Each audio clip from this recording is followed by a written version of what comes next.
Playa, mujeres fumando. Mira, tírame plani, son nalgas de mentira. Tan brinda, que chimba, colombiana linda. Siempre con los ojos rojos de Cali, con mi amiguita Mari.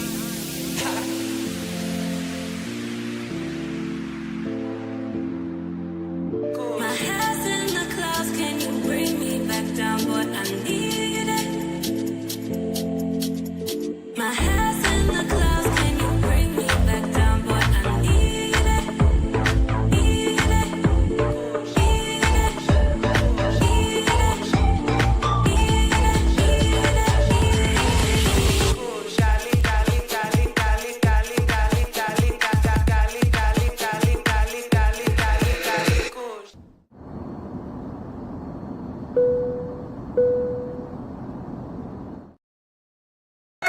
Shout out, shout out, shout out. Shout out to all you men that are here this Thursday night and all you ladies that dare to tread this channel. Once again, every time we can talk about another topic, this particular topic seems to want to rear its ugly head. A crash out of the passport system. I don't know why every time we turn around, they are on crash out mode. Now, mind you, we know that we have our versions of Pookies and Ray Rays among the men of the passport movement.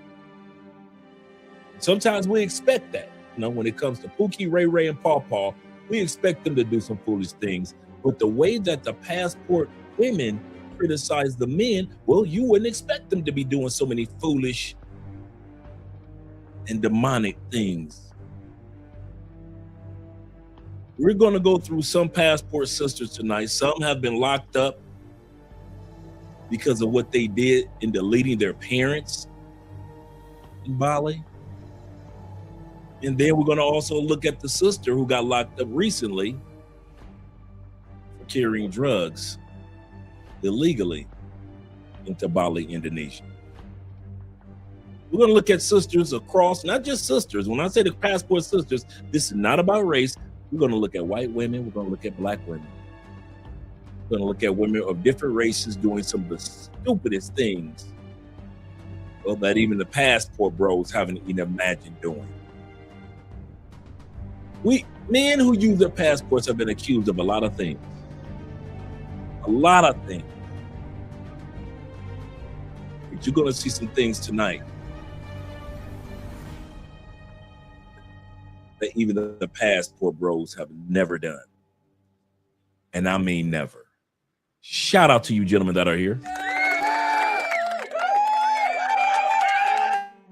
Let's get ready to get those shout outs in. Glad to see you guys that are here. Let's get ready with the shout outs. Let's get some music going first of all. There we go. Get some music going. There we go. So now I get some shout outs in here. We got 20 individuals in the building thus far. Make sure you click that like button. We like you. Make sure they us too. Shout out to all you guys that are here. Let's get started with our brother, David Dice, numero uno. In the building. Salute to you, Dave. Glad to see that you're here. Glad to see that you're here. Say salute, Andre, to the Spencers, Andre and Andre. Salute. and to the chat brethren, salute to you as well.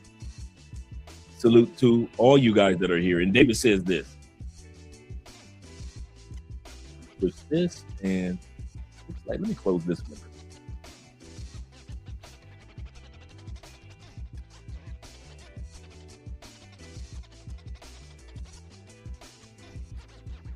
All right, all right. So I got all the extra windows closed, and let me make sure I got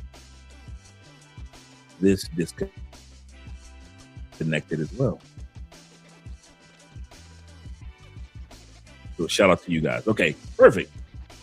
Perfecto. All right. So David says this also. He said, when we see sisters acting like this, we aren't shocked.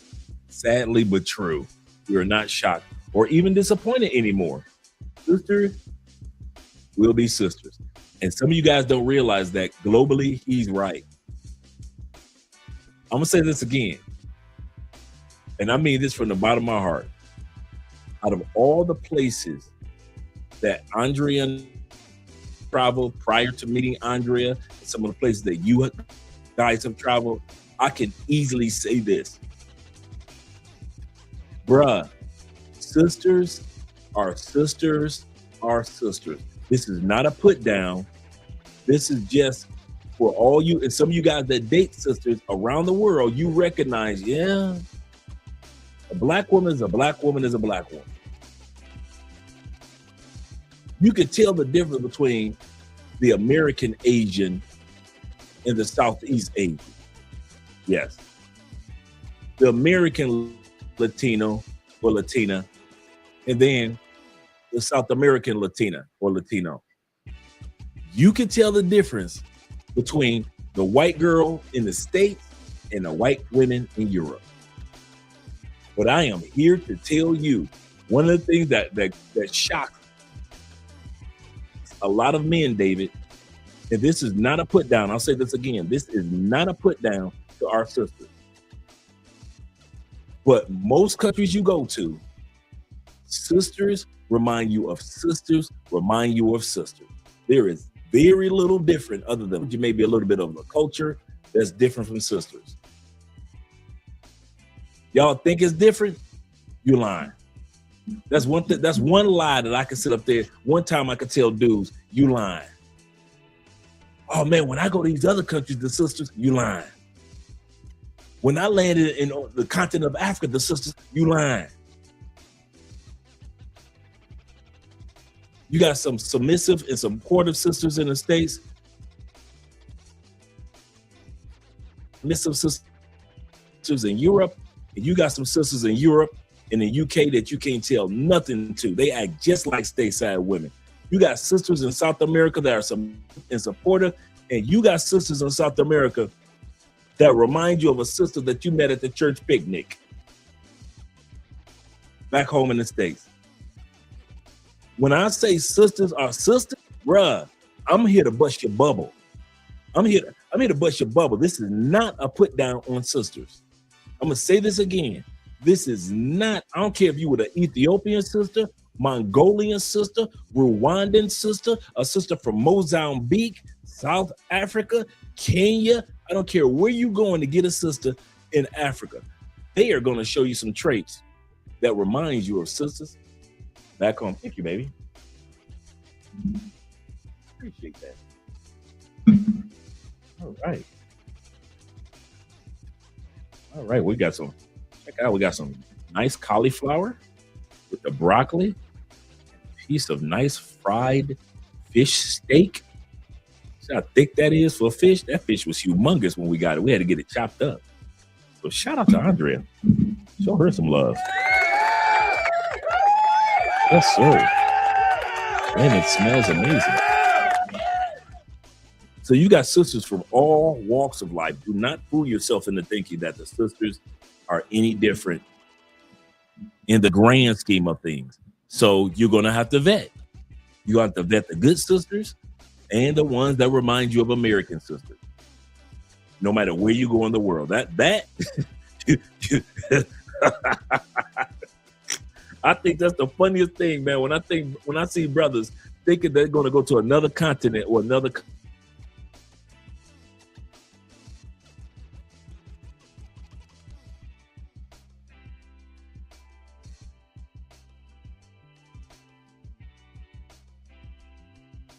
again.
All right. Hopefully that fixed it. Thank you guys for your patience. Thank you for all you guys that are in here right now. Thank you, gentlemen. Appreciate you. And ladies that dare to tread this channel. Yes, sir. So let me continue on with the shout outs. My man Don, aka the Don JP, is in the building as well. Shout out to you and my brother Kenny Peoples. Glad to see that you're here. He said, good evening, Dre. And the average black woman needs, she needs 75K in Bali. She could have made that money in a brothel. And she needs her tail whooped and sit her tail down somewhere and act right.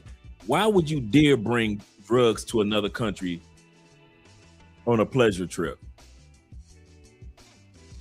Why don't fellas, don't do that, okay?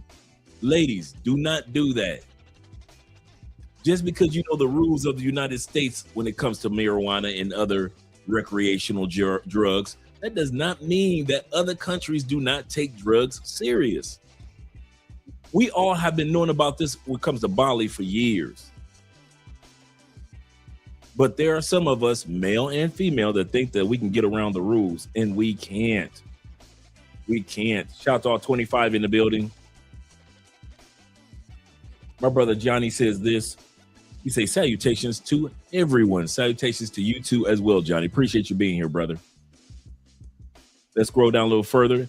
My brother David Dice says this of the Dice family. He say, honestly, the scary part is we aren't surprised or disappointed anymore in our lovely sisters of the community doing things like this. Sisters will be sisters. We talked about that earlier. That's what we're talking about.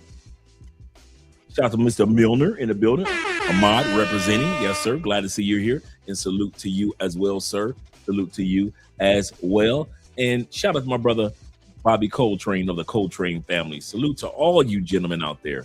Glad to see that you're here. And the official one, our brother Kobe.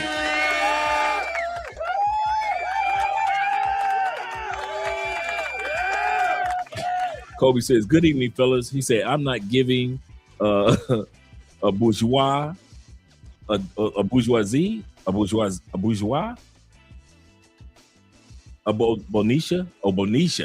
I am not giving Bonisha $1 to get out of jail. I'll say this.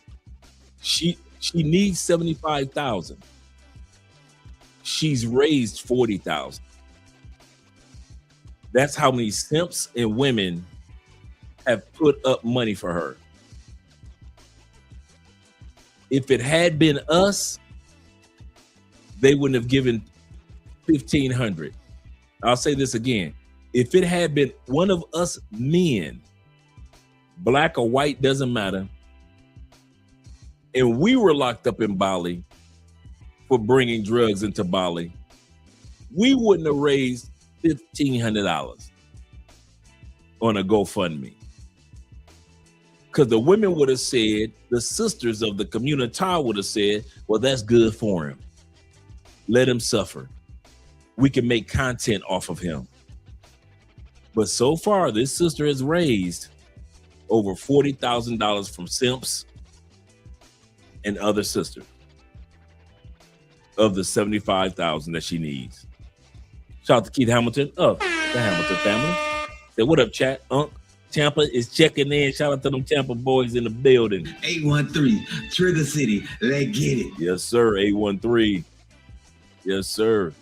Shout out to Bobby Coltrane of the Coltrane family once again. Ronin Travelers, good morning and salute to you as well. And all you guys that are out there in the Southeast Asia, good morning to you gentlemen and ladies that are out there that are in the Philippines, all the way to Thailand, Vietnam, Cambodia. Shout out to my man Aaron, a Black Men's Travel YouTube channel, BMT. Make sure you guys download the app as well as join the YouTube channel. Him and his girl are in Cambodia right now, and it's a really nice hotel that they got for $20. So when you got to get a chance, check out his latest video with him and his girl in Cambodia. Yes, sir. Yeah, I know the connection was lagging. That's why I had to do what I had to do when I was doing what I was doing. So now we're back on track. Thank you very much, Dave. Yep, I was frozen. I'm back. Glad to be back, gentlemen. Let me scroll down a little further. We're going to have fun with this one. Pull out your big bowl of popcorn, gentlemen. Pull out your big bowl of popcorn for this one. Like I said, we got one sister. She's trying to raise $75,000 so she doesn't do 4 years in Bali, Indonesia. And on the other end, we got another sister who her and her boyfriend deleted her rich mama in Indonesia. Her mama flew her and the boyfriend to Indonesia. What did they do? Delete the mama. She spent 7 years in Indonesia, Bali prison, even before she made it to the United States to go to court. We're going to look at that one as well. These women are out here doing things, like I said, that men with passports don't even think about doing. Don't even think about doing. Yes, sir. And Ronan says this. He says, you take the sisters out of America, but you can never take the entitlement out. Absolutely correct. He said, if the software is corrupted. That's a good point.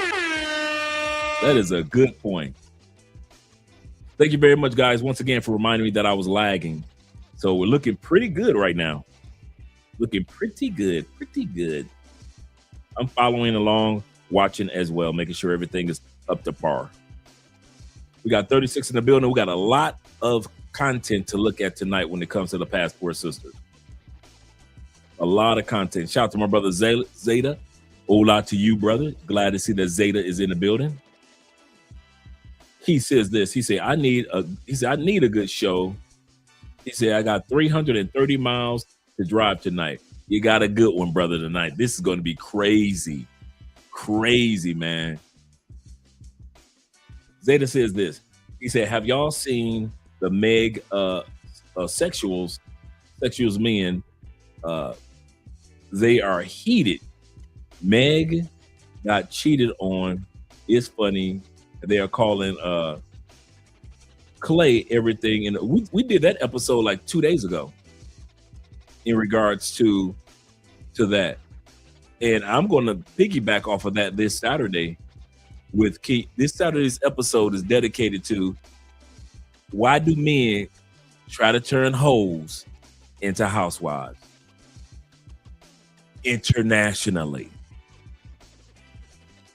On a global basis, I do not know why men try to turn 304s, pay for plays, scoring stars, Sconely fans, women in other countries, as well as the United States, into a housewife. It never works, but I don't know what it is about us men that think my woman is different. I know she was a pay for play and a lot of men ran through her. But she belongs to me now, so now she's different. I don't need a good girl. I need only a girl that's pretty and good in bed. Why do y'all think that? We're going to talk about this Saturday. We're going to talk about that this Saturday. Shout out to my Canadian brother in the building. I told this guy where I was from. He said, oh, Canada. And all you Canadian brothers, shout out to you, Black Nubian, with the $2 Canadian love. Once again, Mon Spaghettio says this. He said, don't make no sense. It doesn't. Elham said this one. He said, it is the ultimate stupidity. Ultimate stupidity. You know that you don't know the rules of another country, and you purposely try to hide drugs. Oh, I got to do it. The stories of the Passport Sisters that you guys are about to see, I'm telling you, if you don't get your big bowl of popcorn out and a nice drink to wash it down, because this is a big bowl of popcorn episode. This is a bowl of popcorn episode. You guys are going to be looking like, what were they thinking? I don't know. I don't know what they were thinking. I do not know what these women were thinking, bruh. We got one sister tried to bring cakes of cocaine from Florida. I'm sorry, from California to London. From California to London. And this is how stupid she was. Instead of taking a straight flight, how come she got caught in her layover? I said it.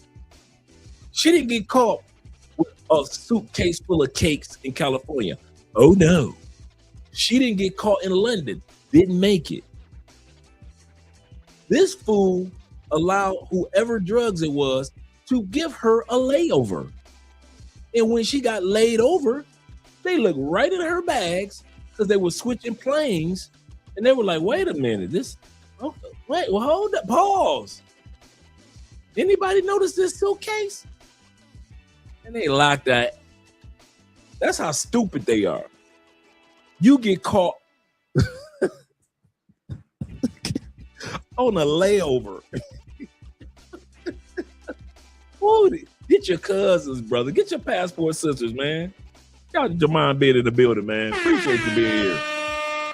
Get your passport sisters. LJV, Southern Vegan, is here. Appreciate you, brother. Glad to see that you're here as well, man. I really am.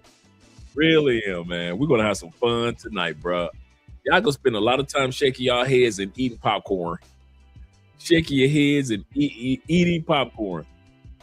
Ronan says this. He said, it reminds me of the water bottle. Right. The water bottle lady. Everyone wants to believe them quicker than putting a fire out on black, and quicker to put a fire out on black men. Absolutely correct. If it was the brothers, we still be in jail. Ain't no way in the world y'all gonna pay. I have not seen a brother raise $75,000 on a gun GoFundMe at all. This woman has raised in the last week $40,000. Here's the part. This is not a professional woman. This is not a woman, oh my God, she got caught up. No, this is just a regular hoodlum Quanisha chick. And Quanisha has been able to raise the same money as fast as the brick lady was able to raise money. Ain't no love for the men. Ain't no love for the men. He said, wait, hold on. Did she did a deletion and another? No, this is a different chick. Oh, bruh, we got several passport sisters. I'm telling y'all, get the big bowl of popcorn out. This is not just one woman I'm talking about. These sisters been acting up in Bali for the longest. These sisters been acting up in Bali since 2014. I got some 2014 facts for y'all, as well as 2026. If y'all think sisters just starting acting up in Bali, y'all got sisters messed up, bruh. Y'all got the passport sisters toed up. They've been doing stupid stuff longer than many of us even had a passport. That's how crazy this is. Zeta says, so those people in Bali broke the rules. They get bailed out. Ain't no bail system in Bali. Let me clear my throat. La, la, la, la, la, la, la. Bali doesn't have a bail system, gentlemen. If you get locked up in Bali, you in Bali until it's time to go to court. Oh, we're going to address that tonight. Bali doesn't have a bail system. Other countries do, but Bali ain't got one. You go ahead and get locked up in Bali and wait for your bail. You go ahead and wait for a bondsman to come to your court date in Bali. Bali gonna let you out on your court date after you go to court and you doing your time. Ain't no you just in Bali walking around free. You done paid your bond. You eating snacks. You smashing chicks, and then you go to court. Oh no, Bali, you keeping your tail in jail. So all you do think Bali is a joke. Okay, if y'all think it's a joke, remember the brother that got locked up last year for bringing the gummy bears in? Did we ever hear about him getting a bond? Oh, so he stayed in jail in Bali until he went to court. You know why? Remember he was fighting the death penalty in Bali for bringing like several bags of drug and laced gummy bears. He was like a semi-pro basketball player last year. Did they give him a bond? Hell no. And they go give you one. So go on play in these countries y'all want to. Talking about a bond. You better bond your butt to the back of that cell. The one sister that we're going to be talking about tonight, just one of them, was in jail in Bali without a bond for 7 years. Just imagine if you in jail in another country for 7 years, waiting to get shipped to the United States to go to court. Let me clear my throat. This woman waited, this sister waited, your queen waited 7 years in Bali jail just to go home to the States, to go to court for the crime that she committed in deleting her mama. Sister, your queens, Umar, come get your queens out of Bali. Umar always talking about y'all queens. Come get your queens out of Bali. Say this, I got my big bowl of popcorn, M&Ms, and my drinkers. Dude, this is crazy. These stories going to be back to back to back crazy. Every time you hear one that's crazy, brothers, don't worry, go around the corner. It's going to be another crazy story tonight. I'm looking like, what? This is stuff that men don't even think about doing. When the last time you saw Passport Bros, Passport Cartel, Blue Book Gentlemen, Enlightened Men, any of us men that travel with passport delete our mama? I'll wait. You ain't never heard of us deleting our mama. We can be upset with our mama, but we ain't never been that mad to go on a vacation with our mama and delete our mama. These passport sisters delete their mamas. How you gonna delete your mama? She the one that paid for the vacation. Oh, we gonna hear it tonight, fellas. I told y'all, man, I come with the receipts. They've been doing this since 2014. Y'all think I was just gonna come with 2026? What? Man, listen, these women have been acting a fool. I'm going all the way back to 2014 and moving y'all all the way up to 2026 with the shenanigans of the passport sisters. And they want to talk about us when it comes to the ladies. Y'all going to these countries for the ladies. Y'all going to these countries deleting y'all mama. Anybody talking about us when it comes to our mothers? Black Nubian has spoken tonight, and he said, I don't even mess with bringing medication. That's true. That's true. When it comes to certain countries, me and Andre don't play that. We make sure that we know the rules. I'm like T-Mac. If I'm going to Asia, I am going to get some paperwork. I'm going to do some homework to find out what I need to do before I even go to that country to get the okay to bring my high blood pressure medication or whatever medication that is. I am not going to assume in Southeast Asia I can bring high blood pressure medication, or some of you guys got pain medication because of a hip injury or a knee injury.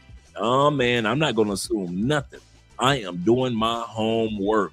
I'll do as much homework as about that country's medication rules as I do about that country's food and festivities. I'm with you on that one, Black Nubian.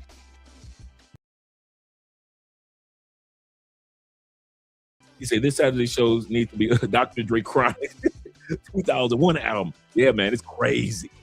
Can you turn a pro into a housewife? Shout out to my brother Melly in the building. Appreciate you being here, brother. He said, I haven't been in the chat in a while. He said, but I definitely need to tune in to what it do. Dre, my boy. Yes, sir. I got you, brother. I got you. This is a good one tonight, man. This is going to be a good one.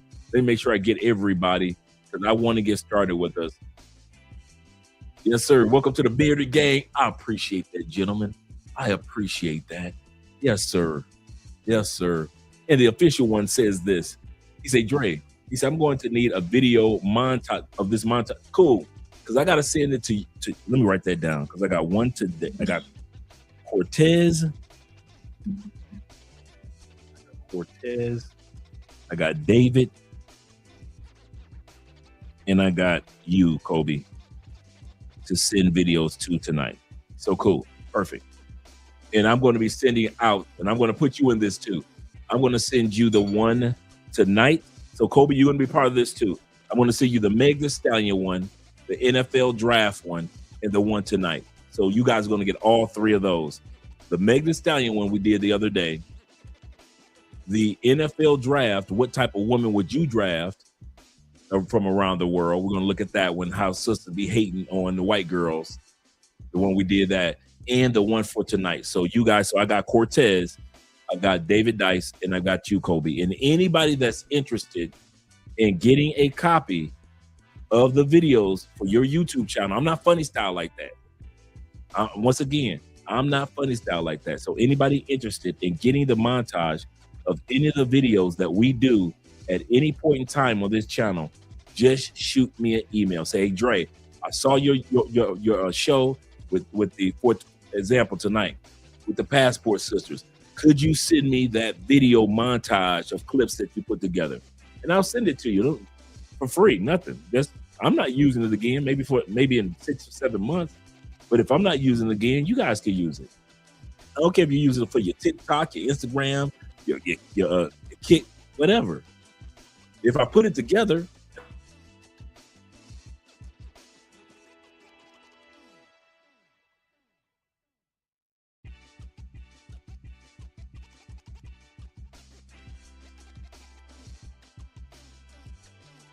right? Looks like I froze for a second, but shout out to one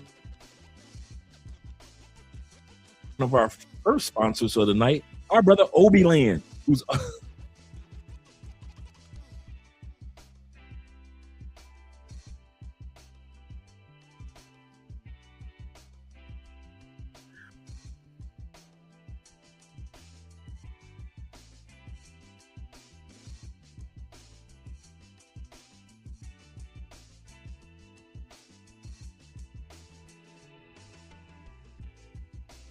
these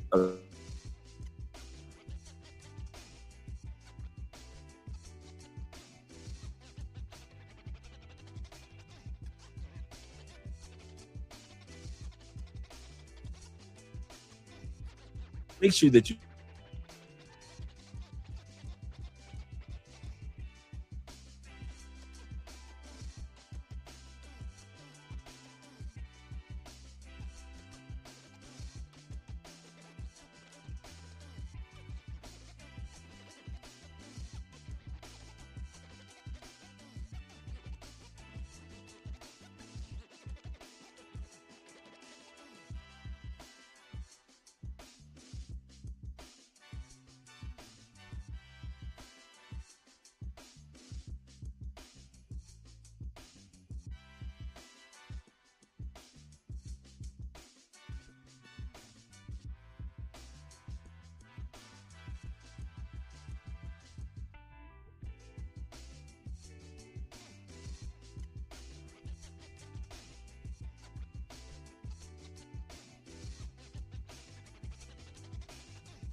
okay, I'm back. All right. Like I was saying, shout out to our brother Obi Land. Make sure you guys, if you are moderated here, it's because I know that you're a responsible person. So if you have a wrench, make sure that you in the comments section so we all can subscribe to his channel.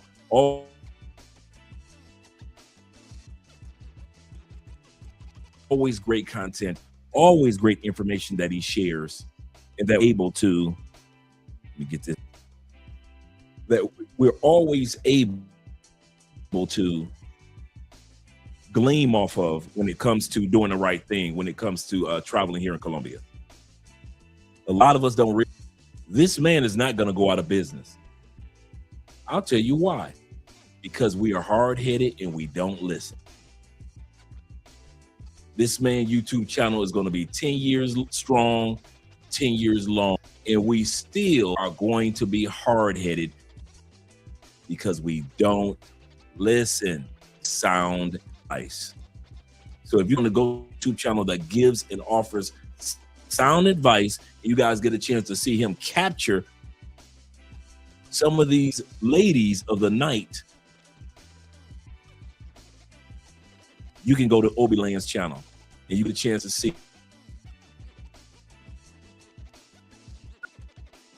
what takes place once the ladies are. And some of these ladies have gotten a lot of time. Some have gotten 10 years, 5 years, 12. Goodness gracious.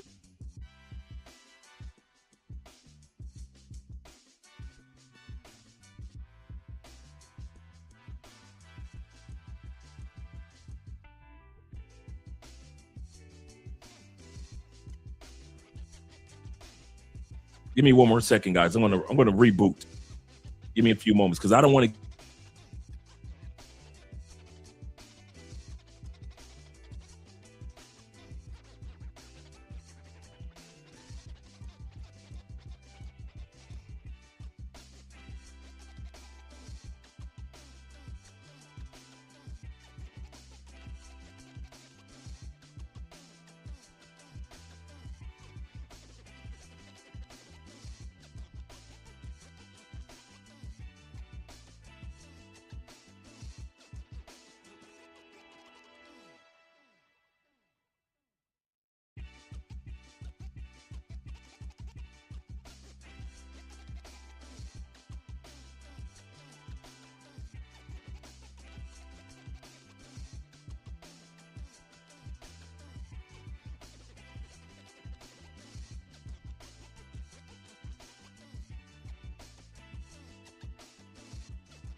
Okay, let's see if that works out. Hopefully that works out for us. Yes, sir. Thank you very much, Obiland. Yeah, I froze for a second. Yes, sir. Yeah, he doesn't promote debauchery. He does the exact opposite. If you guys can do me a favor, make sure you drop the link. Those of you guys that are here that have a wrench, that is your job to make sure that you drop Obiland's channel.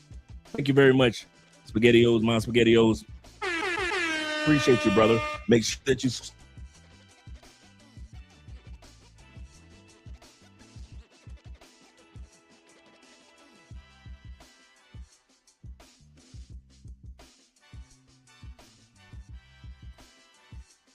Let me see if I can close this extra window here.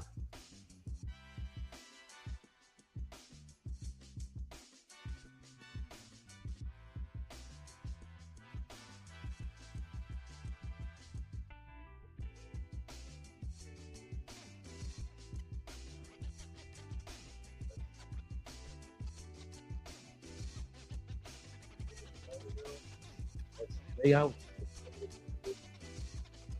Let's see, I'm trying to change the layout.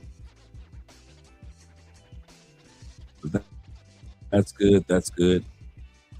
General. That's good. Hide vertical. So I've taken the vertical out. Is it still? Okay, so I've got rid of the vertical. Maybe that should help us out a little bit, gentlemen.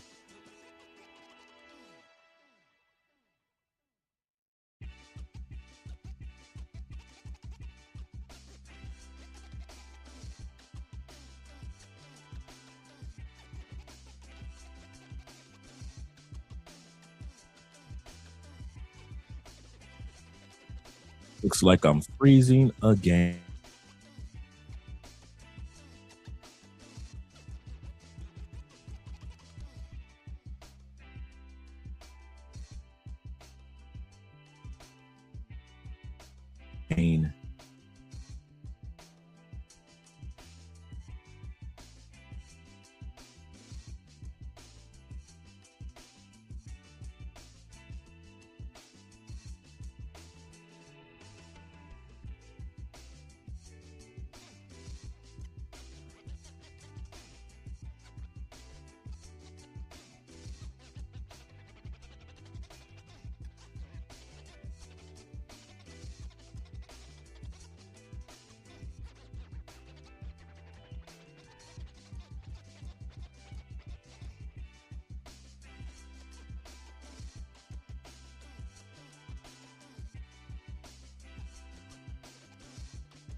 Okay, I did some adjustments and I did some disconnecting. Shout out to David once again. He said Passport Sisters got a hold of Dre Wi-Fi connection. I know, right, man? And I don't want to get started and then all of a sudden, we got interruptions, man. So, and I got all the bars. All that is working good. So let's see. Shout out to T-Mac in the building. Glad to see that you're here. What up, brother? What up, though, man? Hope everything is going great with you. Make sure you guys subscribe once again to Opie Land. Opie Land, we're going to have a great time tonight. So, yeah, the sister needs $75,000 to get out of the Balinese or Bali jail. And not Polynesian, but Bali's jail. Or she's going to end up doing 4 years in jail. Zeta says this. He says, I remember hearing them making trouble when I was traveling in 2014. To unaliving your mother in another country with your boyfriend is some next level stuff. Yeah, we're going to hear that tonight. So let's get ready to get started. So hopefully all this is working out well for us. Let me pull up our video. Were denied entry by Migration Colombia at Medellin's airport due to concerns. All right, guys, you know how I am. Let's change the music over. You know how I am. It's sad but true. Sad but true. 5 more dudes turned away from immigration in Medellin. This is not the Freaknik, gentlemen. It is not 1994. This is not the Freaknik. Our brother Obi Land, us, and other content creators have been warning men that this moment will come. and I'll say this, and I mean this. I don't think everybody that's being turned away is harmful. I think some of the guys that are in groups get caught up with the other guys that are in the group. It happens. I think that they're looking at some guys as birds of a feather flock together. I don't think everybody is doing mayhem and madness. Now, mind you, they are turning away less than 1% of male tourists. I want to say this again, just to give you guys some clarity. Of the male tourists that go to Medellin, less than 1% are being turned away. So let's not make this a norm on social media and make it seem like it's larger than what it is. It's important, yes. But is it most guys? Far, far, far from it. Also, same thing happens in the United States during election year. May 31st, they're voting for new president, congressmen, things like that here in Colombia. We all know when it's an election year, how police want to arrest everybody in the states, how they want to harass everybody. When it's time for a new mayor or a new president, they want to act like they're what? Tough on crime. It's the same mantra in most countries. So when they put out there, look at what we're doing, yeah, but we know that it's an election year, and yeah, it ain't most men. It's not most men.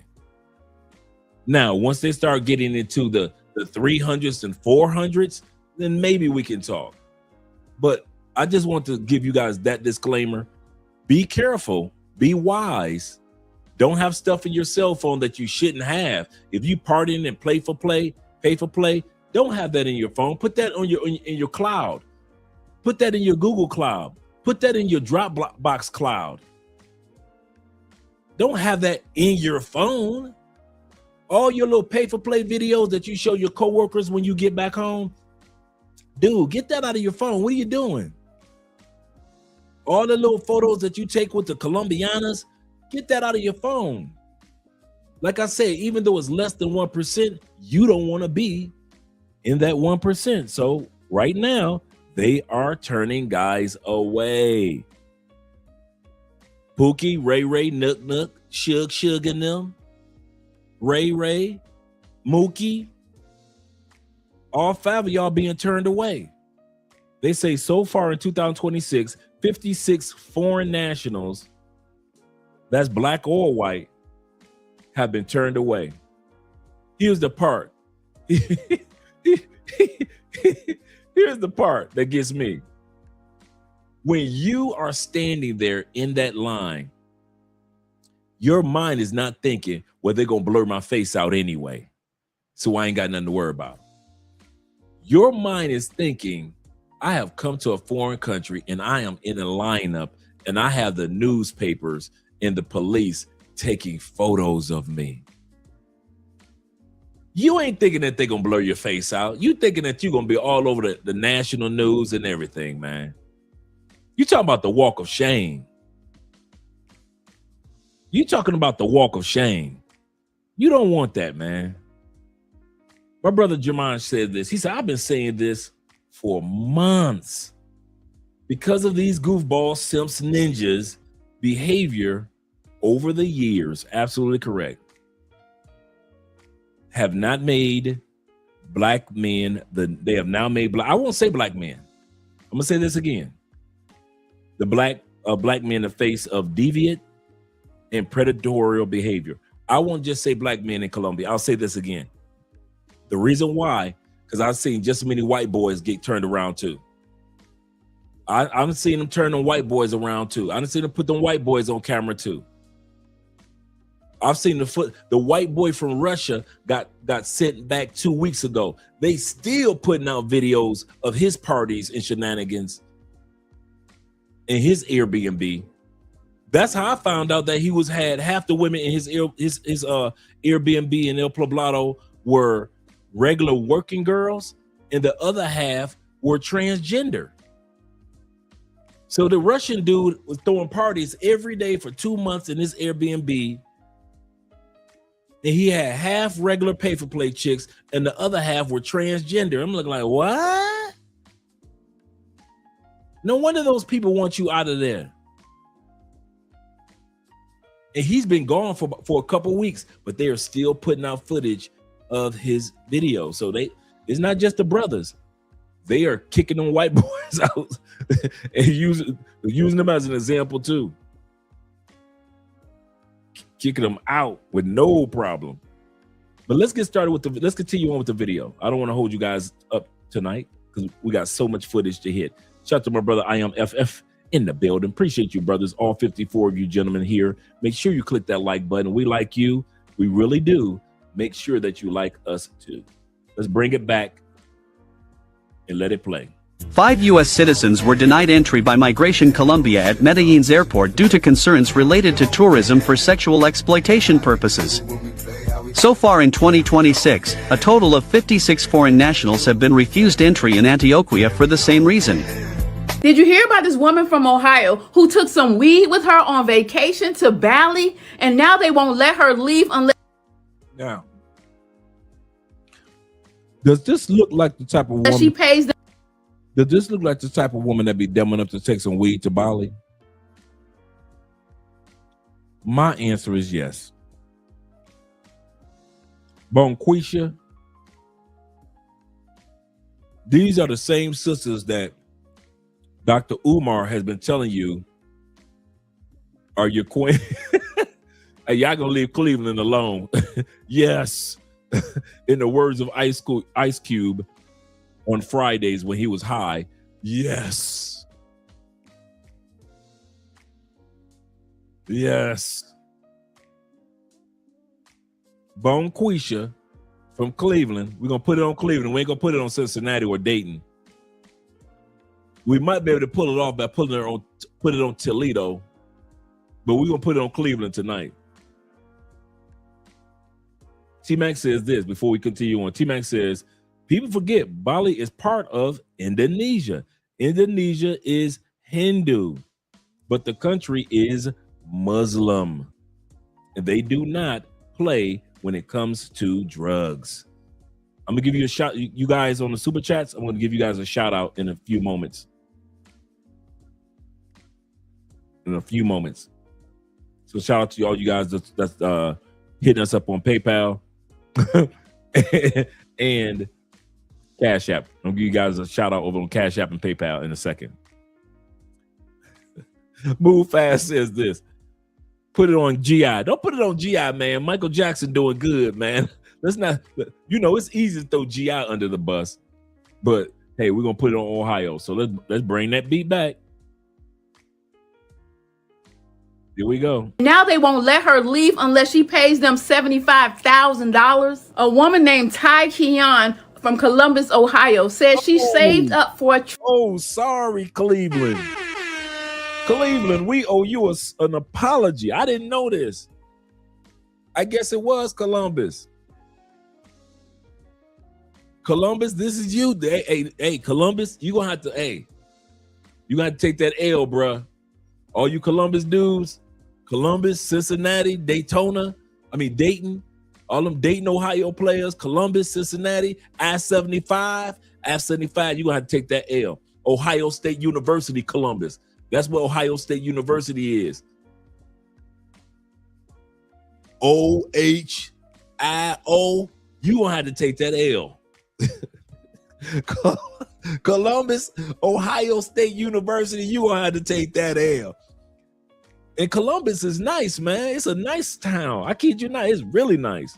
Trip of a lifetime, a vacation to Bali with her boyfriend and another family member. Ty says they made it to Indonesia with no issues, but as they tried to leave the airport, officials searched her bag and immediately put her in handcuffs. They found a sack of Mary Jane that she says she packed by mistake. They informed her that her fine was $75,000, but she could be released early if she paid them $30,000 by this coming Monday. Apparently, in Indonesia, cannabis is seen as any other hard drug, and anybody in possession could face a minimum of 4 years in prison or life if they think you're trying to sell it. Police told her that if she can raise the $30K by Monday, then they'll send her to a rehab program for 3 months so she can have more time to raise the rest of the $75,000 to be released. So she started a GoFundMe to raise up the money, and people are angry. They're blaming Ty, saying she should have looked up the drug laws before she took that sack on over to Indonesia. But I'm not even stressed over that because everybody makes mistakes, and I'm glad she's reaching out for help. And this is why the sisters are sending her money. Like I said, she's raised over 40,000 right now. She's raised over 40,000 right now. Why are sisters supporting her? Why are sisters saying, well, everybody makes mistakes? When if it was a male, they wouldn't be saying that. If it was a dude, if it was one of us, come on, fellas, they would not be saying, well, everybody makes a mistake. And they would not be sending us $40,000 from a GoFundMe. We probably wouldn't even get $400. I'm gonna tell you that now. If we get locked up in Indonesia, don't you be putting on no GoFundMe. You better get it from your uncle. Because them sisters gonna talk about you so bad, they are not gonna send any money to you. When the last time you saw a male, black or white, go to another country and make some money off of GoFundMe? It ain't happening. We ain't getting it. We gonna stay locked up. They ain't gonna let us out. Like I said, like I mentioned, Bali does not have a bail program. There is no bail that you're gonna pay. There is no bondsman that you can give 30,000 to and you up out of there. So whether she raised the money by Monday, I'm not sure. I think she may have. But women often have so many flaws in their sexual lives and in their private lives, just like men do. But women have a tendency of, well, I've made mistakes in my life, so I can understand this woman making mistakes in her life. Here's the kicker. If that was a man, women in the United States will not say, I've made mistakes in my life, so I can understand how he made mistakes in his life. And that's where the hypocrisy kicks in. That's where the hypocrisy kicks in. Let's continue to go again. I was looking at David said, sisters will be sisters. There's no quality or common sense with the women in the black community, especially in Columbus, Ohio State University, Ohio. Help. I'm tripping over how Indonesia seems to be scamming the tourists. They're charging Americans $30,000. In Indonesia, that's almost 500 million rupees. And let me tell you, that's not a normal fee. That kind of money could pay for years of luxury living for a family in Bali. And for most citizens in Bali, $30,000 is years of income. And they're not going to give it to the people. It's a shakedown. And that's not right. But there's nothing we can do about it. Ty is in jail right now in Bali, hoping to raise enough money so she can be released. Will you help? What do you think of this story? Leave a comment to let me know. I'm Tierka with the T. Follow for more. We got to have a conversation within our own house about what we are going to do with our ghetto and our ratchet brothers and sisters. We have got to figure out how to save them, how to educate them, how to lift them up. Because again, we are in trying political times where people use any example of black people misbehaving as an excuse to mistreat us and strip our rights away. With that being said, this next story is coming out of Miami International Airport. 3 of our young black ratchet sisters got arrested because Frontier Airlines told them that they needed to pay for their bags. They decided that they were not going to pay and thought it'd be a great idea to run on the plane anyway, as if that shit was going to fly. Take a listen. Yeah, enjoy prison, baby. This happened last night at MIA after 26-year-old Devonna Cochran, 21-year-old Diajana Cochran, and 30-year-old Nafisa Dockery refused to get off their Frontier flight. Now, according to the arrest reports, it all started after a Frontier worker told them they would have to pay for their baggage. Investigators say that they refused and then got into an argument with the employee. After the employee told them that they would not be allowed on the plane unless they paid for their baggage, they stormed onto the plane. Deputies were called, they went onto the plane, and they told the three of them that they had to get off. Well, the arrest report states that the deputies, they asked them multiple times, but they refused. Law enforcement was then forced to have the entire plane evacuate in order to arrest this trio. And during the struggle, deputies say that Dockery spit on a woman. And we showed Frontier passengers the video of the women being escorted off the plane. Here's the reaction. It's really crazy. Like, it's disturbing, because why are you acting like this towards the workers? I mean, you know the rules and regulations. When you read the flight, they give you all the information, the rules. You know you're supposed to pay for baggage. Why act like this? That's insane. The group is charged with battery, trespassing after a warning, and resisting an officer. And you know, I'm gonna be honest with you.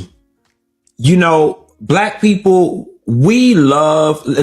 Can we be honest? Because I go in on everybody else and I be letting white people have it. And y'all know I'm equal opportunity. There is a reason, you know, stereotypes exist for a reason. Yeah, you look good. Stereotypes exist for a reason. Okay, because it's always y'all. It's y'all. It's not the Deltas. It's not the K's. So right now, gang, I really don't know what's going on in the drug gang, but I'm telling you, somebody is telling, and it's too many plugs getting caught up. Compton woman arrested at a Miami airport after authorities discovered 36 pounds of weed in her luggage. She was heading to London, where marijuana is almost 3 to 4 times more expensive. And like I always say, people be too confident in these situations, because why would you even try to smuggle that much to an airport? That should just let you know right there, they do this shit all the time. And maybe she was a decoy, who knows? They probably just got 20 times more product through while she just took the hit. I know whoever operation this is mad as hell, man. Or shit, you know, maybe the shit went in as planned. But shit, me personally, I don't think so. I think this shit was an L. Shit that When she could have just got a one-way flight, this dumb chick gets a layover. 36 pounds. You could only have 20 to, depending on your suitcase, 20 to 30 pounds just in suitcase. This sister decides 36 pounds. I'm gonna take a marijuana to London because I can flip it for 3 to 5 times the amount. I told y'all these passports, y'all thought I was playing tonight. I told you, get your popcorn out. We just getting started with the Passport Sisters. She coming from Compton, California, all the way to Miami Airport. Compton let her get on here's the part. Compton let her get on the plane with the drugs. Compton let her get on the plane with the Compton, I'm here to ask you, what are y'all doing?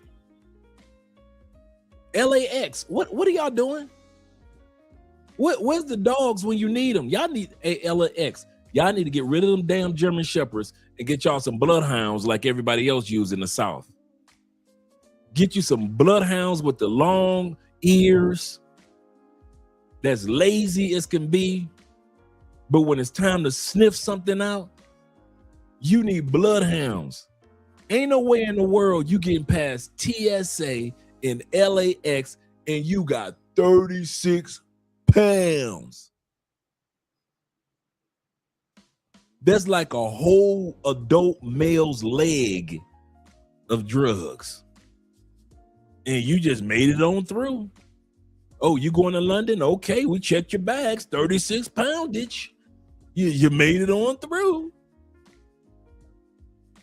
Just imagine if Miami wouldn't have caught it. She'd have been locked up in UK. Dr. Umar, all you FBA dudes, foundational Black Americans, ADOS, all you ADOX men and women, American descendants of slave, all you ADOS, all you Hebrew Israelites, these are your queens. All these your queens. Oh, we don't claim black people that are black people. We don't claim ninjas. We don't claim Bone Keisha, Pookie, Ray Ray, Nook Nook, and Suge them. We don't claim them. See, when we say black people, when you hear the word black people come out my mouth, it's positive black folks. I am not talking about everybody. Them days are over. Those days are over. If you think when I say black people, I am talking about everybody that's got the same hue that I have, heck you know, I am never talking like that. Don't you ever assume that Andre, when he say black people, I'm talking about everybody with the same complexion in the United States. Hell no. There is ninjas and there are black people. Black people can't stand ninjas and ninjas can't stand black people. Can't stand them. I can't stand ninjas, and I am not mad at ninjas for can't standing me. I'm not offended when ninjas talk crazy. I don't party with ninjas. I don't even go to the same grocery store that ninjas go to. This sister is in LAX with 36 pounds of the sticky icky. California's finest, fresh from the soil. And LAX let her through. That's the part that's amazing me right now. LAX let this sister through. Let's continue on. And then listen to the brother. The brother is blaming the person who she got the drugs from. I'm gonna bring this back. The brother is simping and blaming the dudes who she got the drugs from. Not the fact that she was stupid enough to be a mule, but the brothers or whoever it was where she got the drugs from. It was their fault. It's everybody's fault but the sisters.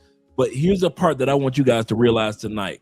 If it had been a man caught, they wouldn't have blamed anybody except the man that got caught.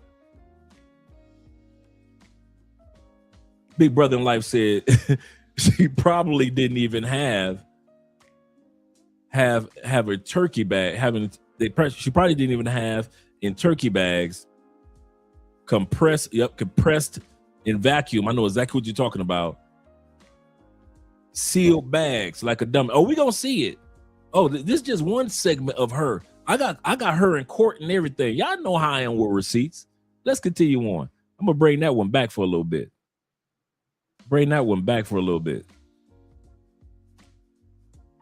It's not the case. So right now, gang, I really don't know what's going on in the drug gang, but I'm telling you, somebody is telling, and it's too many plugs getting caught up. Compton woman arrested at a Miami airport after authorities discovered 36 pounds of weed in her luggage. She was heading to London, where marijuana is almost 3 to 4 times more expensive.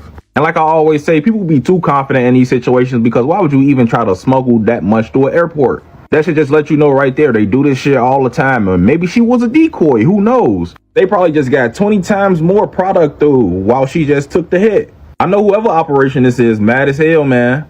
Or shit, you know, maybe the shit went as planned. But shit, me personally, I don't think so. I think this shit was an L. Shit, definitely a crazy situation though, man. Y'all gotta let me know what y'all think about this one in the comments. How much do y'all think that they was finna profit off that shit? 36 pounds? 3 to 4 times more expensive out there? Hell yeah, they would definitely would have made some nice little change. Okay, so you're like now the fifth person we've seen in a few weeks from California going to London. That's This is her in court. I told you I'm bringing the receipts. how much cannabis there was in her check package. I don't know who's this person getting all of you young people from California to go do this, but you're not the only one. But you are facing serious charges. They need to do a public service announcement in California. Stop offering to transport large sums of cannabis overseas because you're going to get arrested either here or in the destination that you arrive to. So you mean to tell me you traveling from California to London and you have a layover in Miami? You are also carrying 36 pounds of illegal drugs. And you decided to do a layover. You should have just found a flight straight to London, baby. You should have found a flight straight to London. If you're trying to get it out there that bad, a layover was not what you needed to do. And then you have the 36 pounds of drugs in a suitcase, naked, meaning you don't have no clothes in there, no shoes in there, nothing. I told you I'm bringing receipts tonight. Look at that bag. No, she did not do air compressor bags. She ain't got no socks, clothes, nothing in there. She got a suitcase full of drugs. How it made out of LAX, I do not know. Maybe somebody was a hookup to get her through LAX. But this bag got scanned, and LAX said ain't nothing but weed. LAX said it ain't nothing but weed. It's okay. Let Miami handle it.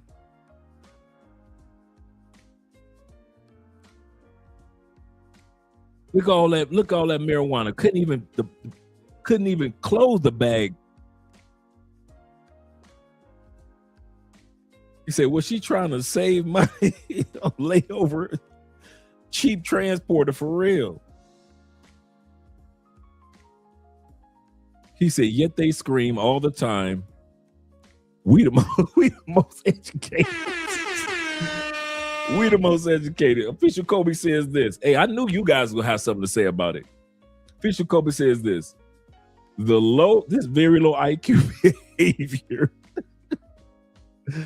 He say, just got the weed all in there. That's right, all up in there.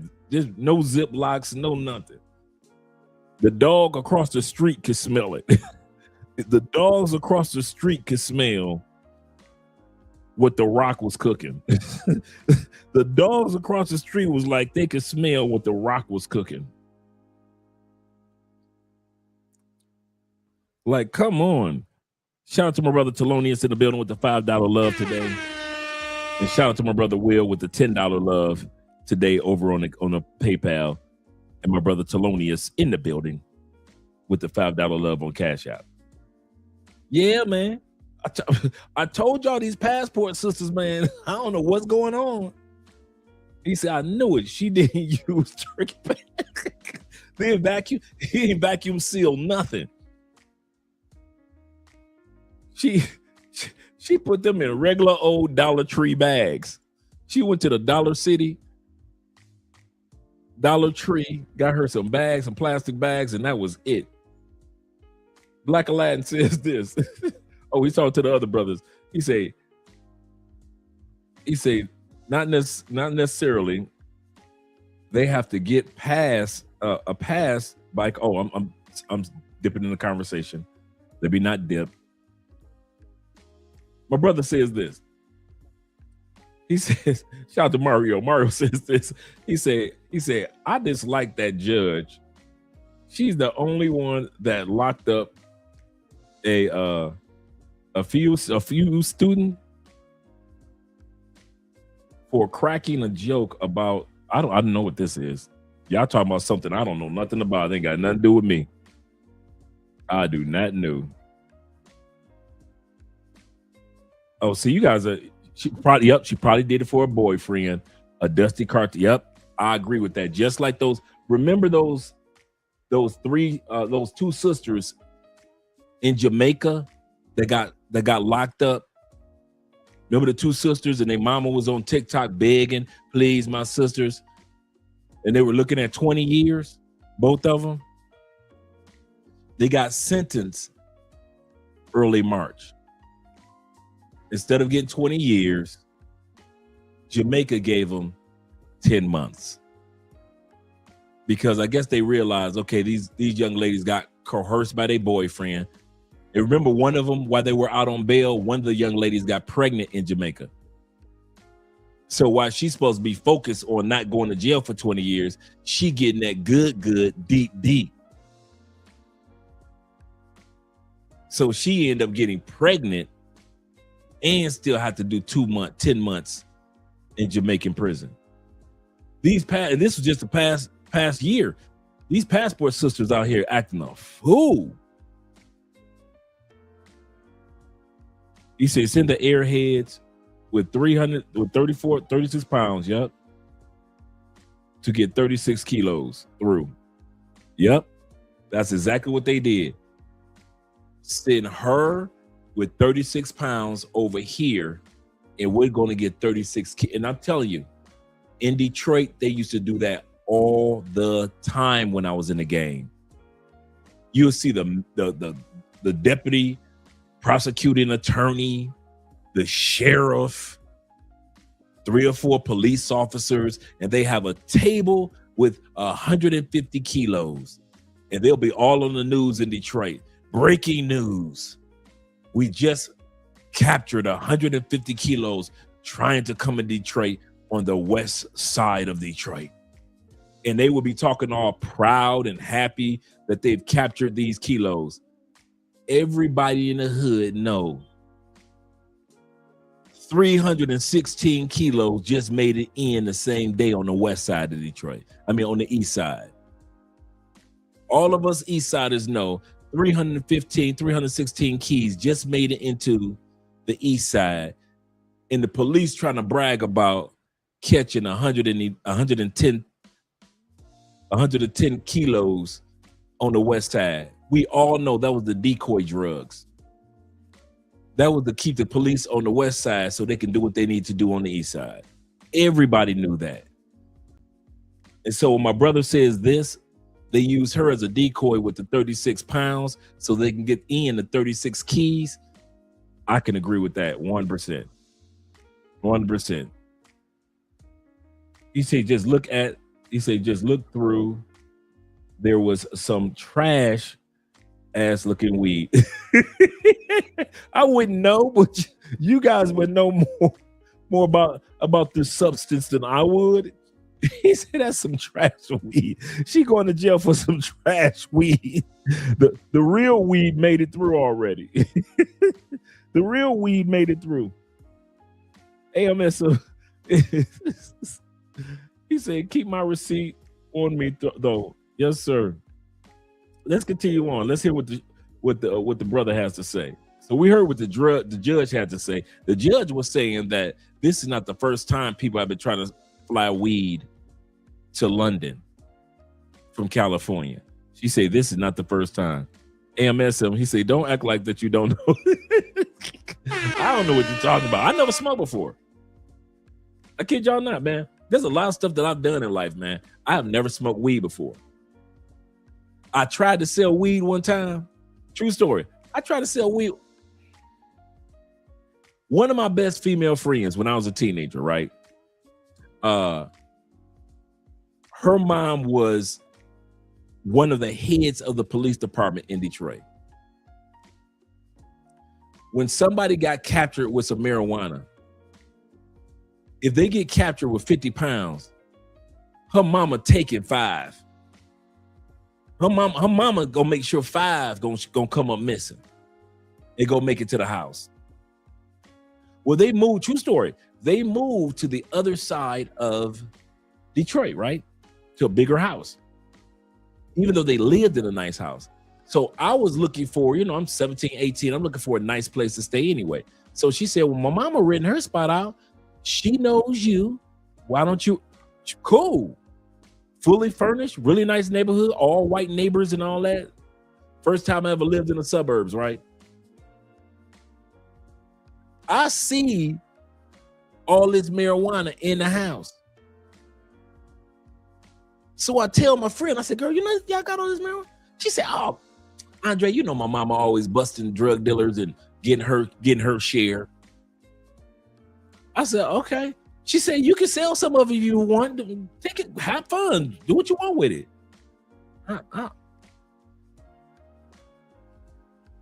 Now, mind you, I ain't never smoked and I ain't never sold no weed. So here I go from the suburbs back to my old neighborhood, the hood.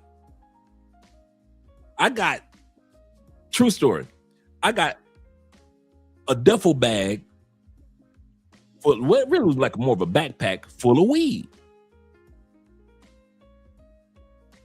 My boys tell me, how much for a dime? True story. Here I go, $10. Big old handful, about that much. Big old pile of marijuana. They looked at me like, what? All that for $10? I said, yeah. I ain't caught on that I don't know what the hell I'm doing. Truth, I ain't caught on. I don't know what the hell I'm doing when it comes to some weed. When it comes to that boy and that girl, I got you. When it comes to marijuana, I don't know what I'm doing. I ain't never smoked it. I don't know if it was good marijuana or trash marijuana. All I know is that the mama got it. The daughter was my friend. I was cool with the family. The mama and the daughter was like, you can whatever you want to do with it, Andre.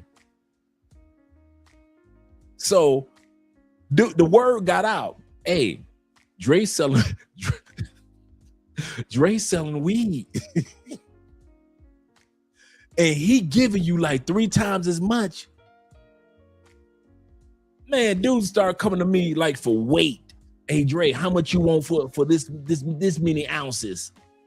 That many grams? Dude, I don't know about no scale for no weed. I'm like, here, about this much for $100, about that much, big old pile. Is that enough for $100? I'm giving away $700 worth of weed back in the 80s, bro. I don't know what. So when I tell y'all, when I'm looking at this photo of this marijuana, your boy don't know nothing about no weed. I don't know nothing about no weed, bro. I probably sold, true story, man. I probably sold $5,000 worth of weed for $300.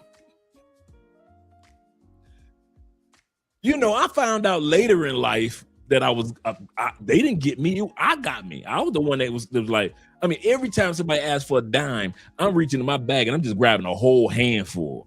I'm like this as a kid. This much? You need some more?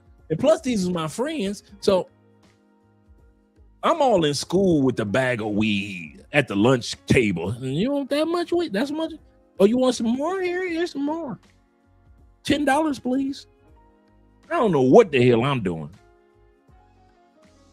So if y'all ever wanted to see some dude that tried to be a drug dealer selling some weed and didn't know what he doing, he is right here. He go, mama. He go that man, mama. Mama, there go that man again. That was me. I didn't know what the hell I was doing with some weed. Yeah, I'm selling old facts. Facts. See, some of you dudes know, and so that's why y'all laughing. But me, dude, I'm giving it away. And plus, you know, like I said, it was plenty of it at the house. So she said, Andre, what you want with that weed? I'm like, what? I said, I better get back to I got to get back to selling weight because I don't know. I don't know nobody. See, y'all laughing at your boy now. Y'all laughing at your boy. I told y'all I got stories, man. I try to tell y'all I've been walking this planet almost 60 years. So I got stories. And I ain't know. My uncle can tell you, Dre ain't known for smoking. I ain't never smoked no cigarettes. Ain't never smoked no weed. Just never was my thing. Give me a drink and I'm good. Give me a drink, and I'm cool. Everybody got their own. But I try to pretend like I knew what I was doing. Man, shh. I was basically doing what Chulupe was saying. I'm giving away half a pound bags for $10. He ain't lying about that one. Yeah, I was, man. I was. He said, Dre, if you were in my neighborhood back in the day, my homies would have checked you like you do a little homie. Yeah, it took, you know what? This is the funny part. They did check me after they got over on me. You know how your boys be like, I'm gonna tell them after a while, but right now, I'm gonna go and get this weed for my boy Dre.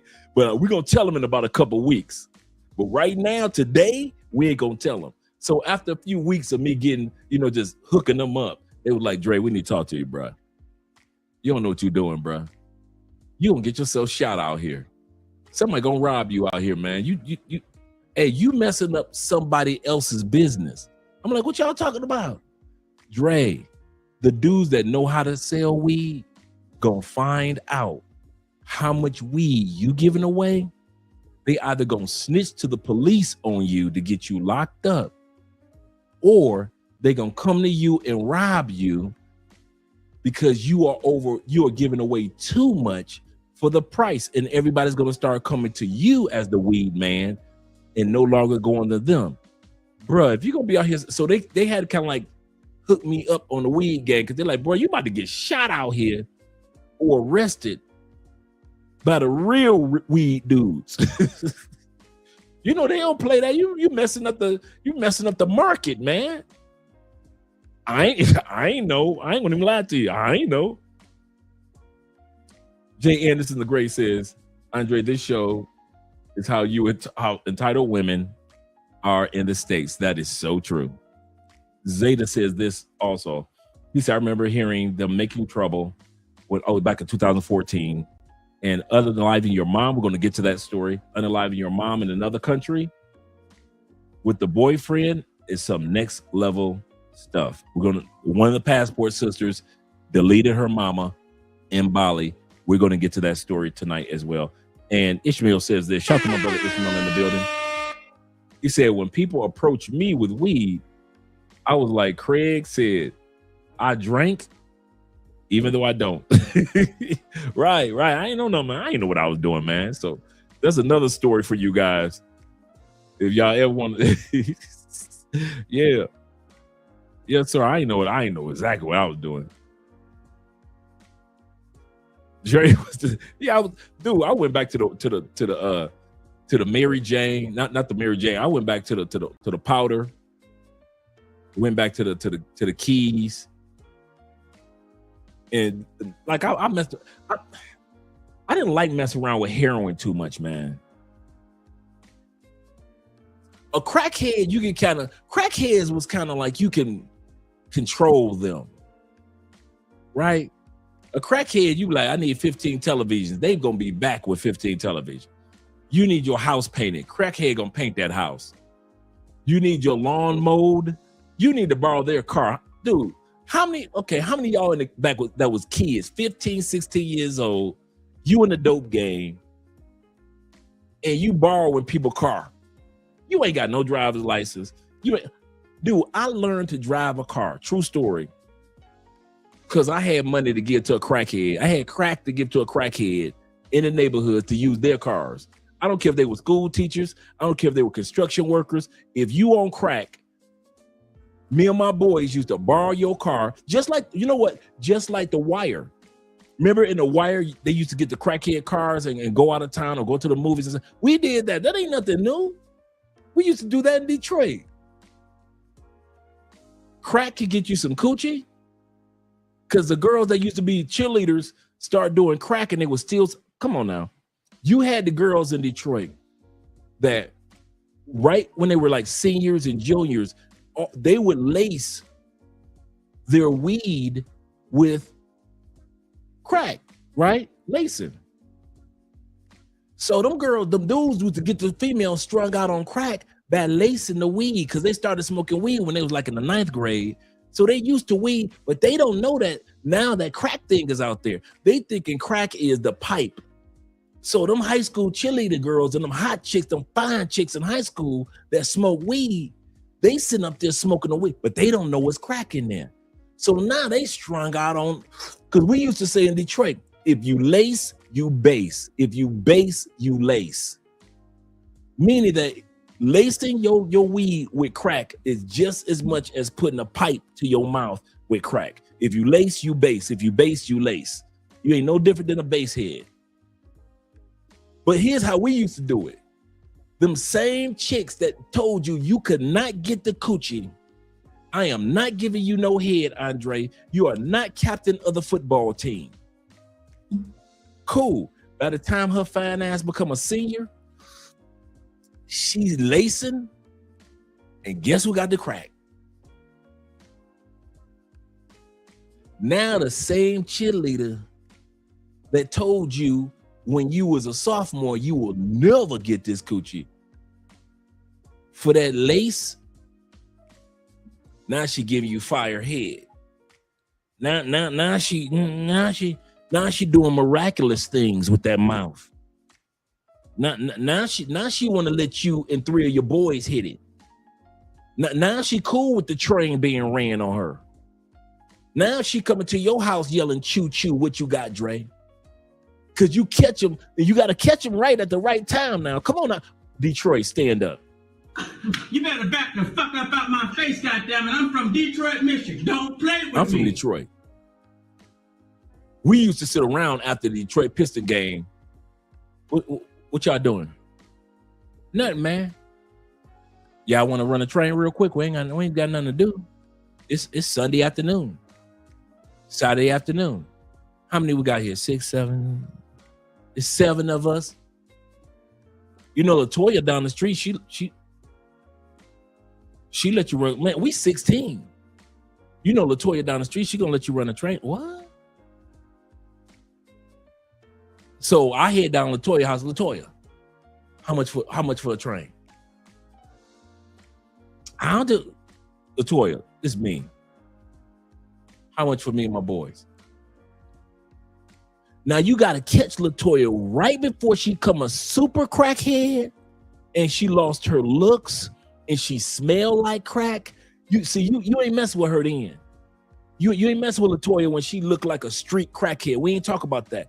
We talking about like when they, like in the first 2 or 3 months, when she still got that body. You don't nobody in the city know that she does crack or lace her weed with crack.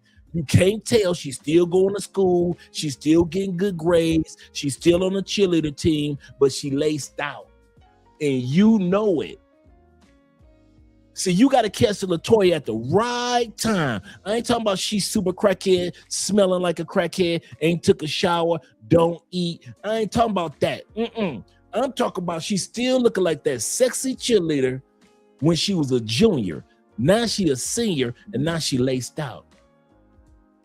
And all she want is for all 6 of you dudes to pay for her weed and her crack. And we as 16-year-olds, we gonna run that train. We gonna run that train.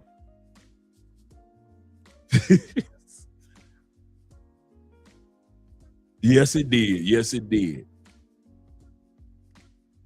So when I said I'm the dude that didn't know nothing about no weed, but I knew about them Scooby snacks. Now, in Detroit, we call it Scooby snacks. On the east side of Detroit, like, she'll do anything for a Scooby snack. Hey, any of y'all want, hey, how much money y'all got? You got $5? You got 25? How much you got? You got $2? Okay, cool. How much you got? You got $2 too? Okay, I got. We go get some Scooby snacks, buy some crack, get some Scooby snacks. Because we know LaToya will do anything for a Scooby snack. And don't act like my city was the only city that had women that's willing to do anything for a Scooby snack. Oh, Ray Roogie, oh, Ray Raggy. Scooby, would you do it for a Scooby snack? Oh, Ray Raggy.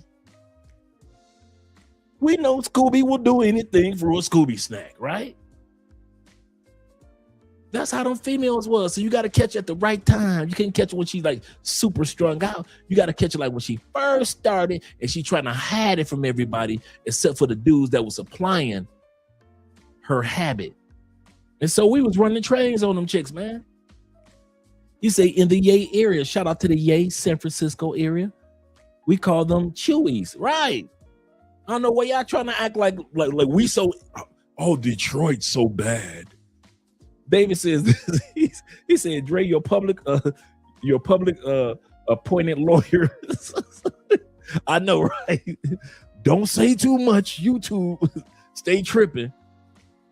That's why I call them the Scooby snacks. Yeah, man. You see, it made it to the show. Yeah, man. Shout out to Andrew. For real, man.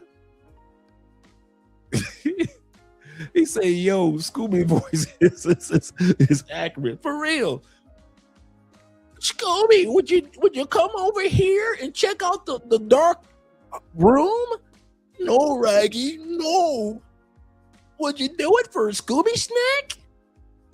For a Ruby rack? Man, please. Them females in your high school, I mean, they be walking around, they cheerleader outfits stuck up, uppity. They be walking around with their tight jeans on, uppity. But bruh, once we found out, dude, and I'm talking about, it was like, in Detroit, it was like a public service announcement. LaToya is lacing. And you find out, no, not LaToya. Yeah, LaToya Livingston. Not LaToya Livingston from the 9th grade. She get all A's. She been on the cheerleading squad since she was a sophomore. Her mama is the pastor of the church down the street, man. Not that LaToya. Yep, LaToya Livingston, dog. She lacing. And dude, every dude in the neighborhood that had a few dollars in his pocket, hey, I don't care if you had a paper route. You was getting off your paper route. Using some of your paper route money because you've been trying to get with LaToya for the longest. Now she lacing? And please, you going to the weed dude, and you going to the crack dude, and you going to LaToya house. You and 5 of your friends. Please, running trains, boy. I got filthy fifths. I got 66. I got trifling thirds. I'm going first, dog. I'm going first. I ain't going behind you dudes. I don't care. I take trifling thirds. I'll take filthy fifths. I don't care. I don't care. And then you be having, I'm telling y'all some stories. Then you be having the brothers that be falling in love with LaToya. If I go second, right? Or I go second, I'm in and out. I'm all I need is LaToya to give me some head. I don't need no coochie. I know my boy who went first. I know him nasty. So he went first. I'm coming second. LaToya give me head. Okay, cool, good. I'm out. Bam. Then the next dude come. Now, most of us, 10 minutes at the most. We in there. We in the room, bam, taking care of business. We out. Next man up, bam. In the room, 10, 15 minutes, we out. Then here comes that one partner. This Negro in there 35, 40 minutes. He in there in love with LaToya as a sophomore. He in there pillow talking LaToya. If it wasn't for you, you could still be my girlfriend. I don't care if you lace. It's always that one dude that want to fall in love with Latoya. Hey, man, there's 3 more dudes waiting behind you, man. Hey, the Detroit Lions about to play in about 40 minutes, man. Hey, we trying to get one of our uncles to buy some beers.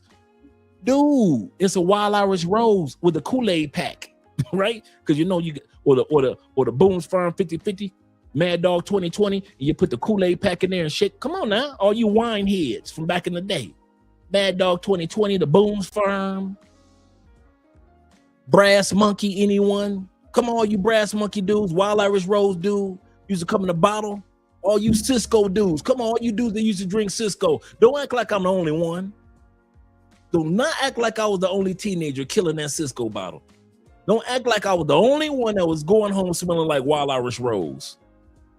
I don't know why y'all trying to act like, thank you, Mad Dogs. Don't act like I was the only one smelling like Boone's Farm. Put the Kool-Aid pack in there, make a new flavor. So we think like, come on, what you doing? We knocking on the door. Dude, the next 3 dudes got to go up, dude. The Lions about to play. What are you doing? It's always that one dude that want to fall in love with it just hit me, man. It just hit me. Dudes have been paying for falling in love with pay for play all the way back in my teenage years. Dudes falling in love with pay for play ain't nothing new. It just hit me that dudes was, when we was running trains on chicks, dudes was falling in love with the pay for play back then. So I'm not surprised that dudes are doing it now. Yes, sir. The Richard Irish Rose, the Richards. Yes, sir. Yes, sir. We drink the Seagram's gin. We only put enough. Hey, with the Seagram's gin and juice. Sipping on gin and juice. Playoffs. Practice. You talking about practice? Juice. For us in Detroit, and tell me I'm telling a lie. Juice was just to change the color of the gin. You just put enough teaspoon or whatever little split splash of juice. That was just to change the color. See, some of you dudes wasn't drinking. Y'all wasn't drinking. We had the gin. See, some of y'all like 30% gin, 60, 70% juice. 60% gin, 40% juice. Juice? Man, we put just enough little teaspoons, little plip-plops of juice just so the gin could change color to orange. Once that color changed, ain't no more juice. We was like 5% juice, 3% juice, 6% juice. When you say gin and juice to us in Detroit on the east side, juice, Negro, please. It was just enough juice. Change that color for me, dog. Dog, change that color for me. Yeah. And the color would change. And that was it. That's all the juice we needed. Give us the gin. Damn the juice. Y'all crazy. Yes, sir. Yes, sir. Juice. Yes, sir. The King Cobra. Throwbacks. Let's go back to I don't know how we went left on this video, but let's go back because the topic that brought us to this point was you guys asked me, did I, Dre trying to pretend like he don't know nothing about marijuana. I don't, bro. I kid you not. I didn't. I didn't know how to sell it. I was horrible. And I was just as horrible as this young lady right here when it came to packing her drugs. We're going to bring this beat back with her. When it came to packing her drugs, and she didn't know what the hell she was doing. Yes, sir. Yes, sir. Just enough. Yeah, the Incredible Hulks. Yes, sir. I used to kill those back in the day. The Incredible Hulks. That's so true. Hey, T-Mac, they don't know nothing about that. That's grown man beer right there. That's grown man. We going fishing. That's family reunion beer right there. You take that beer and keep it in the cooler in the car during the church picnic. You can't show that at the church picnic, but you got it in a cooler in the car. That slits. These boys too young for that. They don't know nothing about that. Yes, sir. Got to keep that, man, please. He said, Dre, are you familiar with McGraw Avenue? No, I'm not sure. No. Is that on the east side of Detroit? Because I'm an east sider. I'm east side Detroit, east side Cleveland. EC, shout out to EC, East Cleveland. He said, I was left selling marijuana alone after a year after I watched a raid. I said, no. No. He said, enough is enough. Let's bring this beat back. More expensive out there, hell yeah. They definitely would have made some nice little change. Okay, so you're like now the fifth person we've seen in a few weeks from California. I didn't notice that. She's the fifth person to be arrested in Miami for trying to bring weight of marijuana to London. She's the fifth person. I didn't catch that. Yeah, going to London. That's how much cannabis there was in her check package. I don't know who's this person getting all of you young people from California to go do this, but you're not the only one. But you are facing serious charges. They need to do a public service announcement in California. Stop offering to transport large sums of cannabis overseas because you're going to get arrested either here or in the destination that you arrive to. So you mean to tell me you traveling from California to London and you have a layover in Miami? You're also carrying 36 pounds of illegal drugs. And you decided to do a layover. You should have just found a flight straight to London, baby. You should have found a flight straight to London. If you're trying to get it out there that bad, a layover was not what you needed to do. And then you have the 36 pounds of drugs in a suitcase, naked, meaning you don't have no clothes in there, no shoes in there, nothing. You just got the drugs in a suitcase like, hey, if y'all open it, this what y'all gonna see. Surprise! This young lady, once again, is flying from California to London and has a layover in Miami. Those bags come off of the plane when they get to Miami because, of course, it's a connector, right? So they're changing flights, right? So the bags have to change flights, right? So in between time, they transporting the bag, they smell the bag, they pull the bag, they open the bag, 36 pounds of drugs. 36 pounds of illegal drugs. Now this young lady is in the courthouse looking crazy. Beautiful girl. Beautiful girl. But I need y'all to stop letting these people, whoever is persuading y'all to take these drugs overseas, on the plane, under the plane. Y'all, no, it's the answer. Call the local authorities immediately if you are asked or tasked to do this. I'm sorry. I ain't going to jail on behalf of nobody. You hear me? Do you hear me? 36 pounds of drugs, and I wonder what type of drugs they were. Because, baby, you about to get you a sentence. You about to be there, sugar lump. All for one bad decision. Because you decided to put 36 pounds of drugs in a luggage naked. And even if it wasn't naked, even if it was disguised, the best it could, they were more than likely going to catch that shit.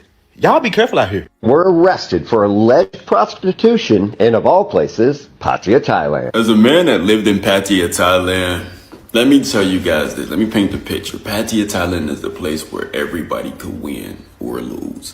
Now, if you look at that video before this one, you're going to notice all those women have something in common. They're darker skinned, they're melanated women.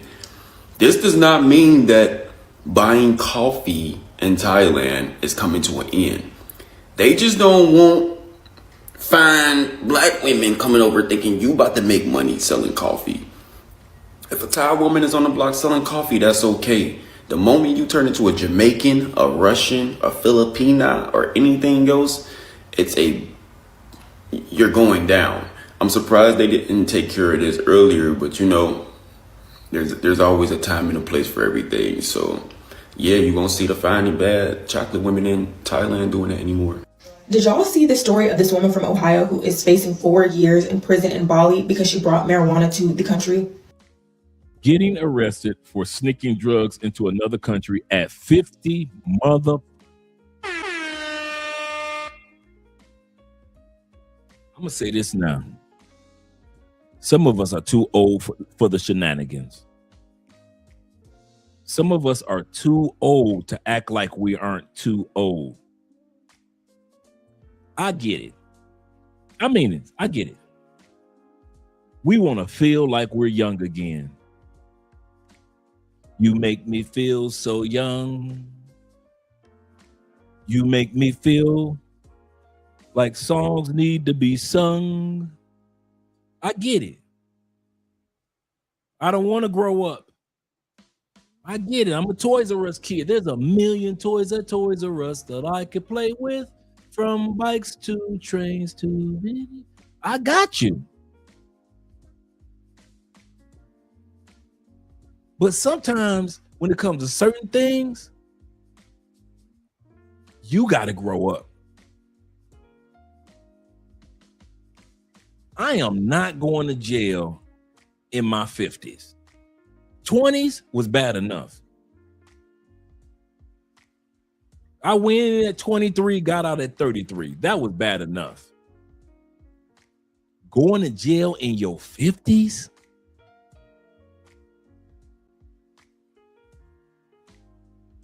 Yeah, she a kid. She think I can do it and stay young. I did not know this. I tell y'all, a lot of times I'm watching the video for the first time like you guys are, some of the clips. My brother says this.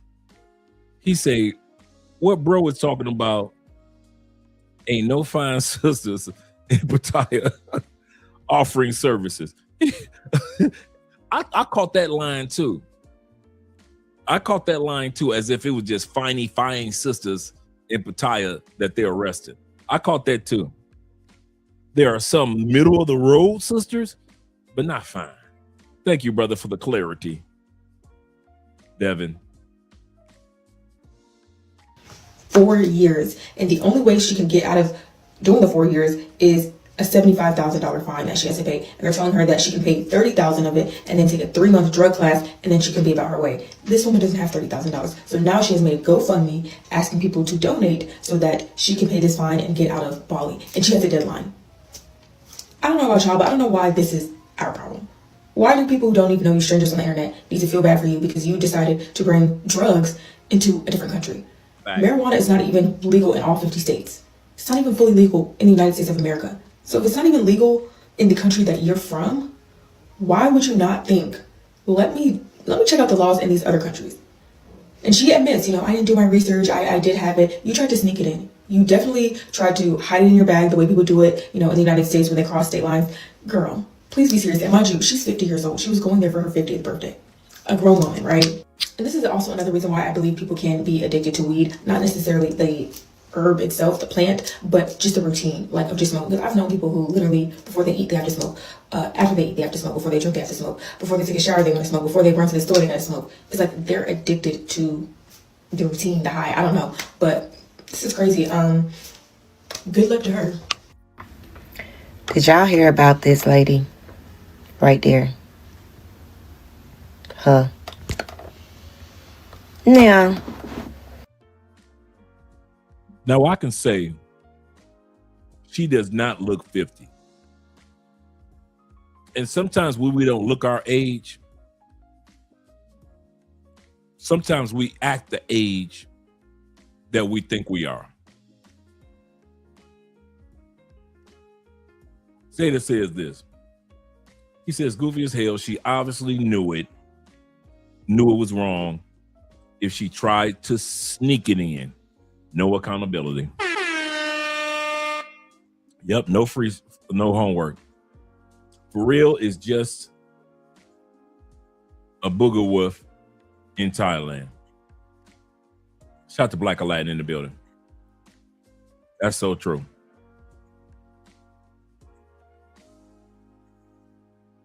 she done vacated in Bali. And she done brought 5 grams or more. She done bought a 7th of that gas, that za, to Bali. First of all, a quick Google search or a quick Chat GPT search would have let her know that her ass was going to jail. Okay? Bringing that mess over there to them people country. Secondly, we got to learn how to vacate without all of the extra substances. We got to learn how to vacate without weed, without alcohol, just enjoying the vacation. Like, seriously. We can barely have weed in the States. So what made you think that you was going to be able to take it over there? Now, she need $30,000. Really a total of $75,000, but I guess she got the option to go to a rehab or something like that over there for 4 months to avoid 4 to 12 years in jail. She asking the people for money. She done started a GoFundMe. You know our community. Like, oh, you shouldn't have did it. Your ass need to go to jail. We'll see you when you get back. I'm like, it's over, sis. She talking about she done contacted the embassy. I don't know I guess they retained a lawyer for her. They might have told her about this rehab program. I just went and checked her GoFundMe. She got about $9,200. She talking about she need $30,000 by Monday. I don't know if it's this Monday coming up. I don't even know how old the post is, but I know that GoFundMe did not reflect 30 bands. And the comments are not giving what she probably need them to give. I don't know. I'm gonna keep following it, but for Man, I'm gonna take that 30,000. Like I said, right now she's at 37 to 40,000. Right now, I looked it up today. Man, she'll put that money in crypto. Put that money in Charles Schwab and go and do them 4 years and stop playing. Go ahead, have Dr. Umar come over and visit you. $75K. Black people coming out of $75K. I'm surprised that y'all gave her 40. I'm gonna say that again. I'm surprised that black people raised $40,000 for this 50-year-old woman who's acting like a kid and brought drugs to another country. The fact that she made it to 40,000 in a couple weeks, that goes to show you how naive the black community actually is. Some of y'all sit back and say, well, it's because black people got a heart and we care for people, but I ain't buying that BS. I think this is one of the stupid investments. But here we go, black people.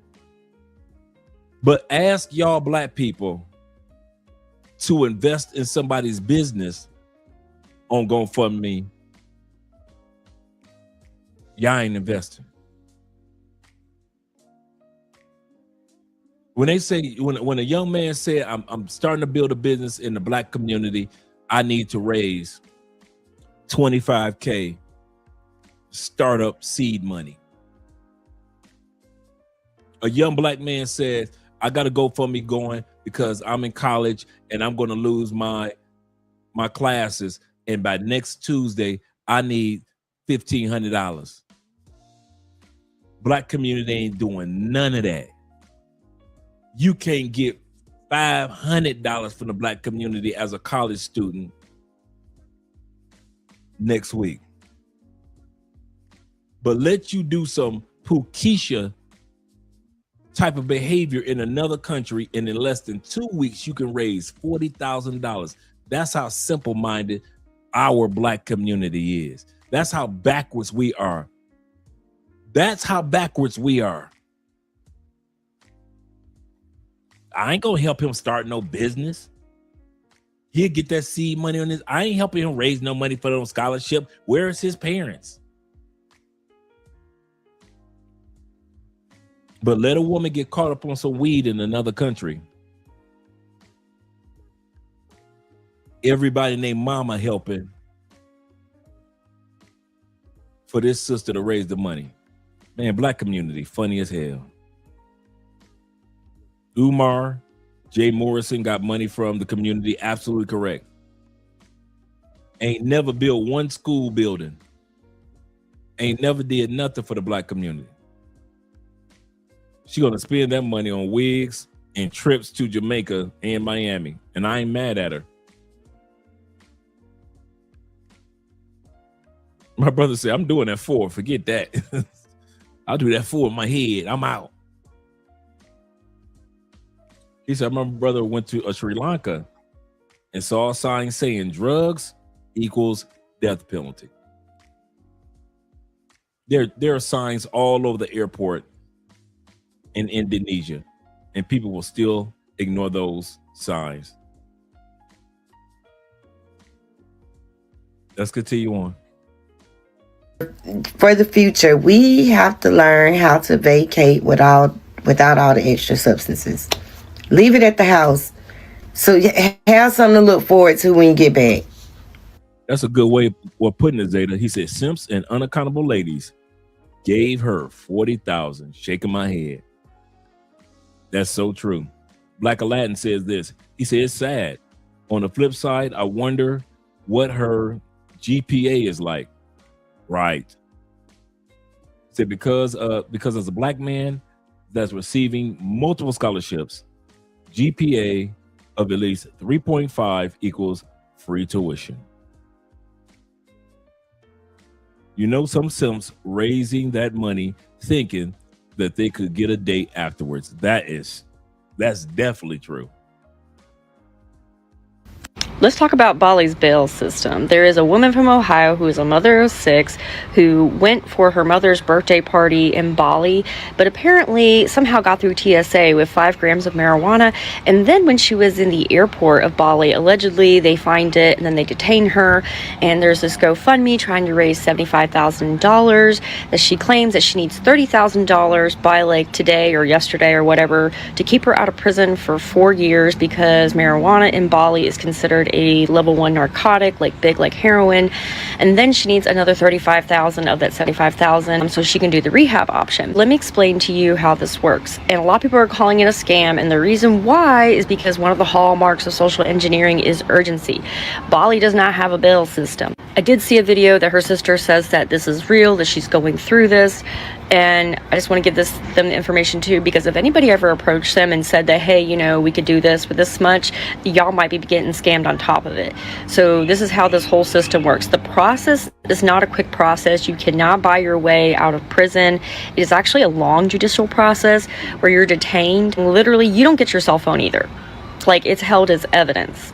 And apparently she sent somebody a text message saying that, hey, they found my stuff at the airport. Somebody asked if they were at the airport. This is the alleged message that was shown, which could hurt her in the long run. And if you're ever in that situation, don't be texting like what you did in there, because they're going to get that potentially. Secondly, if you travel anywhere, traveling abroad, please research where you're going. Like, that account I saw had already raised like $31,000, the screenshot that I saw. And it's really disturbing that people will give money to something like that. And I know it's an emergency situation if it's a real situation, but I'm just going to put it from here. From someone that lost everything from a fire, people will bypass people that actually legitimately need help, people that didn't make a choice to put themselves in that position. So please choose wisely before you give out your money. That's all I'm saying. If you want to give money to help somebody, there's somebody that has such a more crucial situation than that. Like, as crucial as that sounds right now, there's people that have legit situations. Like, there was a young lady in a comment section that needs a kidney transplant and only raised $200. Like, go, if you want to give some money to help somebody, you could do something that could literally extend somebody's life. I'm on year 4 after the fire, and I'm still trying to build myself up. Like, I still have things that I need. I'm just asking for y'all to like and support my channel. That would really help me out a lot. But let's begin. Up top, I wrote social engineering because one of the hallmarks of social engineering is that there is a sense of urgency for a large amount of money. AI thinks that this is certainly highly orchestrated, and I fed everything, the details of the story, into it. It says they're classic hallmarks of a bail scam, which I briefly mentioned on another video talking about a whole other country and a whole other continent where people around there will feed you a lie and be like, oh, I can. So she says, based off of her homework and experience, this is a bail scam because Bali does not offer bail, and I knew that. So for her to sit back and say, I need 30,000 to give these people and another 30 to 35,000 for the program, I ain't believing it. Ishmael said this. He said, was Umar and Tariq excuses on this subject? I wouldn't know. I would not know. Ella says this. He said, we always do our research before we travel to other places. It don't even have to be another country. That's true. We're doing our research. That's how we do. But hey, this is y'all queens in the States. Queens to be. Yeah, she's trying to hit that lick, that smooth criminal lick. Shout out to Ghostface, my uncle in the building. What up, Doe, Detroit? You better back the fuck up out my face, goddammit. I'm from Detroit, Michigan. Don't play with me. Like Nubian said, I was wondering about the bail situation. Was strange because it's almost automatic jail time, no pass and go. That's what I thought in Indonesia. We're going to get to a woman, the sister that deleted her mama in Bali. They didn't talk about bail, and I don't, even when the brother got arrested. Remember the brother got arrested a few months ago. Brother got arrested in Bali, Indonesia for bringing the gummy bears. He was a semi-pro basketball player. He brought the gummy bears, the drug-induced, laced gummy bears to Indonesia. They locked him up until he got sentenced. Was not a bail. There was not a bail talked about. Every case that I've seen with Indonesia, nobody's talking about a bail. All of a sudden, in her case, there's a bail. And she's raised over $40,000 now. This is crazy.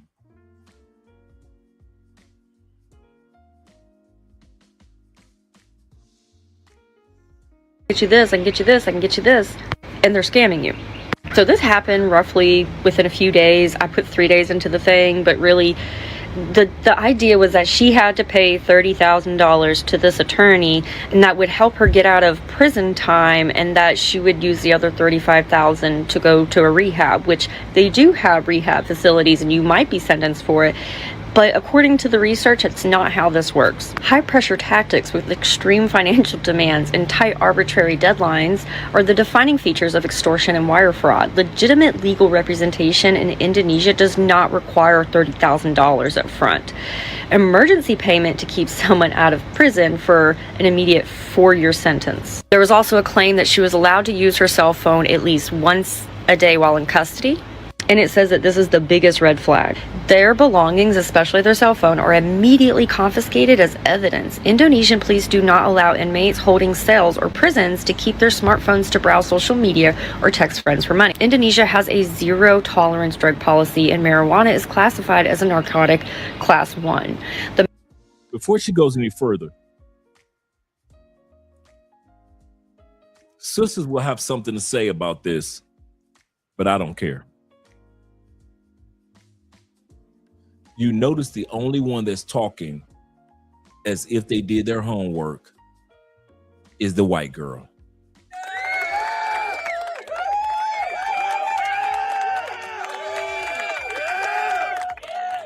Shout out to my brother, Black Aladdin, with the $15 love on the Cash App. Appreciate you, brother. I've seen brothers and sisters and brothers talk about this headline. You know, I did all type of research for this. I hadn't seen anybody that took their time out and did their homework. Everybody has critique. Everybody's making money off the content, but nobody has done what the white girl did. But then y'all want to criticize us for getting with sensible white girls. Not the crazy white girls, but the sensible ones. The ones that aren't moved by emotion like some of us brothers and sisters are. The white girl that's like, listen, you could take that 40,000 and you can help the woman that has a kidney issue, help a kid with scholarships. No, black people, what did we do? We raised $40,000 and didn't do any homework. $40,000 for a woman to pay a bail in a country that don't have bail. In a country that when you get locked up, and she's right, I haven't heard of any person that got locked up in Indonesia ever was able to use their phone to communicate to the outside world. That's so true. Not one person was able to just communicate like this woman is able to do. Remember, we got a case that we're about to look at in a few minutes of a sister. She was just in holding. She wasn't even convicted in Bali for her crime, but she did the crime in Bali, but it was against an American. It took them 7 years to ship her back to the States just to do the case. 7 years. No cell phone. No letters, no message in a bottle, nothing.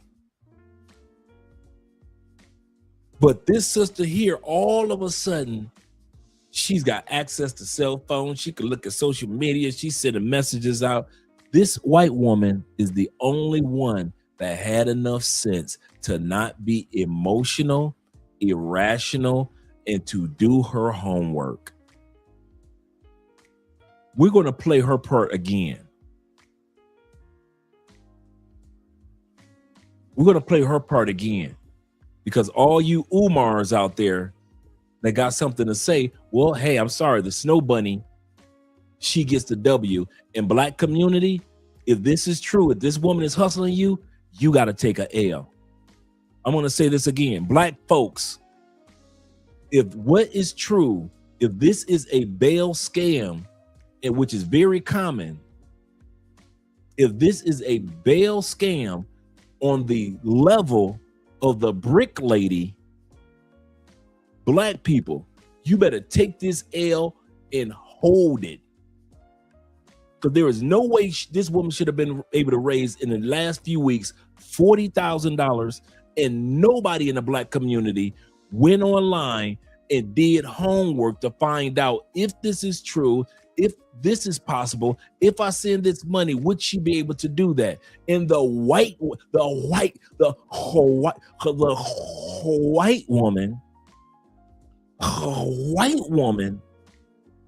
was the only one that went on ahead and did step by step research to prove, hey, black folks, you might want to keep your money in your pocket.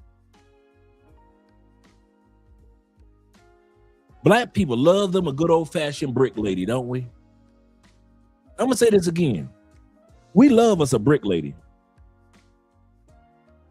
Remember the brick lady in Dallas that act like that a brother had hit her in the face with a brick and raised all that money? We love us a good old-fashioned brick lady. We do not validate nothing. We don't do our homework on nothing. We don't prove if something is true or false. We just start sending money in because it's a female, because it's a sister. The simp send money in. The sister send money in. The LGBTQ male send money in. Ain't nobody did their homework on the brick lady except one sister who cracked the case and was working with the local law enforcement and started working with she was a YouTuber, I forget her name, older lady. She was the only one other than black men to say, guys, this brick lady is lying. She is a fake. What happened? Truth came out after all these black men, including me, you, we were all attacked because we don't protect black women. Malcolm X said, what they quoting Malcolm X all day long? Malcolm X said the black woman is the most unprotected woman in the world. Blah, blah, blah. They was just quoting Malcolm X. Come to find out the brick lady had lied. Now she got her tail in jail right now. We've had several cases of brick ladies since that moment took place. And now we got another one.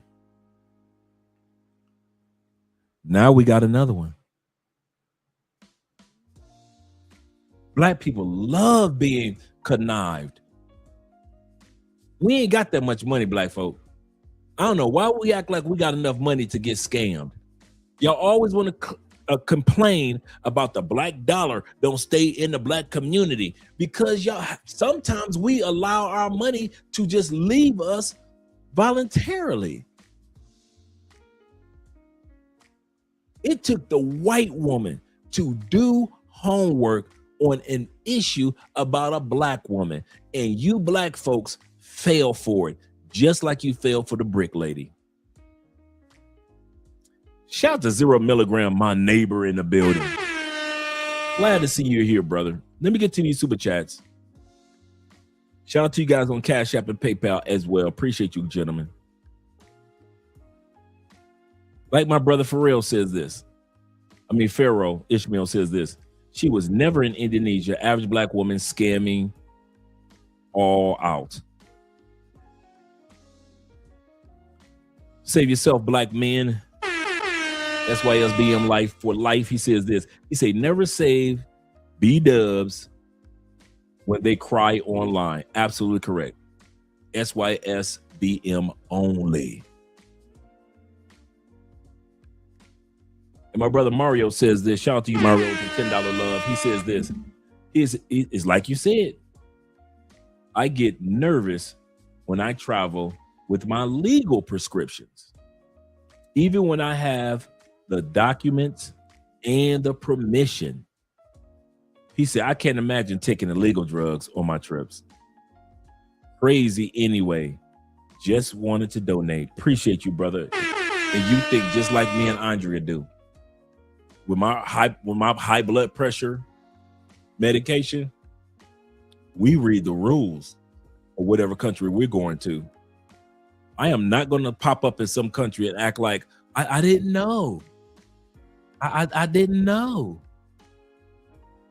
When all I had to do was go to ChatGPT or DeepSeek or any one of those platforms, those search engines, and do my homework in depth on what steps I need to take. And then the cool part about ChatGPT and DeepSeek, they'll give you the hyperlink where you need to go to. That you can even tell ChatGPT or DeepSeek or any of those platforms, those AI platforms. Okay, write me out a letter to that particular department in detail, in their language and my language, so that all I have to do is sign the bottom, dated. Let me know where I need to send it to, what email, or do I need to mail it off? If I need to mail it off, what offices? All of a sudden, ChatGPT will write that letter in their language, write you a copy in English. If you want it adjusted, you can do that. Y'all ain't doing that. Not the black community. Y'all just taking weed over there. Y'all just doing everything else. And then all of a sudden, I really believe that this is fake. I believe that what's going on with this woman is just nothing but the black community not doing their homework and getting scammed just like the brick lady. That's what I think this is. I think it's the same thing as when the two young ladies from London that got arrested in Jamaica, I think it's the same thing. You find out that the mother lied about, oh, my daughter went over to Jamaica with her friend. And then when the truth came out, the mother has a boyfriend in Jamaica. The mother's father is from Jamaica, not London. The mother was the one that coerced the other girl's mother to let the two girls go. But when you looked at it on TikTok, the initial mother was on there looking like a $50 Sade. Could you please help me raise money for my daughter? She went over there to Jamaica from London without my permission, blah, blah, blah. She's looking at 20 years. Oh, mom didn't tell why your daughter is on bail in Jamaica. She got pregnant. Mom ain't tell none of that. I'm tired as a black man. I'm not tired. No, I'm not. Let me retract that one. I love it. I love it because when they say the black community, they ain't talking to me no more. They ain't talking to me no more. When they say black Americans in the States, they ain't talking about me no more. So I don't care nothing about it. I was about to say, I'm tired as a black man. No, I ain't. I'd have been lying. I am not tired as a black man. I expect this type of stupidity from our community now. I expect us, when that woman in London said, my daughter and her friend locked up in Jamaica, I need money. Y'all being dumb enough to send the money like y'all did. She needed 20,000. Y'all sent 20,000. Brick lady made like $45,000 off y'all, not me. I'm like shout out to Angry Man. Angry Man has his t-shirts and his crew and his membership, and it's called Bino. B-I-O-N. No, B-I-N-O. Black in name only. I'm just black because y'all look at me. But I don't live in the United States, so I ain't got nothing to do with the black community in the United States. Oh, Dre, you've acted funny style. No, I'm acting like I'm an immigrant in another country. Me and my Uncle Jeffrey Ghostface, we were sitting back listening to some music today, right? And we were thinking like, we ain't never heard the full song of a Cardi B. We ain't never heard a full song of a Meg Thee Stallion. I ain't never heard of when Beyonce started wearing cowboy hats, bruh. I ain't never heard none of them songs. And I mean it to this day. I have never heard in the last 8 years, I have never heard a full Beyonce song ever. Any of them albums she came out since I left in 2018, 19, I ain't heard none. All them Grammy and Cowgirl, I ain't heard none of that yet. And I mean, I told Jeffrey, if it was not for TikTok, and you know, TikTok reels, and they have these new songs, I wouldn't know what that dude. I am not one of them dudes that has an umbilical cord to the United States. So if y'all thinking that I'm outside the United States trying to be a black American in the United States, no, I'm black American by name only. Yes, I'm black. Yes, I'm American. Yes, I love my people and my culture. But I am not sitting around cheering on everything that black people do in the name of my hue. I do not co-sign everything that black people do in the United States. Hell no. Hell no. I'm not even there for it. So when this woman is scamming y'all for $40,000, and it took the white woman to do her homework and dispel all this madness, and the sisters and the brothers in the United States did no homework, but the white woman did. Man, I ain't about to feel sorry for y'all. That's serious. My brother Zeta says this. Shout out to Zeta. With the $2 love. Zeta says, Brick Girl was exposed and black men still got the blame and still have not received an apology from black sisters.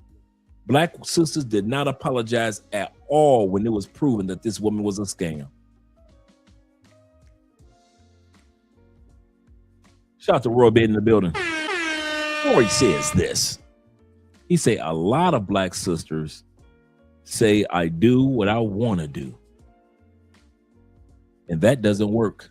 overseas. You are 1000% correct. Let's bring the video back.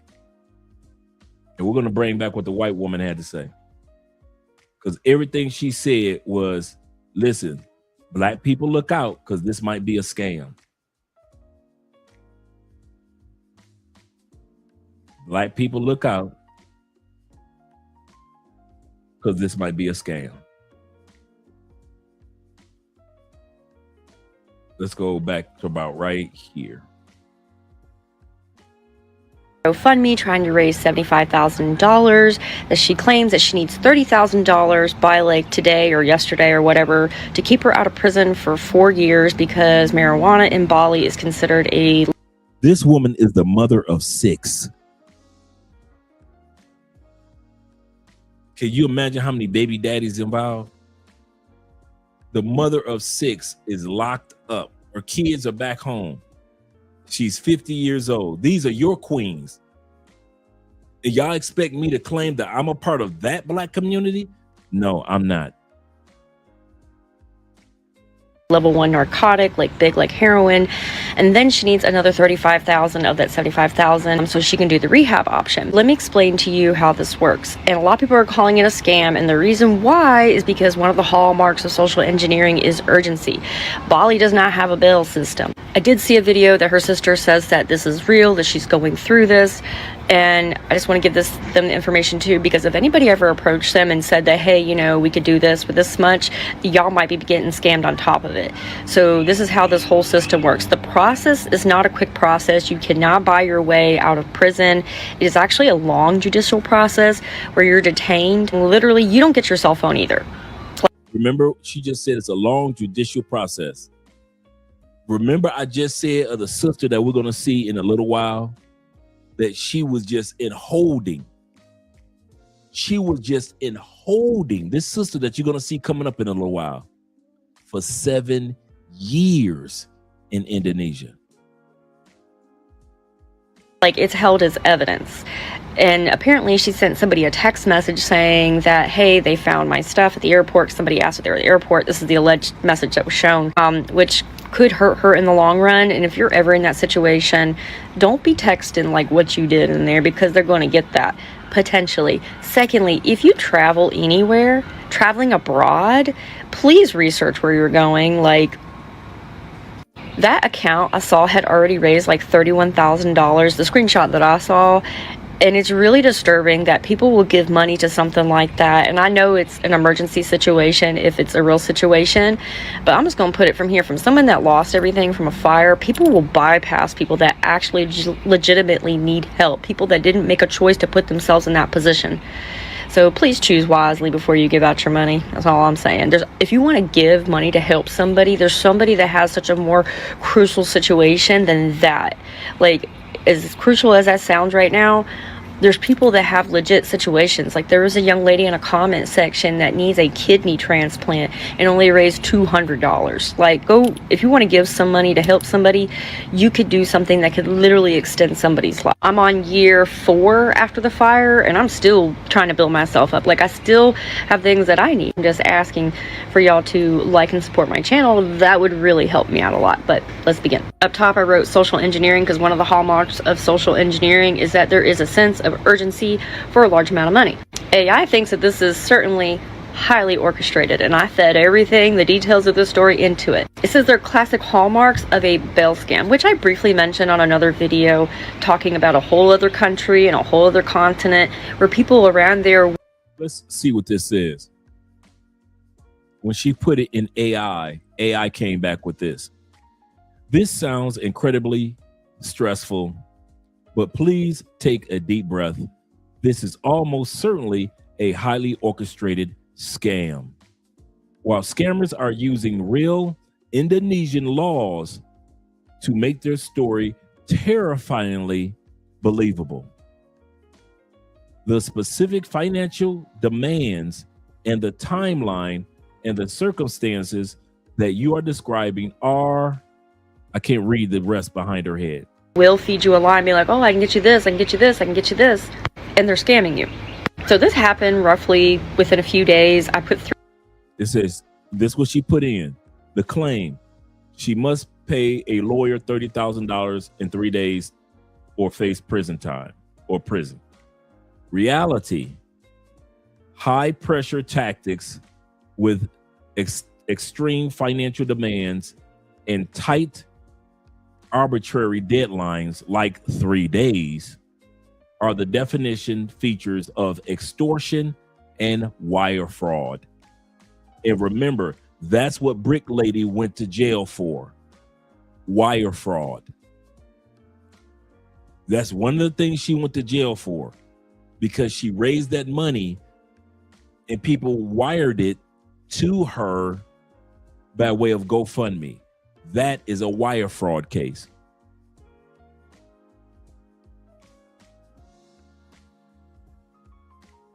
Days into the thing, but really the idea was that she had to pay $30,000 to this attorney, and that would help her get out of prison time, and that she would use the other $35,000 to go to a rehab, which they do have rehab facilities. All right. It says legitimate legal representation in Indonesia does not require a $30,000 upfront. And you might be sentenced for it, but according to the research, it's not how this works. High pressure tactics with extreme financial demands and tight arbitrary deadlines are the defining features of extortion and wire fraud. Legitimate legal representation in Indonesia does not require $30,000 up front. Emergency payment to keep someone out of prison for an immediate 4-year sentence. There was also a claim that she was allowed to use her cell phone at least once a day while in custody. And it says that this is the biggest red flag. Their belongings, especially their cell phone, are immediately confiscated as evidence. Indonesian police do not allow inmates holding cells or prisons to keep their smartphones to browse social media or text friends for money. Indonesia has a zero tolerance drug policy, and marijuana is classified as a narcotic class 1. The mandatory minimum for possession is indeed 4 to 12 years. But to pay $35,000 immediately for rehab to avoid prison is also a scam. While Indonesian law theoretically allows drug users to undergo rehab instead of prison, this involves a lengthy official judicial assessment, not some quick little cash grab. Like, there's no deadline if you get an attorney and you pay this large amount of money, which it says legal fees do not cost that much. So if they're telling her that, she's getting screwed.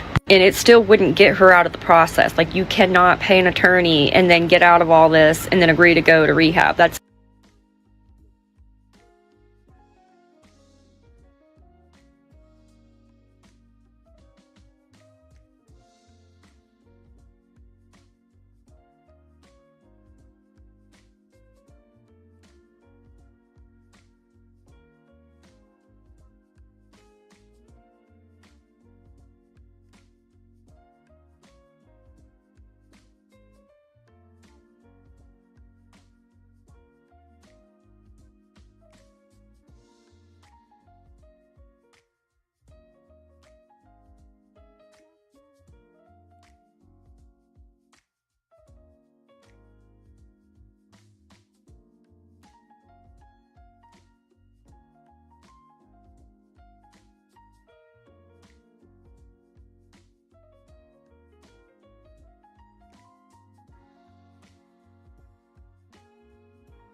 Thanks, Cole, for calling me.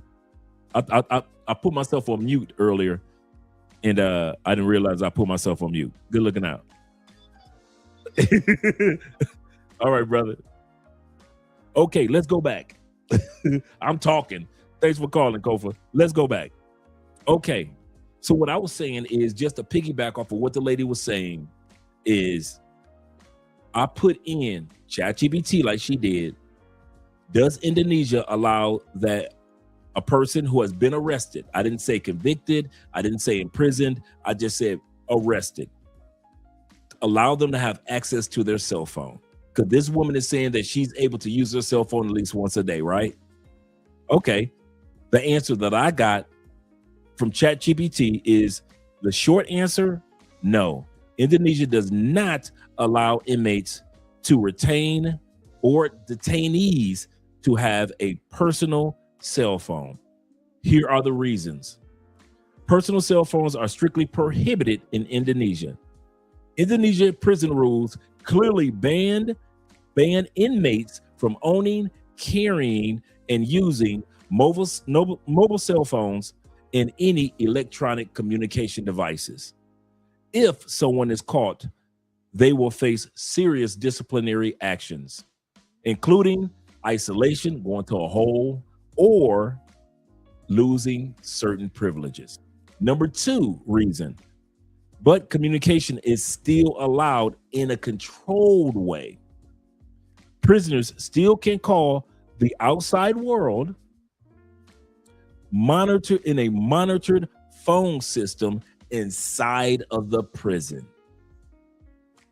So you can call family and you can call the outside world, but you do not have access to your cell phone. And that's just like with any county jail in the States, right? That's like a regular county jail in the States. You ain't got access to your cell phone in the county jail. You haven't been sentenced yet. You just a detainee. So it is in Indonesia. Prisoners can still contact the outside world through letters. 3, reality versus the rule. Even though phones are banned, some inmates illegally obtain them through smuggling and corruption. This woman ain't obtaining hers through smuggling and corruption.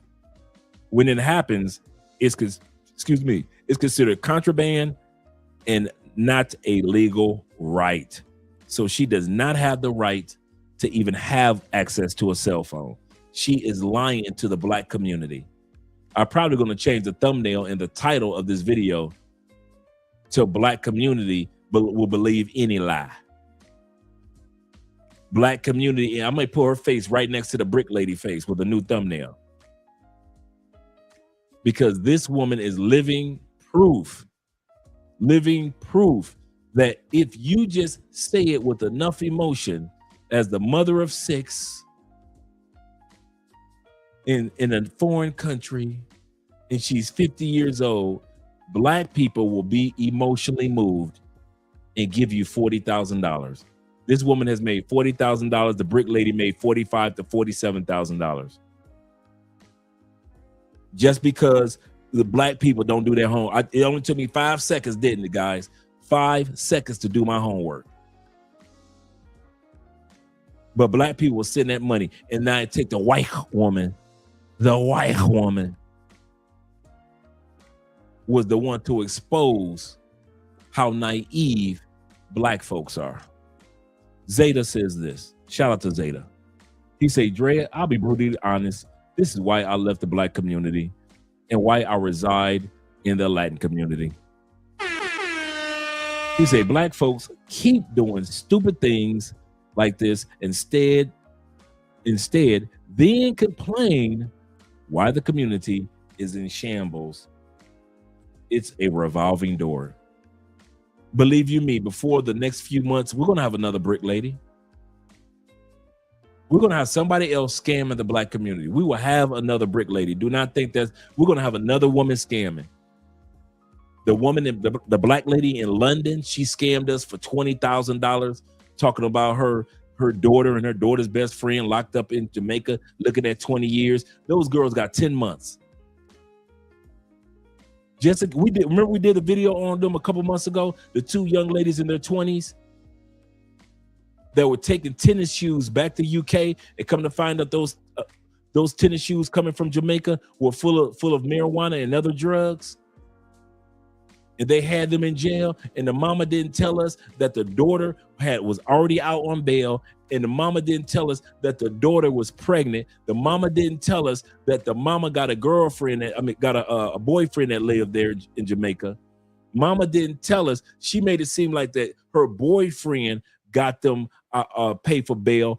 She didn't tell that it was her Jamaican father. The mother did not tell us it was actually her Jamaican father who put up his car to pay for the bail of the two girls that was locked up in Jamaica. But by the time the truth came out, the black community had given this woman $20,000. Just like we gave the brick lady $45,000. Just like we've given this lady $40,000.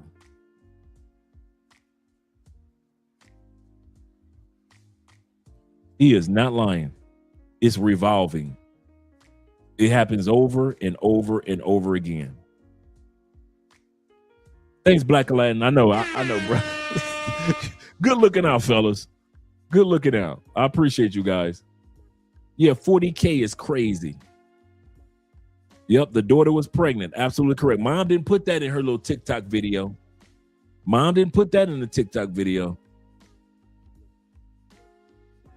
That's the crazy part. Thanks again, Kobe, for the call. Oh, the next one? Okay, next. Shout out to the Knicks.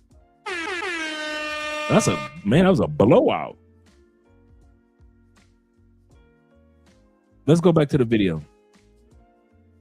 It's not how it works. She would have to face both the court and a pretrial detention. Pay this massive amount of money right now where I automatically go to prison. That's social engineering, y'all. There's no 3-day, 4-day, 5-day deadline to pay a lawyer tens of thousands of dollars to magically make a drug charge disappear. Under Indonesian Criminal Procedure Code, you have the immediate right to counsel. A suspect has the right to secure legal representation immediately from the moment of arrest and throughout every stage of the investigation. No financial ultimatums. The Indonesian justice system does not give suspects that kind of window to crowdsource money for an attorney under the threat of an automatic 4-year sentence. Trials and sentences follow strict statutory timelines. She would not be able to buy her way out of the legal process.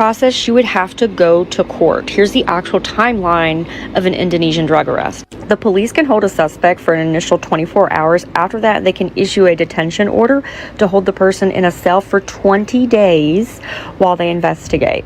If they need more time, a prosecutor can extend that detention for another 40 days. Pre-trial detention. Suspects are not allowed to simply leave while waiting for trial. Because Indonesia does not have a bail system, she would remain in a police holding cell or a local prison until the investigation concluded. Once the investigation is finished, the police hand the dossier to the prosecutor who brings the case to a district court. Sentencing or rehab. Only a panel of judges can sentence someone to prison or mandate that they be transferred to a rehabilitation facility. This happens after a formal trial has concluded, not via an emergency wire transfer from friends back home. Bali's bail system. The claim, $75,000 for bail. Really, it was claimed that she needed $30,000 for the attorney. But they do not have a U.S.-style bail system, especially not for serious drug offenses. You cannot legally pay a set amount of money to the court to avoid pretrial detention or prison time for narcotics charges.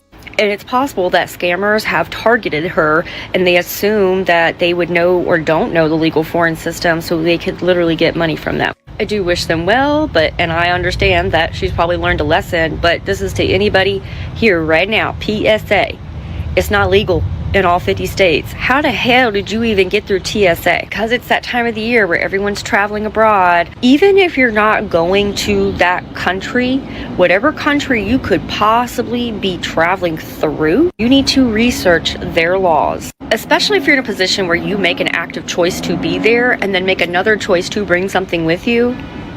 In any situation, before you donate, please do your research. And if you really do feel called to give somebody something, you can easily search for other GoFundMes on GoFundMe. Even $1 is going to help somebody. If a lot of people give $1 to something, then that person, they might be able to recover in whatever they're going through. Like, there's people out there that need serious medical treatments that can't afford it. And here we're giving money to people that can't even do basic ass research.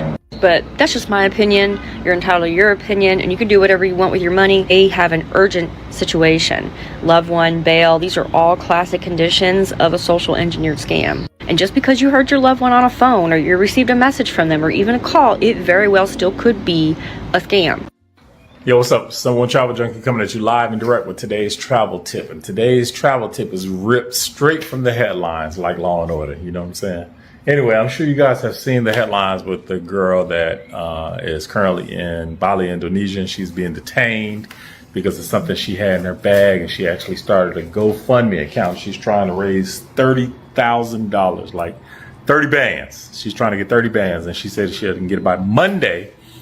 They're going to hold her in the country for the next 4 years. But if she gets the money, she can do some type of diversion program and she'll be out in about 3 months. Now, I don't know what was in the bag because she didn't say it in her post that she wrote. But one of our friends I talked to told me, she said she has something like 5 grams of marijuana in her bag, whatever the case may be. I don't know. Nevertheless, she had some type of illegal substance in her bag when she was in Bali, Indonesia. The Indonesian officials found it in her bag, detained her. So your travel tip is, and before I tell you your travel tip, yes, this does happen because I had a homeboy of mine years ago, my boy Adios Beaches. He had some stuff in one of his bags years ago. He flew and met us in Dubai, went through a couple of airports, Frankfurt, Atlanta. They didn't catch it, but in Dubai, they caught it. They detained him. We had to contact the embassy. It was a whole thing, but that's a whole nother post.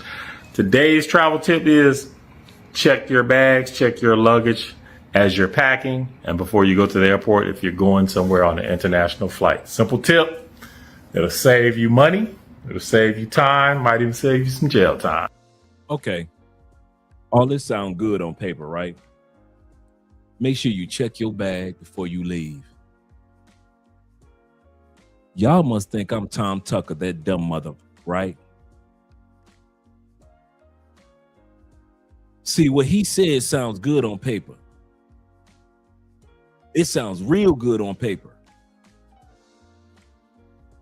You telling me that I'm supposed to be stupid enough to believe that your boy didn't know what the hell he put in his suitcase, and when it landed in Dubai, he's standing there like, oh my God, I didn't know.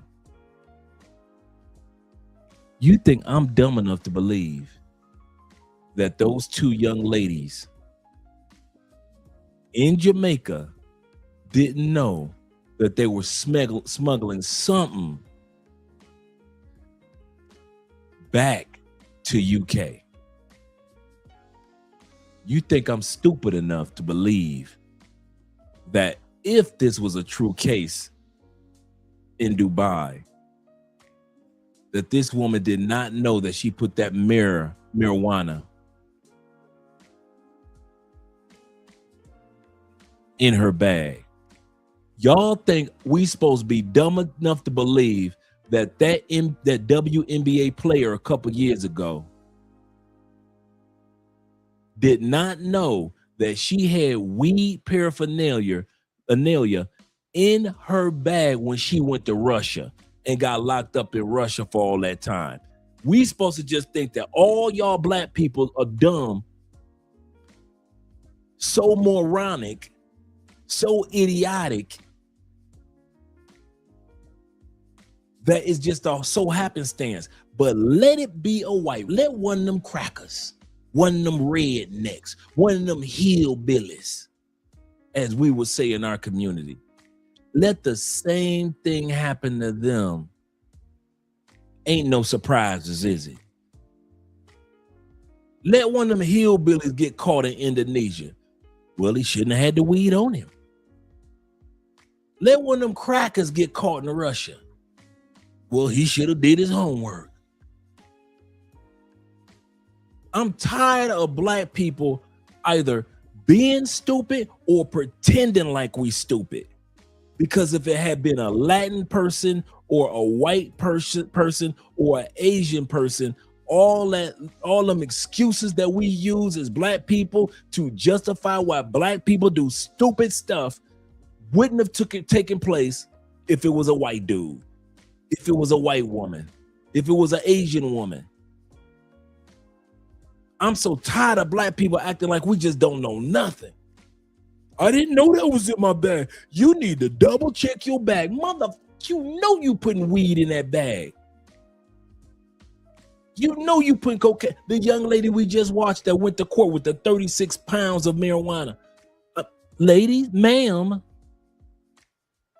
before they close that suitcase, young lady, did you not realize that much weight? You're going to eventually get caught with that much weight. Half of your whole suitcase was overflowing with bags of drugs, and we're supposed to be expected to think that you was dumb enough not to know that a half of a suitcase full of drugs weighing over 36 pounds. Well, you just weren't going to be flagged for that, huh? You just flabbergasted that you got caught, huh? And you weren't the first one. The judge said 5 other people got caught from California trying to do the exact same thing within that month.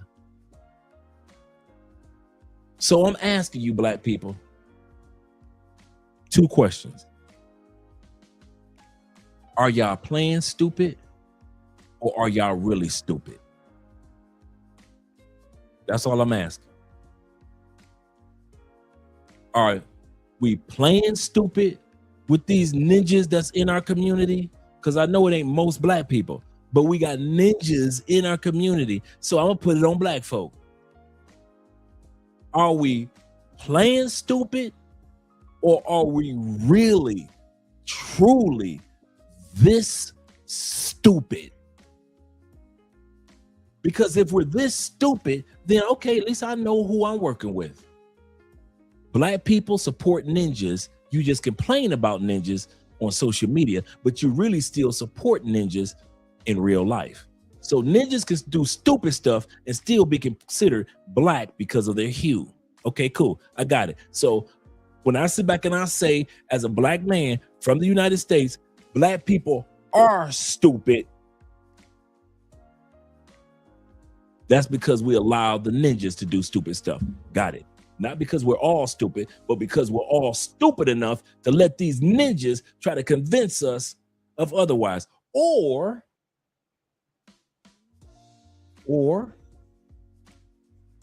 we are very good actors and we know how to play stupid. So my third question is this: which one is worse? Which one is worse, black people? Playing stupid or being stupid?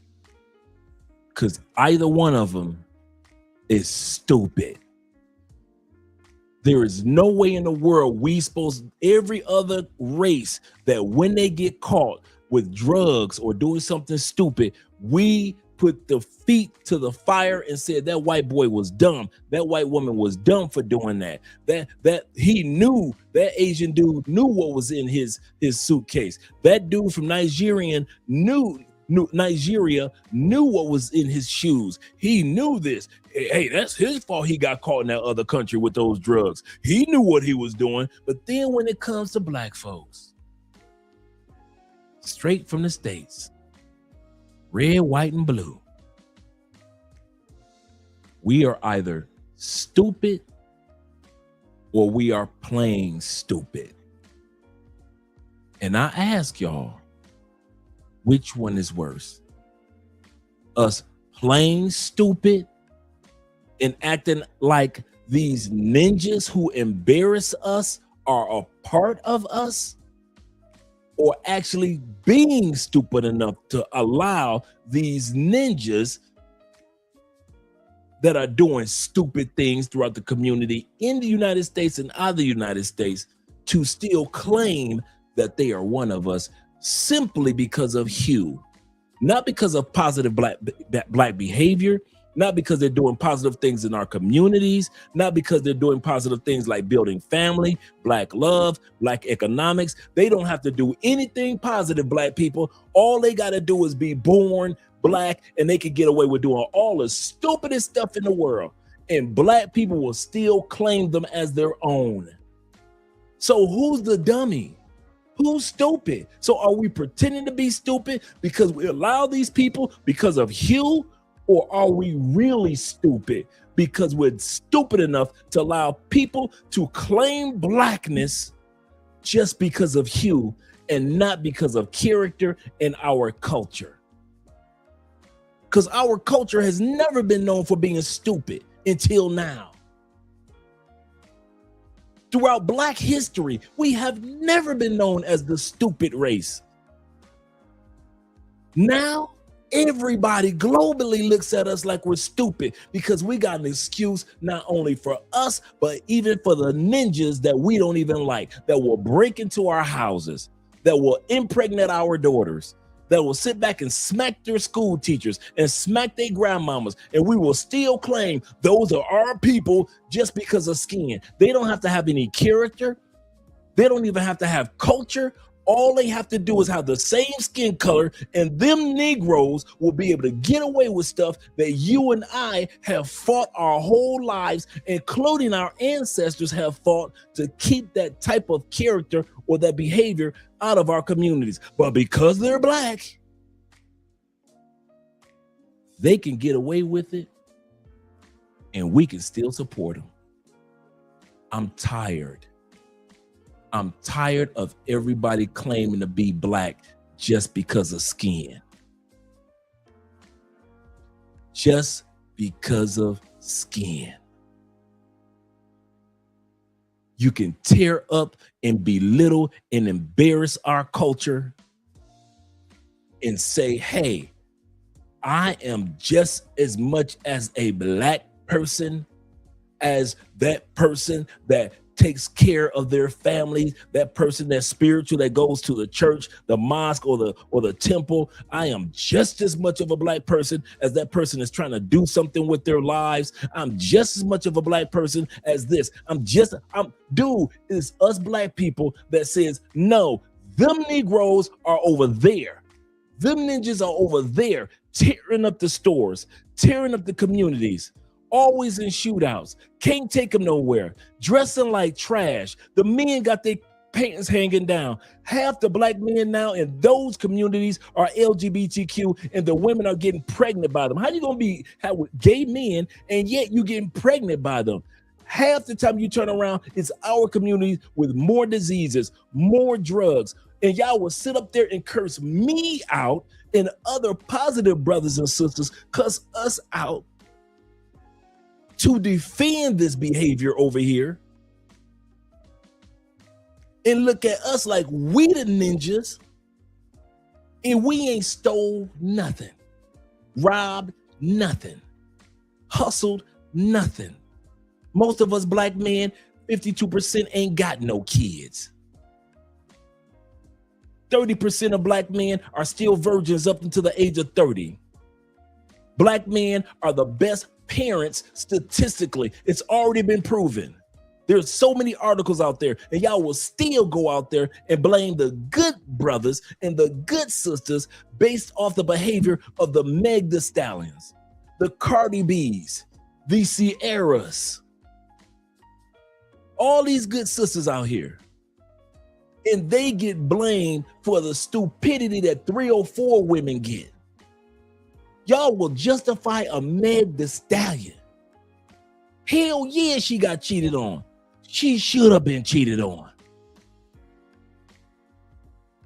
She been a side chick and a thorn in the Black man's community for the longest. Either she's been some Black man's thorn in his side or some Black man's side chick. And y'all don't want to talk about that. She changed. Though most, not all, but most ninjas never change. Now you judging. No. Now I'm just telling the facts. Jesus said that you can tell a fruit or plant from the fruit that it bears. Jesus said, if that's a tomato plant, guess what you're going to get from it? Tomatoes. He said, listen, if that's an orange tree, guess what you're going to get from that? Oranges. If they keep acting like unruly ninjas, guess what they're going to keep doing for the most part? Some going to change. Yes, some people going to change. Even I changed. But for the most part, guess what they going to do? They going to live and they going to die ninjas. I'm tired of claiming people that don't want to get better in life. They don't want to improve life, and they trying to act like they are a part of us and all our hard work as black people just because they got the same motherfucking hue. I'm tired of it. I'm tired of it. Everybody that got my hue, everybody that skin folk is not my kin folks. Even Jesus said when he was preaching in Peter's house, people came knocking on the door. It was his mama, his brothers, and his sisters. They say, hey, I know Jesus preaching, Peter, could you tell him that his mama out front and his brothers and his sister? What did Jesus say? Well, since they my kin folk, because they my skin folk, they can come on in. Let me ask them. They can ask anything they want. That's my mama right there. Jesus turned, looked at his mama, looked at his brothers and sisters, turned right back around to the crowd and says, who is my mother, my brothers, and my sisters? The crowd that he was preaching to turned right from his own mama standing right there. Peter's house wasn't big. Looked at his mama, looked at his 4 brothers, looked at his sisters, turned right around, looked at the crowd and said, hey, y'all, my mama and my rest of my family is here. I got a question for y'all. Who is my mama? Who's my brothers? Which one of y'all my sisters? Everybody look behind Jesus. Well, them your sisters and your brothers and your mama standing right there. No. My mama, my brothers, and my sisters are those that do the will of God, my Father. Just because somebody got my hue, my skin folk, don't mean they my only kin folk. If Jesus sat back and hey, I'm in front of his family, he didn't wait till his family left the house. His people were standing right there. And he turned right from his own mama who gave birth to him, who was right there when Immaculate Reception Mary. He turned right from her as if she wasn't standing there. The Bible names off all 4 of his brothers' names, and then it says sisters, meaning that he had more than one sister. So he got at least 2 sisters standing there, all 4 of his brothers standing there in front of Peter's doorway, and his mama standing there. And they talk about, we need to talk to Jesus for a minute. That's our family. We need to talk to him. Jesus turned away, looked at his people, turned around and said, yeah, by the way, I got a question for y'all. Who's my mama?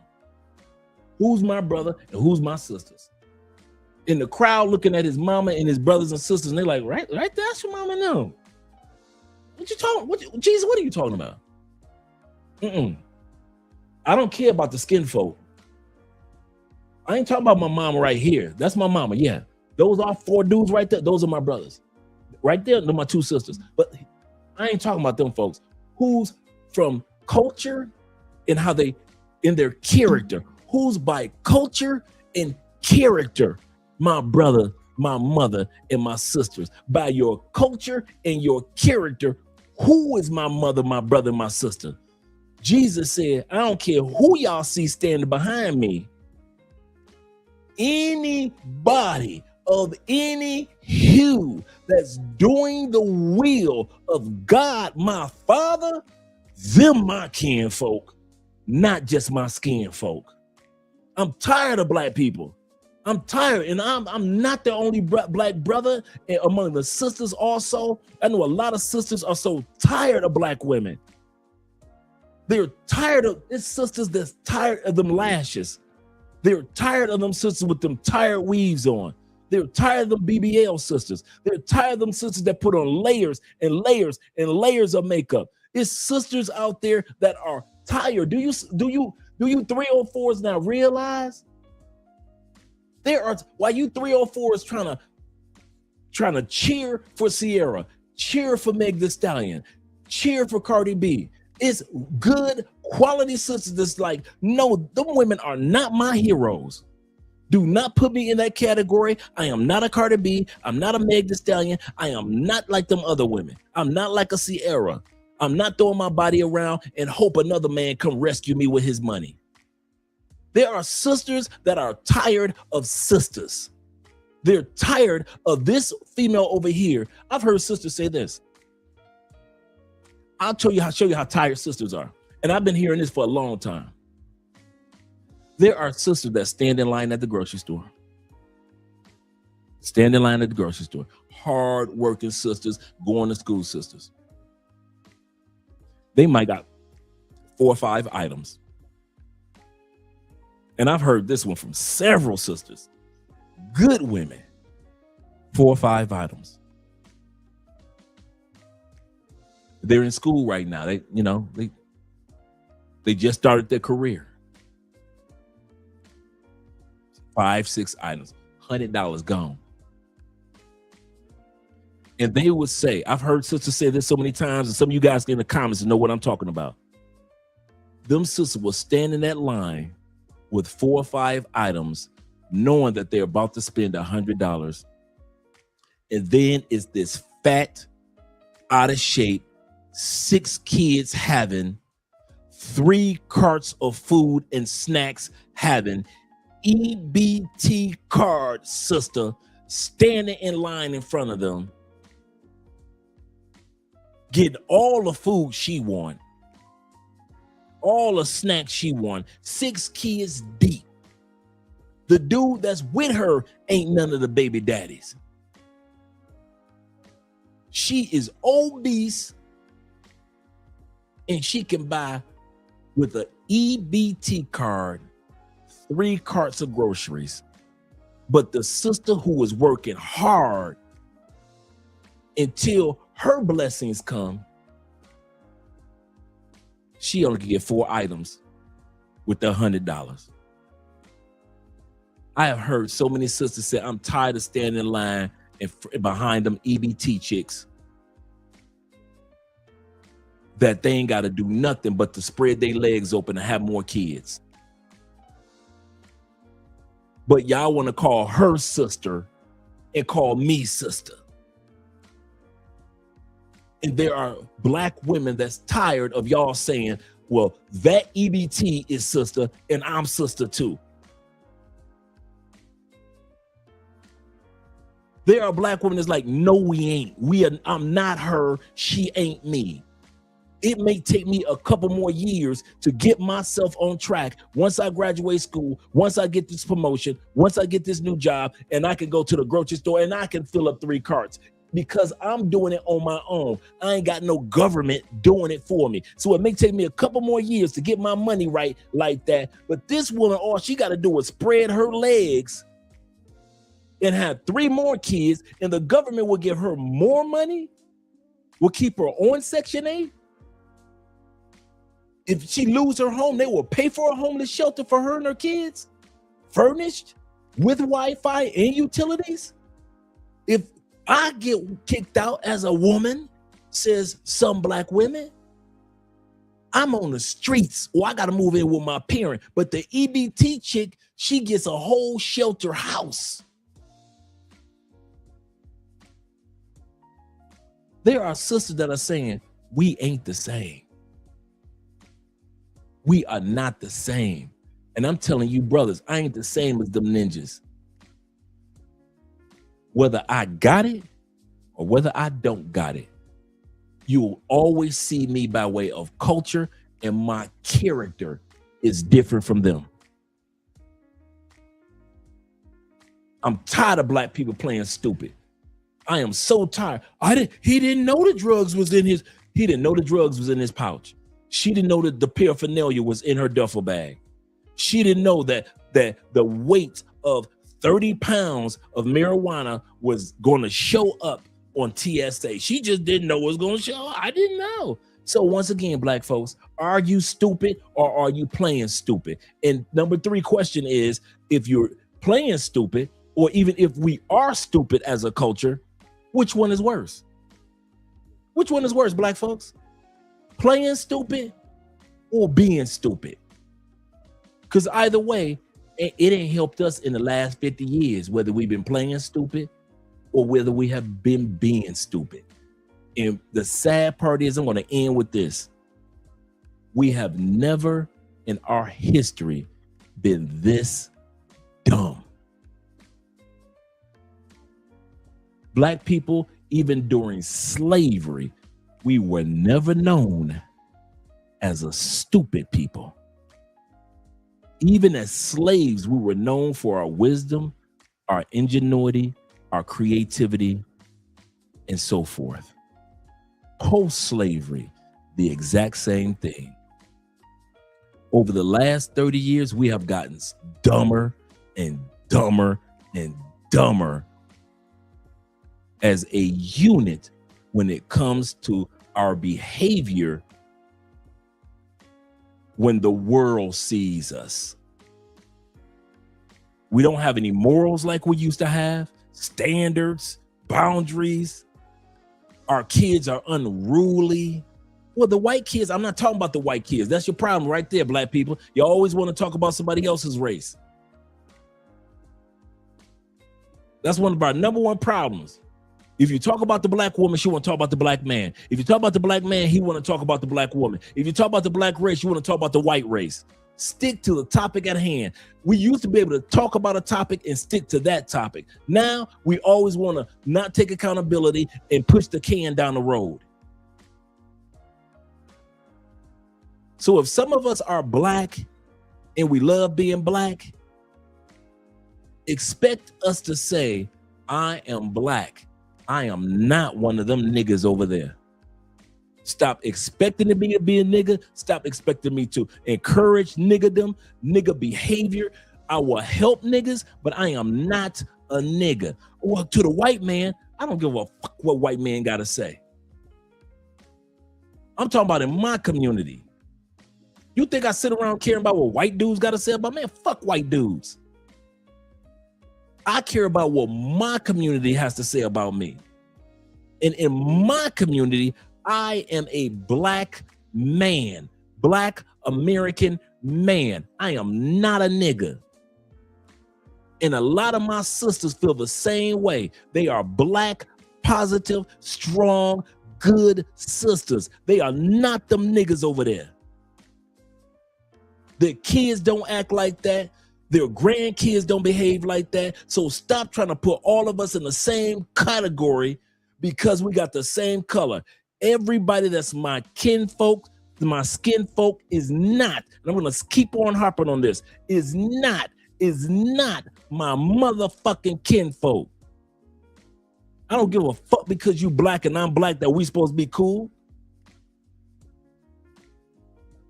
No, we ain't. We ain't cool. If you don't respect the culture and you don't have character, we ain't cool. If Jesus expected the respect of the culture and your character, I'm doing exactly what Jesus did. I'm doing exactly what Jesus did. I mean that. I'm tired of that shit. I'm too old. I'm too old to be waiting around for black people to grow the fuck up. This amazing culture in which we've been living in all these years, all these centuries. Amazing culture. And in the last 10 or 20 years, y'all act like a bunch of little ass kids. And then when us positive brothers and sisters got to say something, y'all get mad and all emotional and shit. Man, fuck you, man. Fuck that nigga Drake talking about, man. I'm going to chill, man. Fuck that. No, dude. We don't care. Niggas. You could tell black people fuck you till the cows come home. We're done. We ain't bailing you out of jail. We ain't doing no picket signs. If your head gets smashed in by a police officer, we ain't going to no rallies. I ain't going to no motherfucking courthouses. If your kids get kicked out of high school, do not be looking at me like you expecting me to tutor them.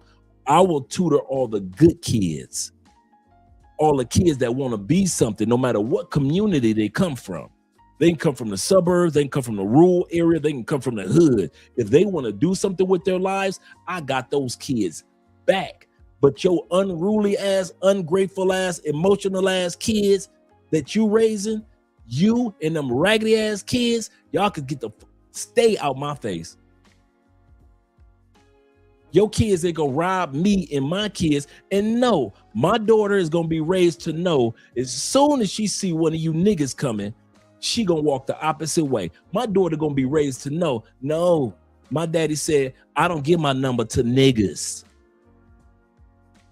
I will give my cell phone number to a black man, a young black man. Yes, my daddy taught me the difference between a young black man and a nigga.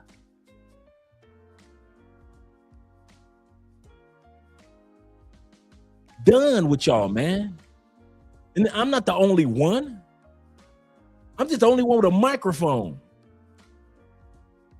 I can't believe he's saying that about our people. No, I'm not saying that about my people. See, my people understand the importance of our culture and our character.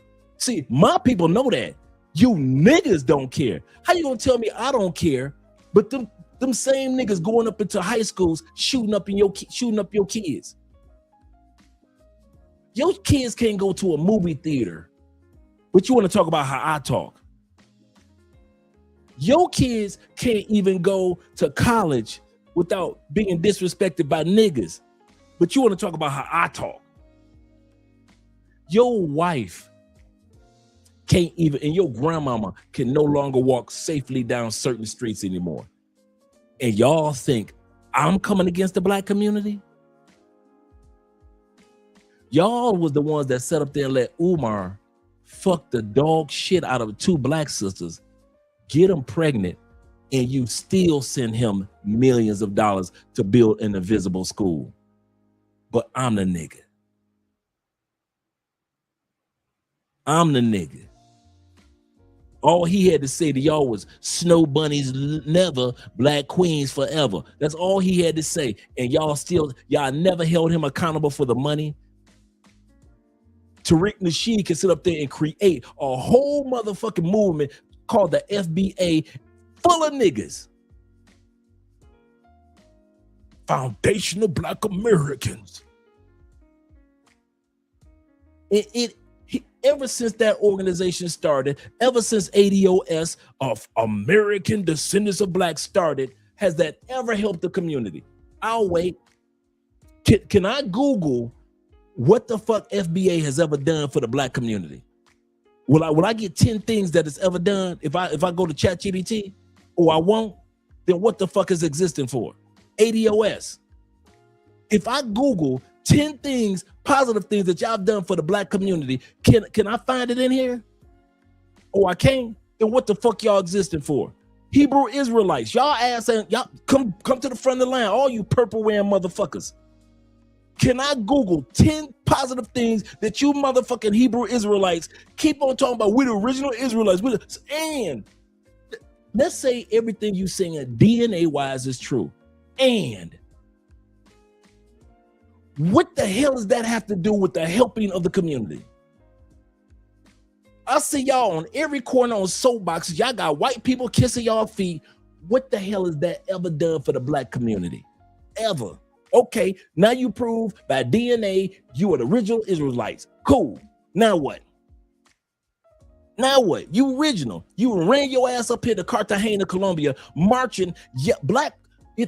You motherfuckers don't even realize how to respect other cultures, but you want people to respect our black culture.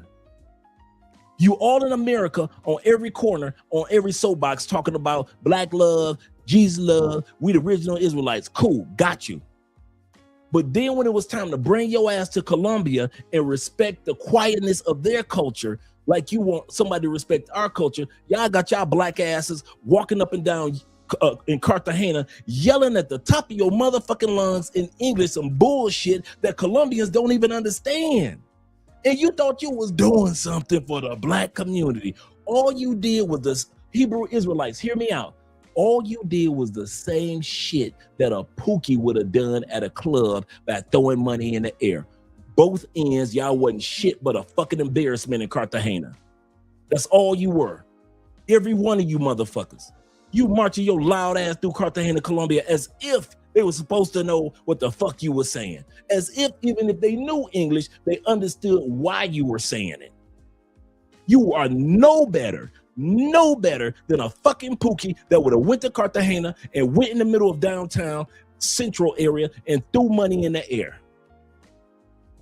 No better. A fucking embarrassment. That's all you were. You were no better than the brothers and sisters that went to Cartagena and started fighting in the clubs from the States. But you think because you throw a fucking purple on and you quote a couple of scriptures that y'all, and you tell the world and you prove to the world how we are the original Israelites, the original Hebrews, that justify you disrespecting another country and their country, in their culture, in their country. I'm tired of you niggas. I'm so fucking tired of y'all. Half the reason why I stay in the house, because I love being around black people. I can't stand you motherfucking niggas. I am so tired of nigga behavior. And y'all think that is in the name of it's not being nigga behavior. Hebrew Israelites, y'all think that's not nigga behavior? Having white people kiss your feet and you recording it. Y'all the original Israelites. Where is that in the Bible?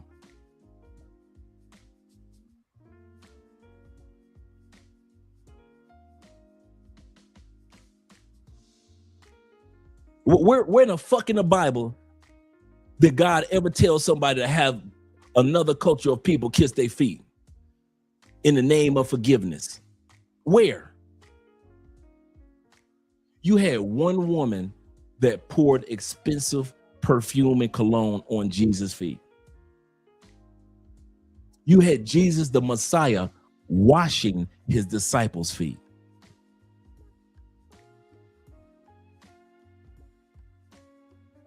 Meaning that the person that is greater is the servant.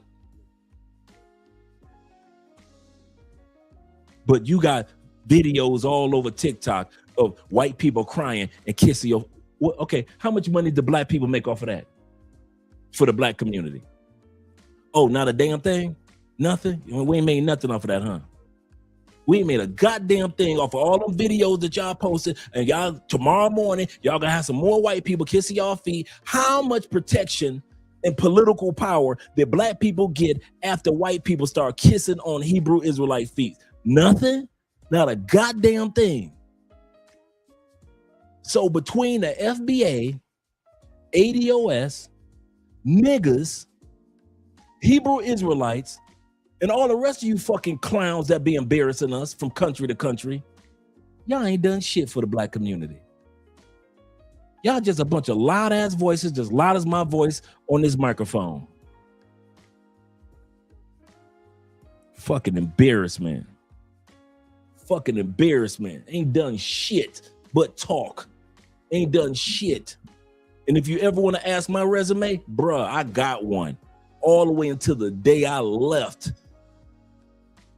Damn near every lunch break, I'm down at the city county building, fighting for this, fighting for that, for the children's rights for this, children's right for that. I'm sitting there having lunch and dinners with fucking mayors and attorneys and shit and goddamn senators in Florida. I personally own my own motherfucking bullhorn. I'm out there on Saturday morning in Tampa, hot than a motherfucker. When Black Lives Matter first started, not when it blew up and everybody knew it, nigga, when it first motherfucking started. I've been volunteering in the community from the time I got out of prison. I've been volunteering in the black community. You can't tell me shit. I'm still doing fundraisers in another country. T-Mac is doing fundraisers. Will is doing fundraisers in Medellin. Where the fuck is the Hebrew Israelite fundraisers in Cartagena? Oh, y'all ain't got one? So y'all just talking shit in another country, but you ain't helping the kids in that community at all. So tired of you motherfucker. I swear, I'm tired, man. This dude gonna sit up there and say, hey, be careful. with what you put in your suitcase, as if black people so stupid. You got to double check your suitcase because you may have stuck marijuana in there by mistake. I'm tired of us playing stupid, man. So what is it, black folks? Are we stupid? Are we playing stupid? And which one is worse?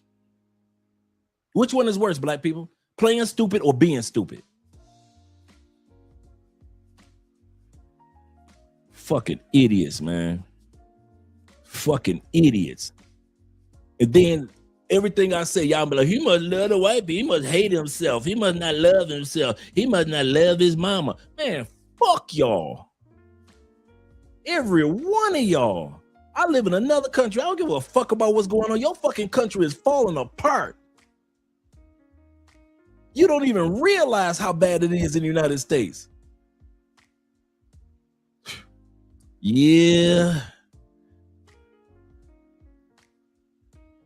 Kofa says this. Shout out to Kofa with the $5 love. He said they feared us because we use to plot, plan, and survive and thrive. Every piece of racism was because of how great we were. Absolutely correct. But now, I agree with the historical part that you just described, and I agree with the but now part. In other words, but now we can't blame anybody but us.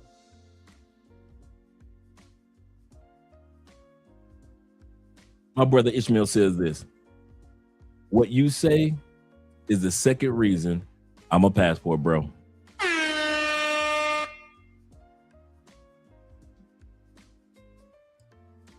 Zeta says, Dre, you know what's crazy? We get more disrespect than Umar. I tell people I never had kids out of wedlock, and Umar gets more respect than me. He's older than me. What's his excuse?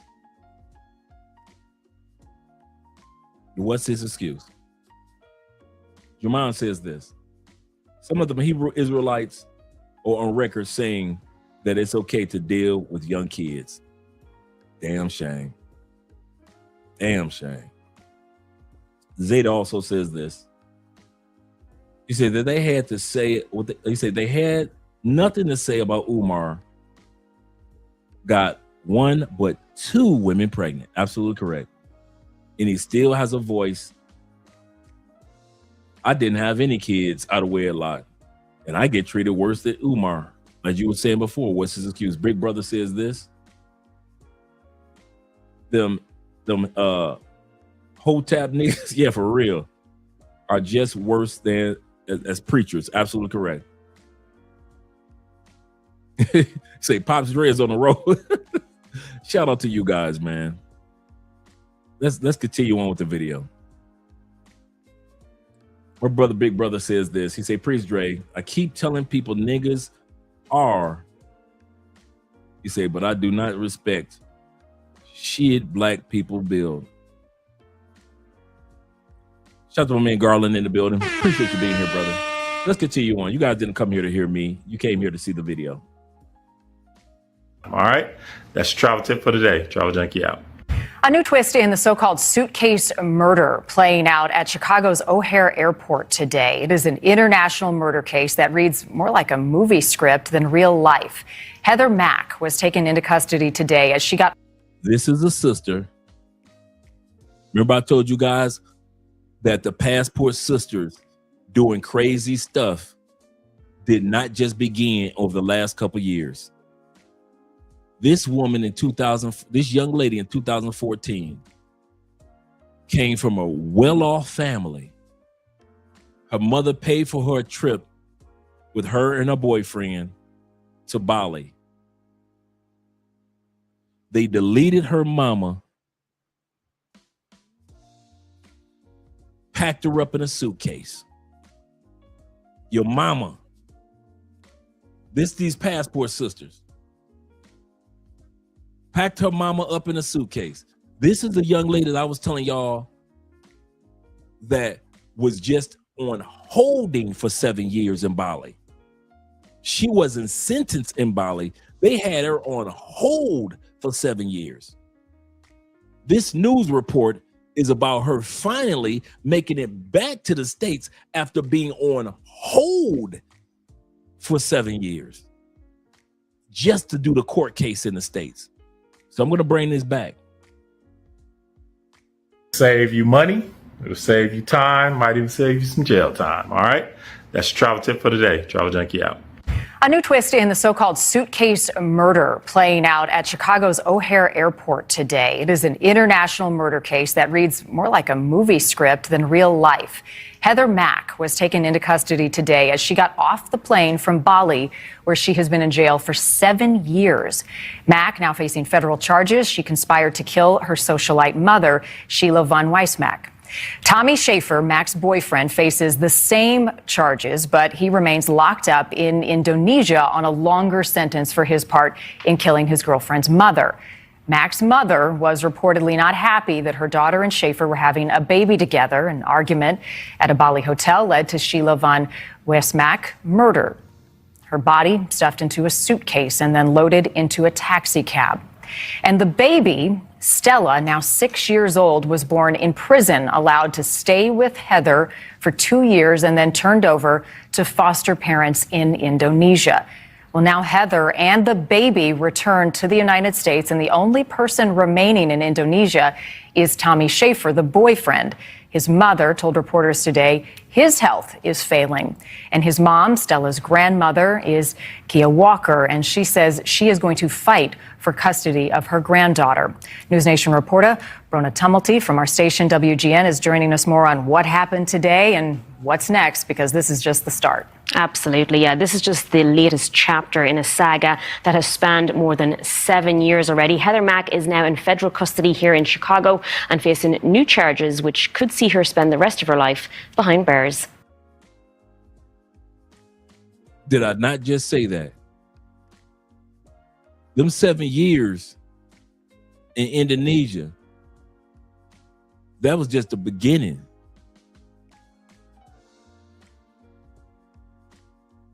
Now she looking at life sentence in the feds in the States.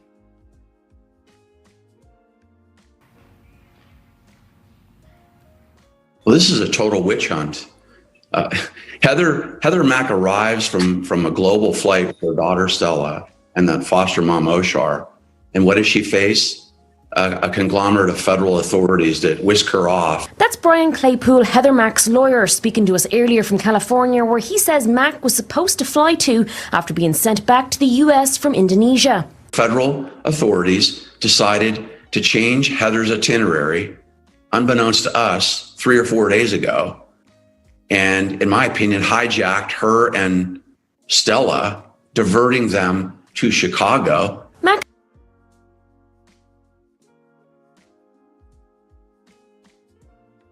That's the other game I'm tired of black people doing.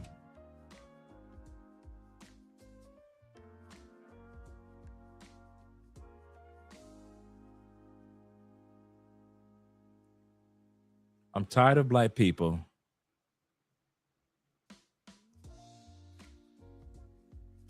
acting like mixed kids ain't black when you feel like it.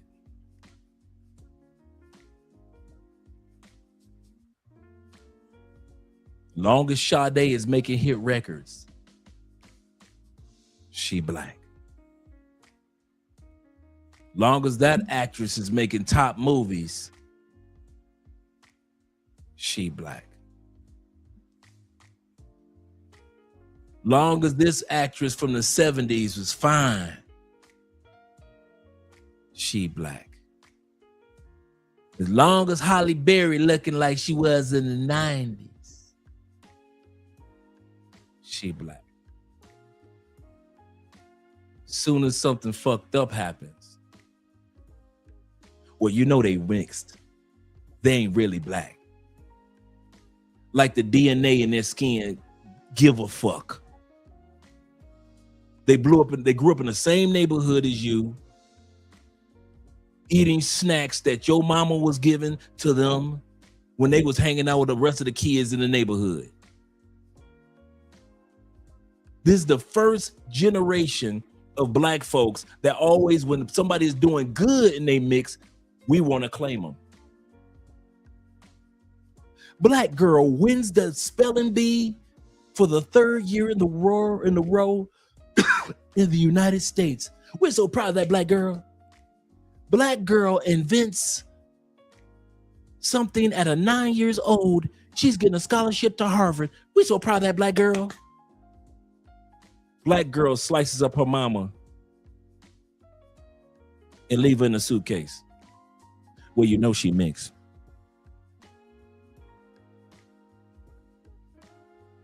But if the police pull her over and whoop her ass, they done beat on that black girl. Everybody's always, I'm so tired of it. I think y'all started that shit maybe like the last, maybe 6 or 7 years after COVID.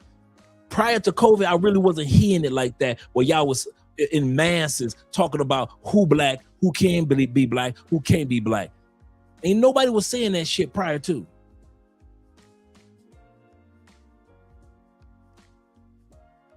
As long as somebody doing good, y'all want to claim them.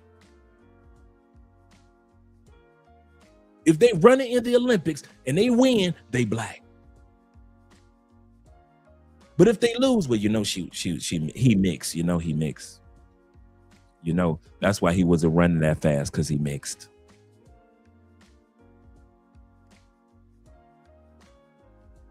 Long as Drake is making albums, hey, that's a brother. But as soon as he don't win a rap battle, well, you know he mixed. You know he mixed. That's why I'm done with these games with black people. That's why if y'all tell me, Dre, you are not part of the this new black congregation, fuck y'all. I'm glad. Hey, this on me. I don't give a fuck. I get my black citizen, I get my Colombian citizenship, and I'll be officially Afro-Colombian. Because I'm tired of these little petty ass games that we playing with blackness. That's another thing that I'm tired of.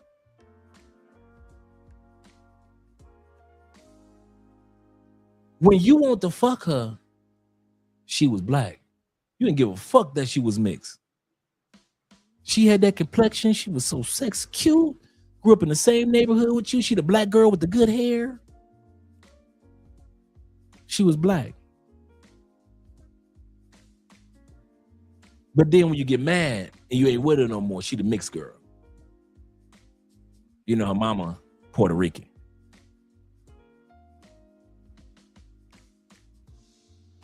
Y'all like that with Miles Monroe. I mean, Miles from the Spider-Man.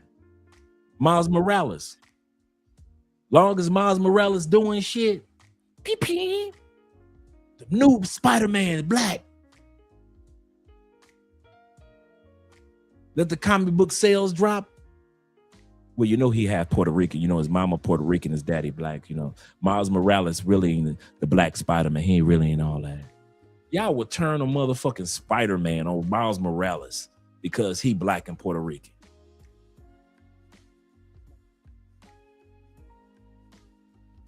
Y'all always want to claim somebody when everything is going right.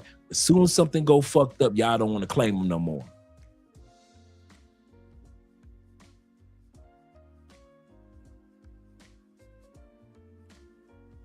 That's why I am one of those brothers that I do not follow the crowd. I'm not good at following the crowds. I'm not good. I'm good at helping the crowd. If y'all ever want to know, if you ain't noticed nothing about Andre, I am a horrible follower of the crowds.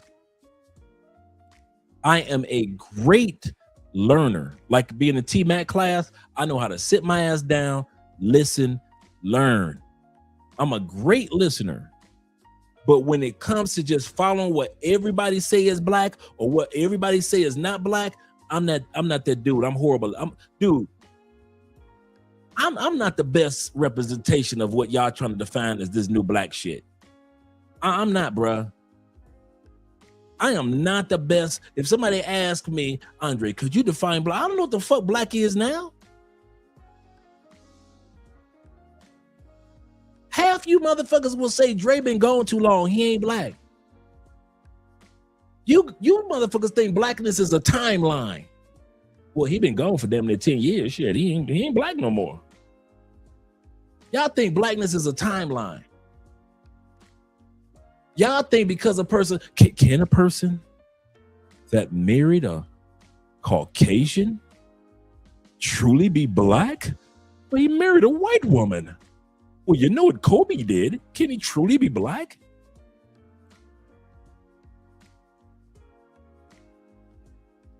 Y'all call Kobe a hero on the court.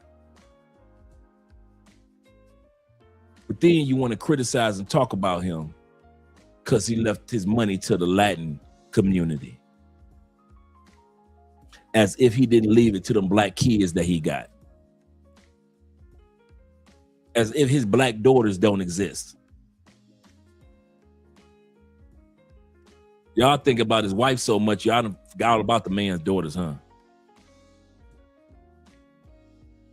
Who might just grow up to marry black men and keep that money flowing in the black community. But all y'all saw was a Puerto Rican woman that Kobe, or Latin woman that Kobe married, and y'all bitched while that woman was still mourning about her daughter and her husband dead, and all you black people could do was bitch about Kobe dad leaving that money to the Latin community and didn't even think about the two daughters that were still alive. You evil motherfuckers. And y'all wonder if, dude, I mean it for the bottom of my heart. If y'all sit back and say, Andre, fuck you, you ain't black no more, I don't give a fuck. Cause this version of black, this new version of black, man, I'm tired of you motherfuckers. I'm tired of y'all. Y'all so fucking wishy-washy on every issue. You can't have black Democrats no more. You can't have black Republicans. You can't have black straight. You can't have black gay. You can't have positive black men, but you can't have black niggas. You can't have positive black women, but you can't have 304s. Man, y'all so fucking, y'all all over the place. When y'all decide what the fuck blackness is, come holler at me. Let me know what it is. Because right now, for the last 10 years, y'all don't even know what the fuck black is. We used to know what Gen X and back, we knew what black is. We knew what black love is. We knew what it was as far as the black character and how important it was to have a positive image globally. So if we needed something from all cultures would be on our side because we had moral currency. Our character was known globally as good people. That's just so happen to be in a bad situation in the United States, an unfair situation in the United States. But overall, black people were always good people. Let's help them out. Now, don't nobody want to help our raggedy asses out, and I don't blame them. I don't blame them. Y'all think that the white people sitting around just waiting? I can't wait to burn down the next Black Wall Street. They don't have to. We gonna do it. I can't wait to tear up the next Rosewood. They ain't have to. We gonna do it. You ain't got to worry about that. You ain't got to worry about no white people terrorizing no motherfucking towns no more. We terrorize our own communities. And you can sit back and come up with that bullshit ass answer, talk about excuse, talk about something. Well, we learned it through slavery and then the black culture. And it's funny how millions of us black people that are descendants of what went on during slavery and even before slavery, because there were so many black people prior to slavery living in the United States. A ton of us already living here. It is amazing how we can grow up and act like we got some sense in our head, but it's just so hard for all the ignorant motherfuckers to get on track. So we can't use the excuse of slavery. But when black people do something stupid, we can use the excuse of slavery. But when we do something smart, we can't say we overcame slavery and the slave mentality. We can't say that. We got to say we worked hard for it. We can't use slavery like, yeah, I overcame the slave mentality and that's why I was able to start 3 businesses. We can't talk like that. But let a nigga shoot up another young teenager for nothing. We'll sit back and say, well, you know, that slave mentality. I'm tired of it. Fuck y'all. I mean it. Fuck y'all. If you ain't a person of character and you don't respect the black culture, man, fuck what y'all talking about. I mean that. Fuck what y'all talking about. I'm tired of black people who work so hard to be creators, inventors, innovators, still have a moral compass that knows the difference between right and wrong. I'm tired of being in a community of black people that don't know what the fuck black is, that act like we don't know the difference between right and wrong. Yo, ignorant ass kids know that it is wrong to smack your school teacher. You know it's wrong. Women, you know it's wrong to have 4 baby daddies. Ladies, you know it's wrong for 80 to 90% of y'all to be filing divorces on men that your ass could have said no or yes to. You decided to say no. And stop acting like he changed. Ladies, before he got on that one knee, you knew he wasn't shit. I'm tired of black women playing dumb as if you didn't know he wasn't shit. But you said yes anyway. He changed. That nigga ain't changed. He was the same dude he was when he was fucking you when y'all was in college as sophomores. He ain't changed. He ain't changed. We're tired of y'all always saying every time it don't work out, he changed. But if it do work out, well, he was just the same. He was always been that good. He's always been a good man. That's why we was married 35 years. But if he fuck up, he changed. No, he was the same, ladies. I don't know why y'all think we so stupid to believe that y'all, ladies, if you think that we dumb enough to believe that he didn't whoop your ass at 25 and suddenly start to whoop your ass at 45, you must think we Tom Tucker, that dumb motherfucker. You think we dumb enough to believe that? Fellas, if you think that we dumb enough to believe that your wife cheated on you at 42 and she wasn't a hoe at 22 that you was trying to turn to a housewife, you think we stupid enough to believe that all of a sudden at 42 she learned how to just throw her pussy to like the last 4 coworkers. The last 4 coworkers fucked the dog shit out of your wife out of nowhere. But if we went back in time to see your wife at 22, she was the hoe that you convinced to marry you. And everybody in the hood kept telling your ass, do not marry that bitch. Do not get that bitch pregnant. And what did you do? You married her and got her pregnant. And all of a sudden she showed that same character that she had when she was 22 at 42. And you want to act all surprised. Nigga, please. I'm tired of black people acting like I'm stupid and acting like you stupid. Nigga, your woman wasn't shit. You been knew she wasn't shit. I'm gonna tell you something. I have never had a woman that I didn't know. If she wasn't shit, I was surprised. I ain't never. Now, I had some women that are the shit, and I've had some women that ain't shit. And I have never confused the women that were the shit with the women that ain't shit. I'll let you brothers run around and complain about women that ain't shit in Colombia, in Brazil, in Thailand, in Mexico, in Peru, in motherfucking Indonesia, in motherfucking South Africa. I'll let y'all complain about ain't shit women who you try to pretend like they the shit. You know, and I know. Dude, you've been fucking her for 2 years, right? 2 years. I can get off the plane in Kenya, meet your woman for 2 seconds, and I can tell you that bitch ain't shit. It don't take me 2 years to realize your woman that you got in Kenya ain't shit. I can look at that Dominican chick and tell you, oh, that's a good one. But that one you got over there ain't shit. I can look at your Colombian woman and I can say, man, that's a good Colombian woman you got over there. But that one over there, she ain't shit. It only took me 2 motherfucking seconds. So for you to be with her for 2 years and you trying to act like you didn't know she wasn't shit and you was with her for 2 years, nigga, it only took me 2 seconds. But the women that are the shit, you treat them like shit.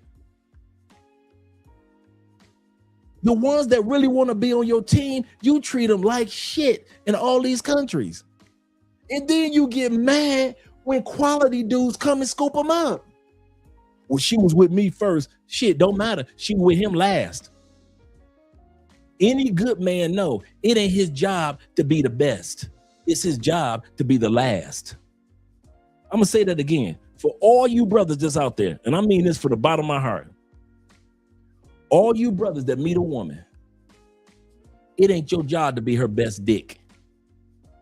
It ain't your job to be her best financier, her best protector of all time, the best this, the best. That ain't your job. Your job is not to be the goodest or the best. Your job is to be the motherfucking last. I'm the last of the Mohicans. The buck stops here. I'm the motherfucking big dick right here. I don't give a fuck if my wife had some motherfucking terrific motherfucking orgasms with another dude when she was 19. I don't give a fuck about that. I'm the grand finale. I'm the finish line flag. I'm the last of the Mohicans. Your job is to be the last motherfucker that she ever want to be with. Not the best. The best motherfucker she probably cheated on. Man, listen, have you ever had some best pussy and still cheated on that pussy? So it don't mean, have you ever had some head from a bitch that was so fantastic, but you still, over a couple years, you cheated on that bitch that gave you fantastic head? So being the best don't mean that a motherfucker ain't gonna cheat on you, does it? Have you ever had a chick that cried while you gave her orgasms and that bitch still left you?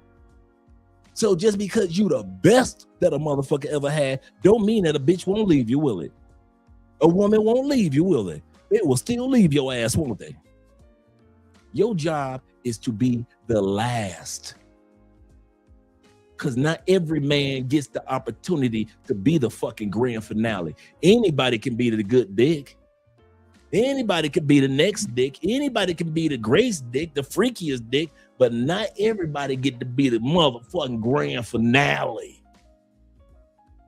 You niggas too busy trying to be the best. I'll bust my ass trying to be the best man my wife ever had. I'm the last motherfucker.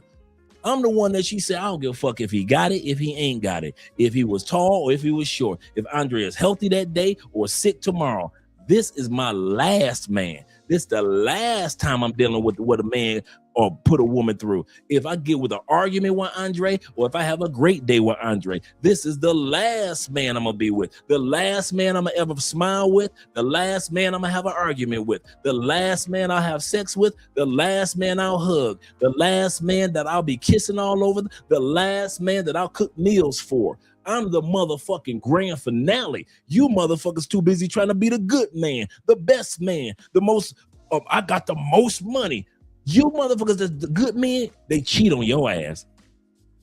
You motherfuckers that's so busy trying to be the most money spending man, they cheat on your ass. But when a woman know in her heart, this is the man that I want to be the grand finale, they gonna sit their ass down. You can offer them 50 good dicks. All you motherfuckers from the past, you think niggas from the past don't be calling my wife and hit my wife up in the DMs? Nigga, I got bitches that be trying to get back at me. So I know she got niggas trying to get back at her. Oh yeah, are you still married? Remember what we did that one time with the motherfucking monkey? Remember we brought the monkey in? Remember that? Remember the monkey and the ferret that day, girl? We had a ferret and monkeys. You remember that time we did that with the cherry pies? You remember that? With the cherry pies and the blindfolds? It's always niggas coming from the past trying to remind your woman of some freaky dicky shit she was doing with them in the past, nigga. But when you know you got the grand finale on lock and you the last man, it could be 50 amazing dicks from the past. My wife is looking at y'all like, nigga, too late. You had the chance, but you fucked it up. My wife look at her ex like, you fucked it up. I liked you, but you fucked it up. Now I'm married to Andre Wonderful Ass. He's the last. He's the grand finale. He's going to be the father of my children and the grandfather of my grandchildren. Give a fuck about being the best? That's some little kid ass shit. I'm the best dick she ever had. Yeah, she cheated on your ass too, didn't she? Yes, that good dick wasn't so as amazing as you thought it was, huh? Nigga, don't nobody spend no money on her like I do. Yeah, and I fucked her in the goddamn broom closet at work. I guess all that money you spend on and buying her cars and shit and Birkin bags, that shit don't work because I was fucking the dog shit out of her. And that broom, that bitch had her foot stuck in a mop bucket when I was fucking her. And she got 2 of your kids.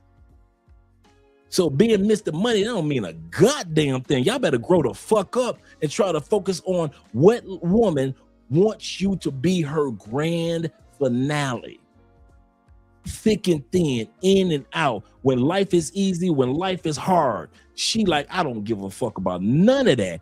I want to go through the hard times of life with this dude. I want to go through the easy parts of life with this dude. I don't care what country you find her from or what culture you find her from or what color she is. Find a woman that wants you to be her motherfucking grand finale. She's done with the bullshit. And I'm not talking about some pay for turn no hoe into a housewife. I'm talking about a good quality woman with standards and morals and shit. That want to say, you know what? I ain't got to worry about these knucklehead niggas chasing me no more. I could throw my ring up and say, I got my grand finale. Sorry, bruh. I got a grand finale. Niggas from their past, they can be like, nigga, did I not tell you I got a grand finale? But baby, we used to do freaky shit. Yes, we did. But I got my grand finale and I ain't cheating on my grand finale. Sorry, bruh. That nigga is my finish line. That nigga gonna be pushing my wheelchair. My wife look at me like my job is to push her wheelchair in her 60s when I'm in my motherfucking 80s, nigga. My wife look at me like when Dre hit his 80s, I'm pushing his wheelchair while I'm in my 60s. My wife look at me like I'm the last of the motherfucking Mohicans, the last man standing. Y'all too busy trying to be the best. Can't nobody spin like me. But yeah, I still fucked your bitch. You know how many rich motherfuckers bitches I done fucked? I'll say that one again. You know how many rich, and I mean rich motherfuckers, married, got kids, big ass houses, property in different states. You know how many y'all bitches I done fucked? Man, I'm not impressed with you. Y'all rabbit ass mind. Y'all got Dre fucked up. Y'all got me fucked all the way up. I never fall for that shit. And maybe because, you know what? Maybe I'm like this because I done fucked so many of y'all bitches. So I know how women think when it comes to faithfulness and fucking and fun. That might be it. Maybe I'm so passionate about being the grand finale and not being the best because I done met you dudes that are the best of the best and I still fucked your bitch. I done met all you do when nobody as good as you to her and I still fucked your bitch. When nobody richer than you and I still fucked your bitch. So maybe that's why I'm so like, you know what? My job is not to always focus on just being the richest. My job is not focused on being her best. My job is not always to focus on being a good man or the greatest man or a nice guy. My job is to focus on making sure that this woman always sees me, whether I'm having a good day or a bad day. This woman's supposed to always wake up in the morning and say, Andre is my last of my last of my last. He's my motherfucking grand finale. I ain't got to go out there and stress and worry about what's going on in that dating world. I ain't got to worry about what's going on with my girlfriends and naming the dating world. I ain't got to worry about no man using me. I ain't got to worry about no man misusing me. I ain't got to worry about no man lying to me. My wife is like, listen, y'all can go through all that mess on your own. I am good. I'm sitting up here with lemonade, watching all my friends stress the hell out while I am married to my grand finale. I'm watching you niggas I'm married my grand finale. I'm watching you niggas still out there getting drugged, robbed, hustled, scammed, deleted, all this shit in the day. That shit wasn't going on when I was single. You motherfuckers getting drugged and robbed and scammed and hustled. I'm like, what the fuck is going on? Man, I'm sit my ass down. I'm gonna let Andre be every morning I wake up, I got my grand finale right in there. I'm her grand finale, she my grand finale, and we just gonna watch y'all motherfuckers with popcorn and lemonade, just sipping on lemonade, watching y'all motherfuckers go through hell in that dating world. Fuck that. Y'all ain't gonna have me.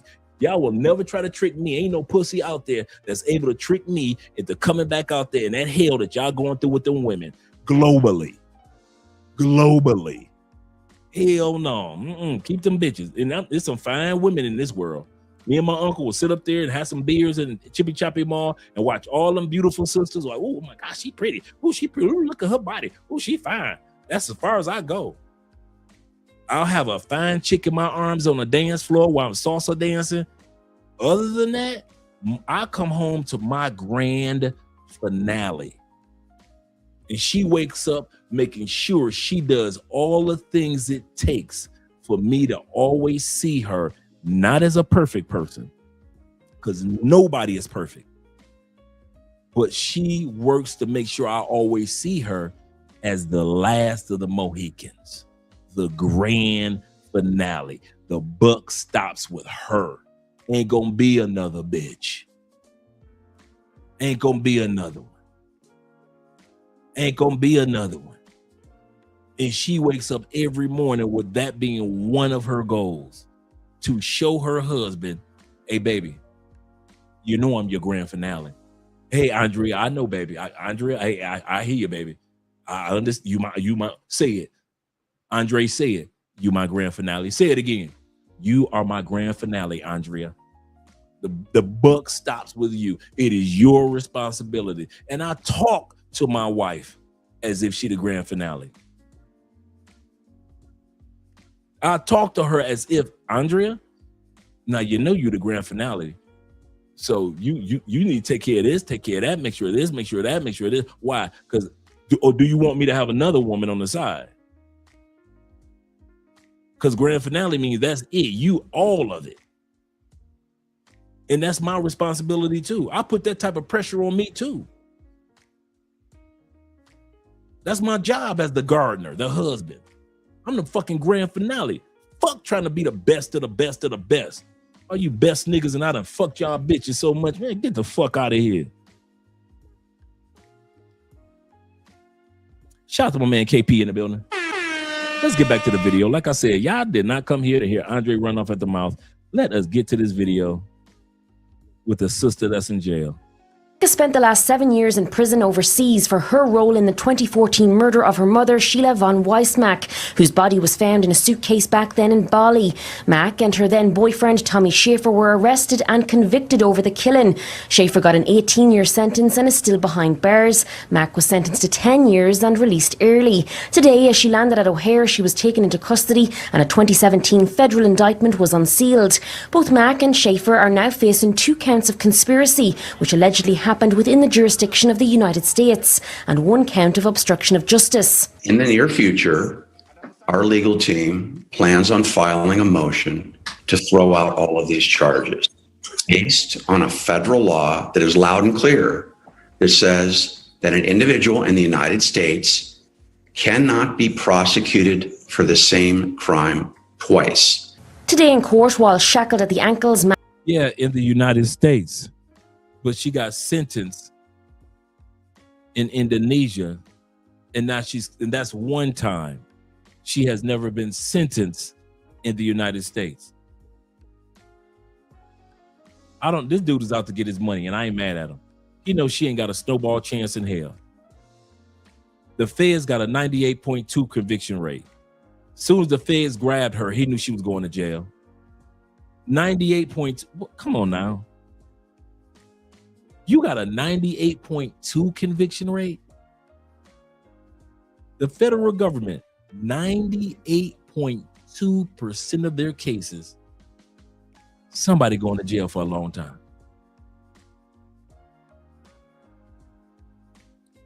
When I got arrested, I'm facing 165 years.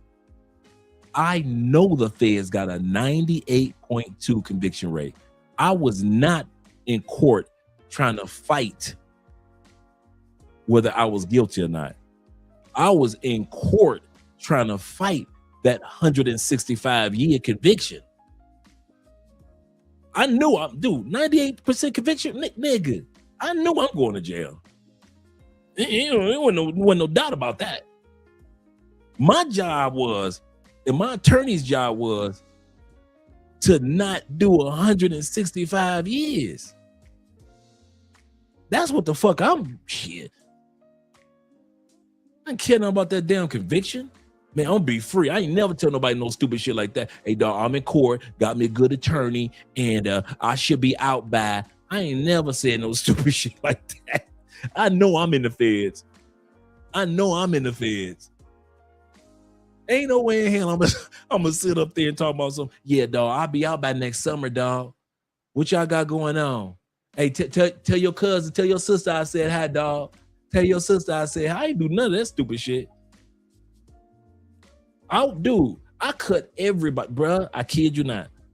I was on the phone the first 4 days calling people that I was gonna cut off.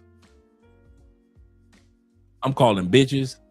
They crying. Andre, I saw you on the news. Oh my God, do you need anything? I'm on my way down there. Bitch, don't come down here. Find you some new dick.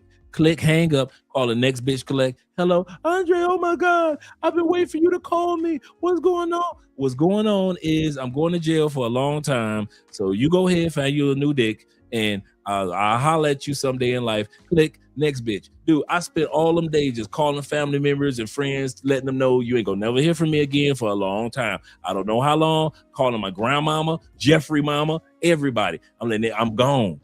Ask Jeffrey, did I ever tell anybody how long I was in jail? I didn't tell nobody how long I went to jail. I didn't tell anybody where I was found guilty, not guilty. They didn't know how much time. Dude, my family, as far as my family knew, I had 5,000 years. I didn't tell nobody. Dude, Jeffrey's mama, my grandma, was the first person I called when I was 2 months before. I didn't call my mama and tell her. And I talk to my mom all the time. I called my grandma. She was the first person I told that I was getting out in 2 months. Because nobody knew how long I was in. 10 years, 8 years went by. They like, that nigga gonna be in there for the rest of his life. Andre gone. And that's when Jeffrey mom gave me that advice. Don't come back to Detroit. These people have not changed. Go build yourself a new life. And that's the best advice I took, and I ran with it. I didn't go back to Detroit. No, I went back, but it wasn't for long. I was probably in Detroit for maybe a few months. And that's because I just want to, spend some time with my mom, because I hadn't been there with my mom in almost 10 years. So I spent time with mom, Candy, and Rob, my brother. And after that, I'm gone. And I ain't never lived back in Detroit since then. And I love Detroit. But my job was not to get found not guilty. That shit sound funny right now. My job was not to get found not guilty. My job was to make sure that the motherfuckers didn't give me 165 years. And so when they said 10 years, I was like, whew, I want to thank Jesus, and Jesus. Seriously, man. I don't know what you dudes probably thought I was in there thinking. Y'all thought I was gonna be free? Y'all thought I was gonna be free? They gonna find Dre not guilty, man. He gonna be free.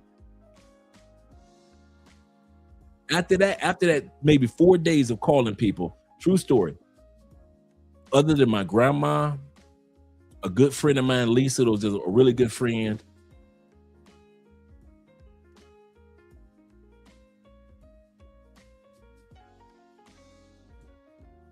And my mom. Those are the only 3 people I call periodically. I was rarely on. I wasn't, dude. I was not one of them umbilical cord type dudes. That's why I tell dudes this. The way that I am about the United States, like I cut the umbilical cord and I'm moving on with my life in another country, even though I love the United States, I learned that while I was in the feds. When I was in the feds, I wasn't that dude that was always on the phone. You know, when you're in jail, the one dude that's always on the phone. Hey, let me talk to the kids. Let me talk to the kids. Hey, do what your mama said. Hey, your mama said do your homework.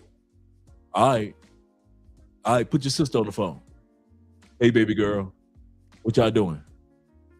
What y'all doing today? What color your dress you got on today? You know daddy love you, right? You know daddy love you, right? And then he get off the phone with his family, and then he call his girlfriend, hey, baby. Because they be on the phone like this. Hey, baby. What's up, girl? What you got on? Play with your pussy. Girl, stop playing. Play with your pussy. You in the car. What you mean you driving? Play with you got a dress on, right? Play with your pussy while you driving. Girl, stop playing with me. Play with your pussy. You know I love you, right? You gonna come up here Saturday? No, my family ain't gonna be here. My family ain't gonna be here. Hey, your ass up here Saturday. Yeah, I got the money you sent me.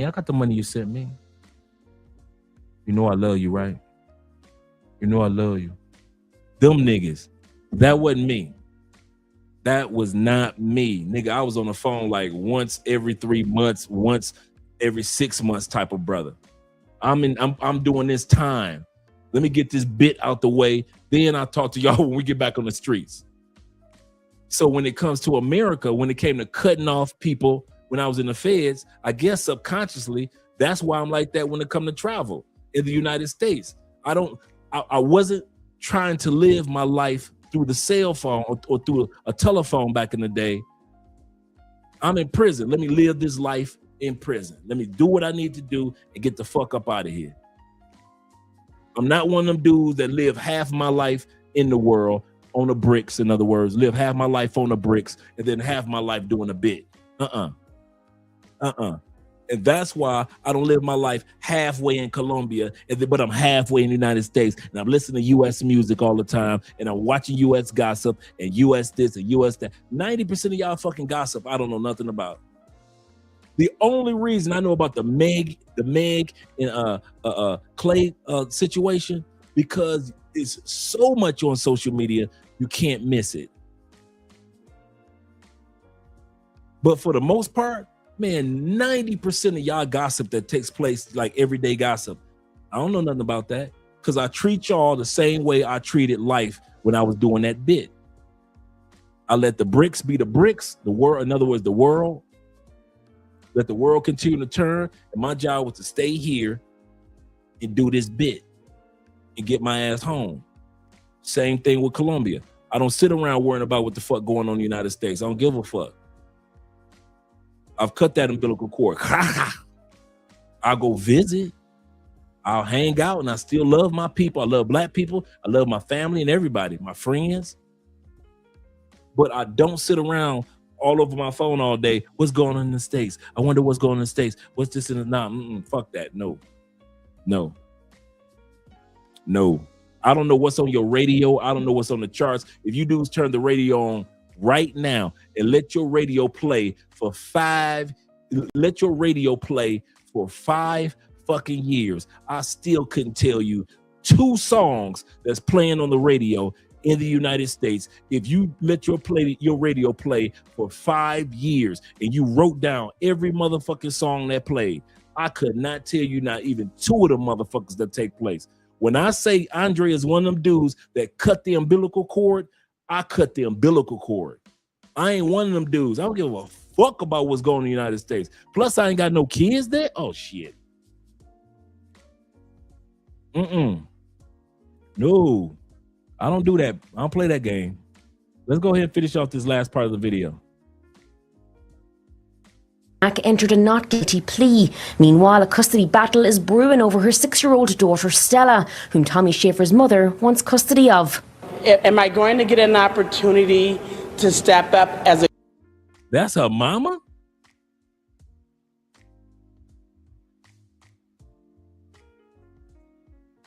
She's your queen to be a vision of loveliness.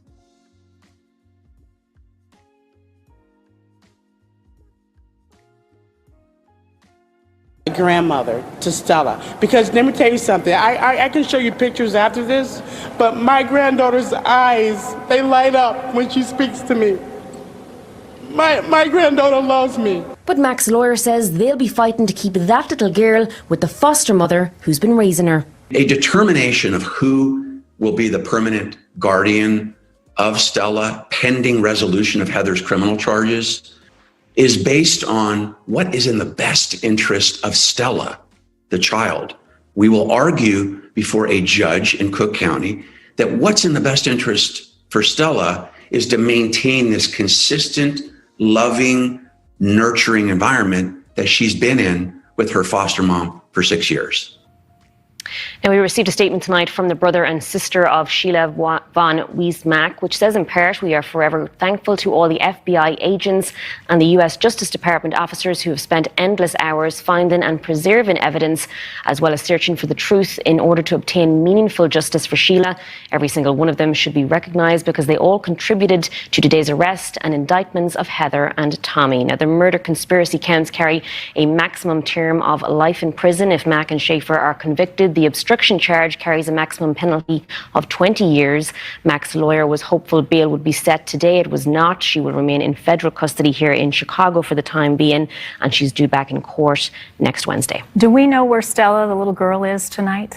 It hasn't been confirmed, but we believe she's still in the custody of the foster mother, who we also believe traveled here to Chicago today as well. Wow. And is mom fighting for custody, or the foster parent seems like the likely place that her attorneys want her? According to her attorneys, that's where they want her to go. So everything's kind of up in the air at the moment. Thanks for watching. Click the red subscribe button below so you can get more of News Nation's fact-driven, unbiased coverage.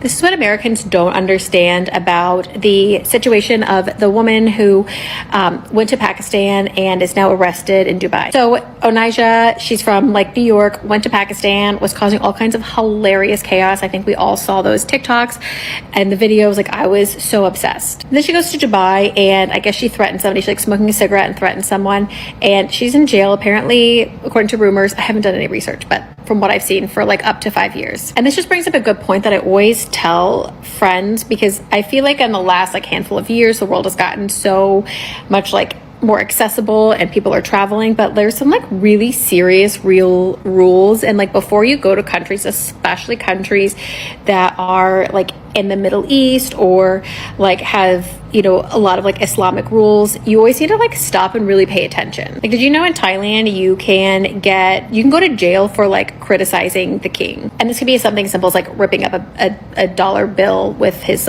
picture on it. Or one time I know somebody who was in Thailand, and they were in college and on a rifle shooting college team, and they had some extra bullets, one extra bullet that was still in their suitcase, just that one bullet, and it looked similar to an AK-47 bullet. And so when they were leaving Thailand, they were stopped and by customs or immigration, and they thought it was an AK-47 bullet, and they were going to arrest her, and the punishment is death by firing squad. Luckily, she was on a study abroad with my dad, and he has enough connections in Thailand that they were able to explain the situation and get Thai lawyers involved, and she was able to go home. But if you didn't have that, if you were just casually traveling, it would have been a huge, really terrifying ordeal. So I don't know. The moral of the story is just rules that apply in one place. Okay, once again, we supposed to be stupid. We supposed to think that your white girlfriend We know the size of an AK-47 bullet. That ain't no small ass 22 caliber bullet. We supposed to think that your American ass did not know that you had packed, because I know how I pack. I know what goes in clear plastic. I know what's in my pockets. I know how I'm folding socks and everything. You want me to think that your ass didn't know that you had put a bullet that looked like a fucking AK-47 bullet. No, you trying to take home a souvenir from Thailand that you could talk about back in the States, and it didn't work. I'm tired of y'all playing stupid, Americans. I'm tired of y'all playing stupid. And if this is not American, it could have been another country. I'm tired of us travelers playing dumb.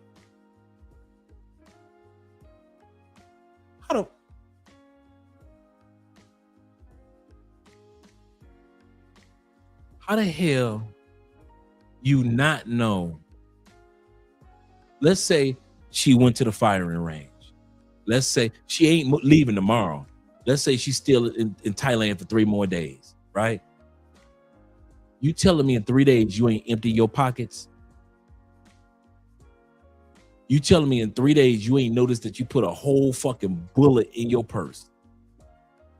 You telling me when you was cleaning out your purse and packing your bags, you still ain't noticed that bullet in your fucking pockets?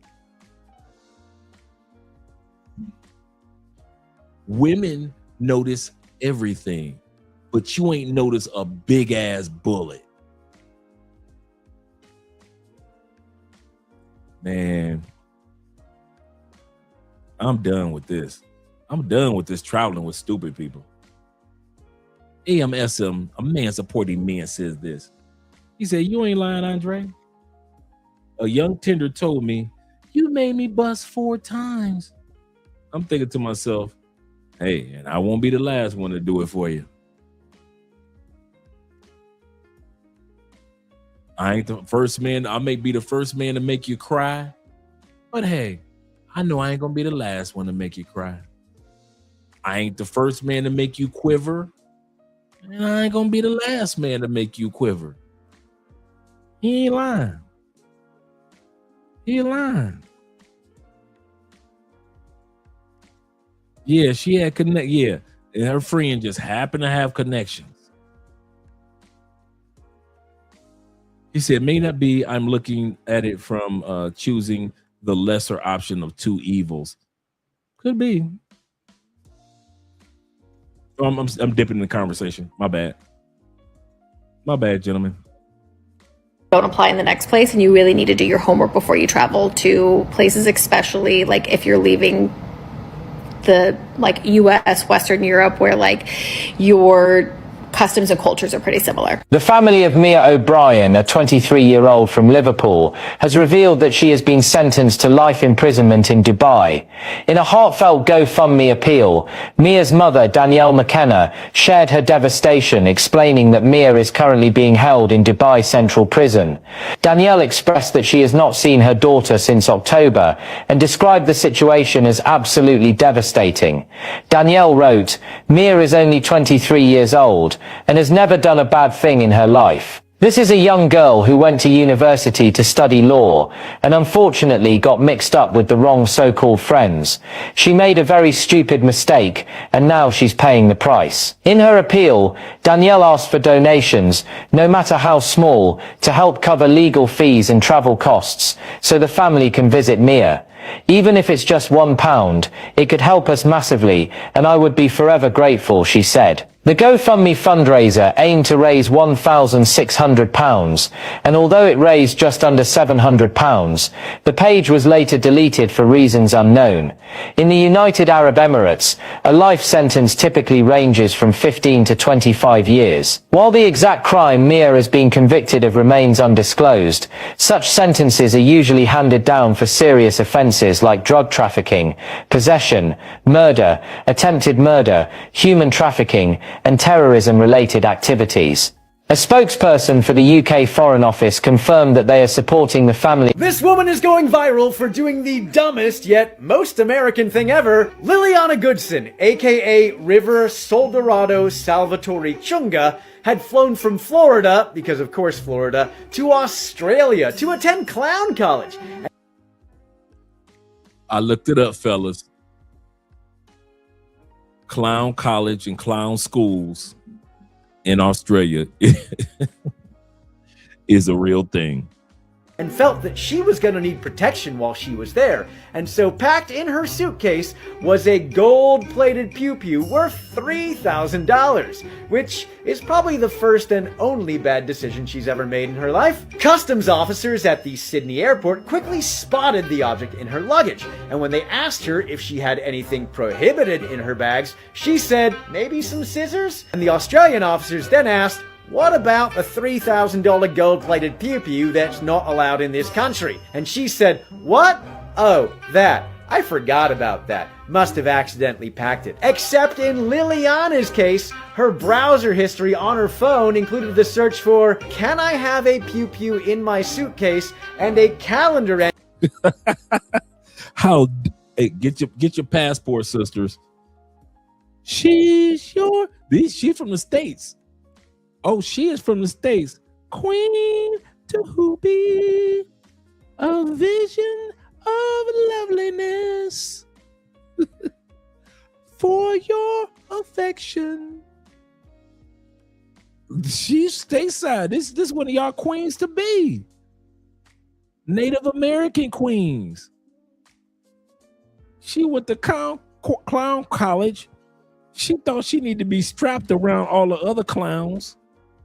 So she brought a gold plated after. This is the funny part. Her search engine. She literally searched. Can I bring a gun? Oh, how you gonna get locked up from your search engine, bruh? Oh.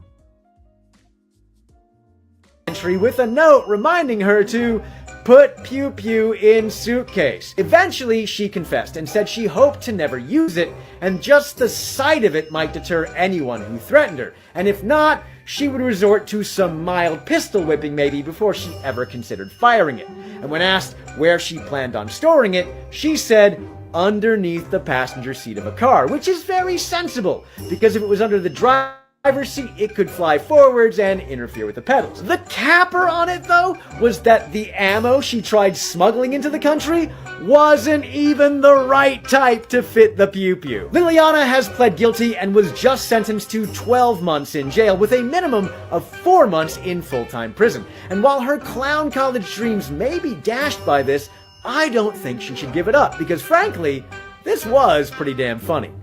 Stay tuned. Have you ever wondered what it's like to be a clown at the Christmas pageant? Well, I'm off to clown school and I'm here to show you. So this is in Australia. Like I said, clown school, clown college is real. What it's all about. A bit of Calliope music to get in character first. You having a signed plush toy? We start at clown school by learning how to interact with a simple object and make it fun. These people are paying to do this. This ain't free. We practice our bit with props. Not leapfrog, but leap teddy. We've now graduated clown school. Where the brothers and sisters at? Y'all don't want to be clowns? Come on, brothers and sisters. Y'all don't want to be clowns? Where's the black clowns? Come on, man. Y'all wrong. It's the morning of the Christmas pageant. Now to become the clown. Who would have thought a colourful, shapeless uniform would be enough to give you the permission to be silly? It's early and we're in the line for makeup, and some of us haven't even had our coffee yet. At this point, I just want to give a shout out to every volunteer at the pageant. It's an incredible community to be a part of, and they work tirelessly to ensure we are ready to entertain the kids of Adelaide. You better not cry, you better not cry, I'm telling you. Now you make a lot of friends along the way. Of course, your drama teachers. It's almost time for the pageant to start. It's incredible to see it come together. And if you're lucky, you might make it on TV. As a clown, we're only a small part of the pageant, but it's an honour to share in the joy of Christmas, even if by the end we aren't so funny looking anymore. You black women that have been traveling to Dubai are wearing things that you normally wear in Western countries over there in African or Middle Eastern countries. And before you travel, because you done seen somebody on TikTok upload a video in Dubai that looks good, it seems like it's fun, but they forget to tell you that there are rules and regulations to how you're supposed to act and conduct yourself when you go into said countries. Y'all better ask Elizabeth here what the hell going on. 21 years old. Was just sentenced to 1 year. Now she's a New York City college student. Sentenced to 1 year in a Dubai prison for touching airport security guard's arm. Now, had she would have touched one of them sheiks over there and maybe put just a little pee on her, she wouldn't be in this situation right now. Had she would have just taken a shit, she wouldn't be locked down. You know, they love for black women to just defecate and do everything just utterly disgusting and beneath them, on them, so they can go home and kiss their wife. Why is this woman lying? Them supposed to be going over there to get shitted on. See what I'm talking about, black people? Y'all think everybody dumb. With the same mouth, you know, her pee, what was supposed to be, and her poop would have went in, but she's college educated. And one thing that I learned, you know, from that and from dating, you know, and being married to someone who's a foreigner in a Muslim-dominated country, there's just certain things that a woman has to do. And I know a lot of y'all be laughing at me when y'all see me uploading my photos to Instagram in a hijab. Yeah. And you're like, you're not Muslim. Today I am. Because I'm not going to jail for none of y'all. I'm not getting stoned. I'm not getting beat and condemned by the family. I'm going to be right there just like this. Throwing out the carpet. Time to pray. Time to pray. Okay? That's what I do. That's what you have to do. Okay? Especially if you want to be well traveled and, you know, you want to go into some countries and learn some things. You have to abide by the culture, but she didn't get the memo. And now she's in jail for 1 year. Elizabeth Polanco de los Santos. Damn, she black and Hispanic. She Afro-Latino. It says it in the name. A 21-year-old student enrolled at Lehman College in the Bronx received her sentencing on Monday. This came after she endured almost 3 months in a situation of confinement in Dubai due to a travel ban imposed on her, as reported by the advocacy organization detained in Dubai. According to the New York Post, the New York City college student was sentenced to 1 year behind bars by the United Arab Emirates for allegedly assaulting and insulting an airport security guard during a flight connection in Dubai over the summer, which means she was passing through. And she passed right out of jail, and she went past it, and just like in the Monopoly game, they tell you go back to jail. Okay? Now, while passing through security, Dubai airport staff requested that Los Santos remove a waist compressor. Child, she went over there with a waist trainer on, and she was required to wear after a recent surgery. Moral of the story is, y'all need to read before you see a TikTok video or even take a cheap flight, because them cheap flights will divert you into countries that you're not necessarily prepared for, and you may have some cartridges, some oil cartridges that just have just a little bit of THC remaining, and your ass gonna be Brittany Griner keep messing around out here. Okay, moving on. A 23-year-old British woman was arrested at Accra Airport in Ghana on 18 May. While trying to board a British Airways. Look at how much drugs she got caught with. Look at her suitcase. Let that sink in. Look at her suitcase. Well, these passport sisters from around the world, they failing bad. Flight to London. Authorities. said, I ain't got nothing else to do. I'm going to go ahead and do these 5 years in jail. I'm going to go and do these 5 years in jail. I'm going to go and give him 15 real quick. I ain't got nothing else to do with my life. I'm going to go ahead and take some drugs. I'm going to go ahead and do this 15 real quick.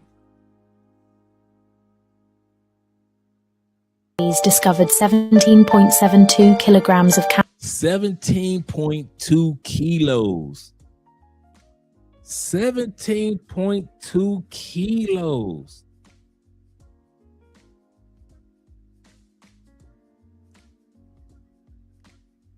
Man, oh man. Cannabis, hidden in her luggage during a routine check. She is now being investigated by the Ghana Narcotics Control Commission. The arrest is the latest in a recent trend involving young British women caught trying to smuggle large quantities. I'm going to do a post about this because another girl, I think the algorithm really be in my head because she posted about how rude and mean the African American men are in Thailand. And now we got a passport sis complaining about the brothers in Thailand because they don't want to be bothered with them. Man, they are so rude. And coming from DC, anybody in here from the DC or PG, black men, whether they're interested in you romantically or not, they breathe life and protection into you. They breathe compliments into you. So coming in a place where black men, you ain't even thinking about them, they mean mug you when you walk by, they look at you like they're smelling shit, it's different. The African American men over here are so mean. If I had to guess, this is me guessing because I can't make a generalization, in Thailand, they were black men, they received a lot of rejection in the US from women, maybe because of their lack of professional and financial attainment. That is my guess. And over here, if you came over here as an African American man and you only had $30,000 a year, you were deemed as a baller. That 5 o'clock shadow, she did a good job.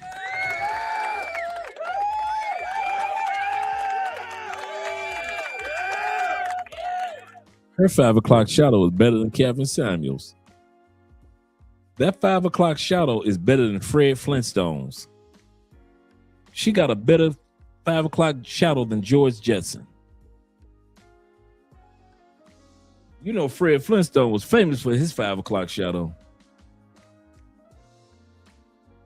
I don't know what she's shaving with, but she need to sell products. She needs it. Yeah, she using the sign language, definitely. Since she got me beat, that 5 o'clock, she is not attractive. She think we walking past her because we don't like her. We walking past her because we jealous of that 5 o'clock shadow. Right? She got one tighter than Tyler Perry. Right. Hybrid said this. Shout out to you, brother. He said they're nothing but following they damn selves. Absolutely correct. He said, but got the nerve to get mad at us for having peace. Goofy ass motherfucker. Yeah, motherfuckers men. As goofy as mofo men. Man.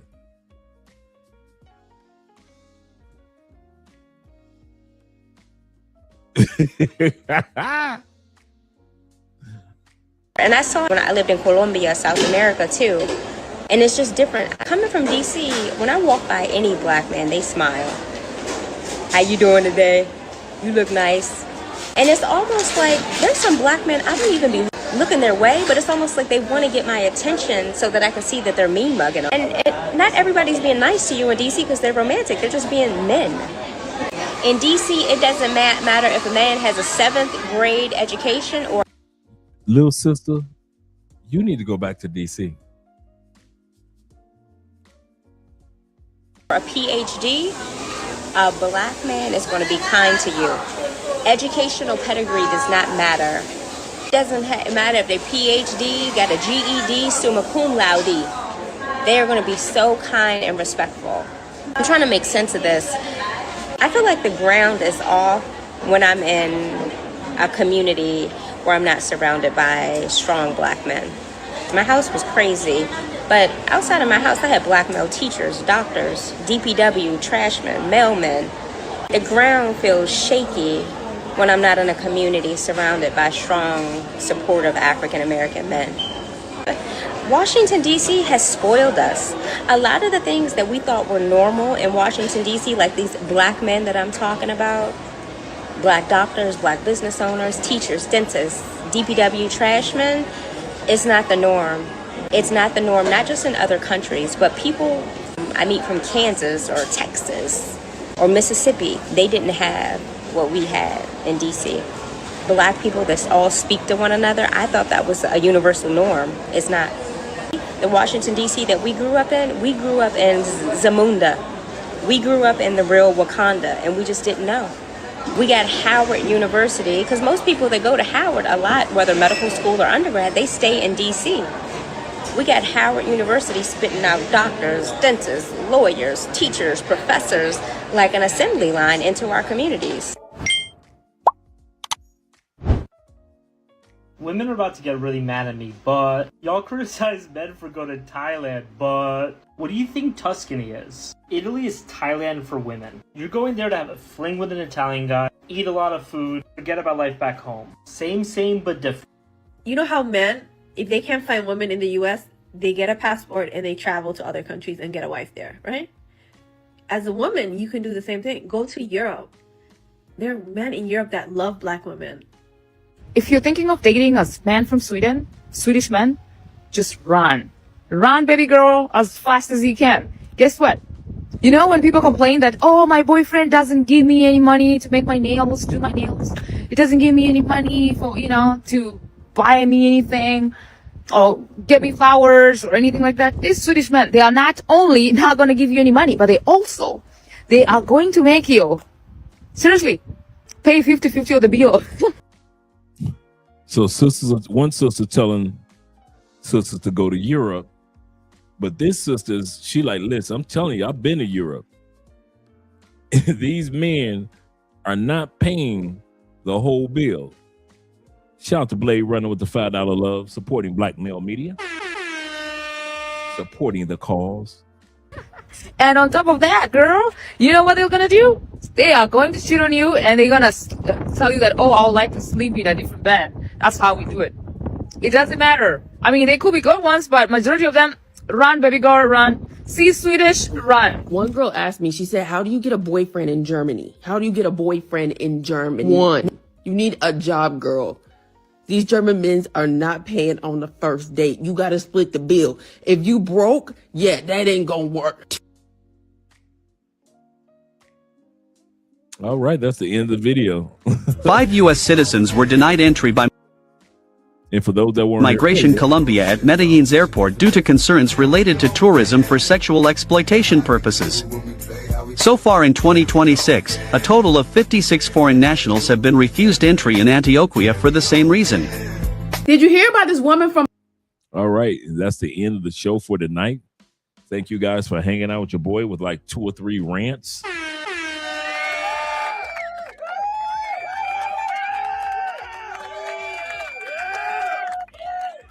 All right, tomorrow's show will be all about life in Medellin, Colombia. We're going to be having our brother T-Mac. We're going to be having Will. And I'm going to try to get a couple of more people that are living in Medellin and give us the truth about what life is like in Medellin when you're not just coming for party mode. Is it a city that's still a place where you can still live and enjoy life? So that's what tomorrow's episode is going to be about, all about Medellin, Colombia. Shout out to all you guys that are here. Appreciate every one of you that are here, and salute to you guys. And we're going to do a quick outro. Let's see. Let's start with this one.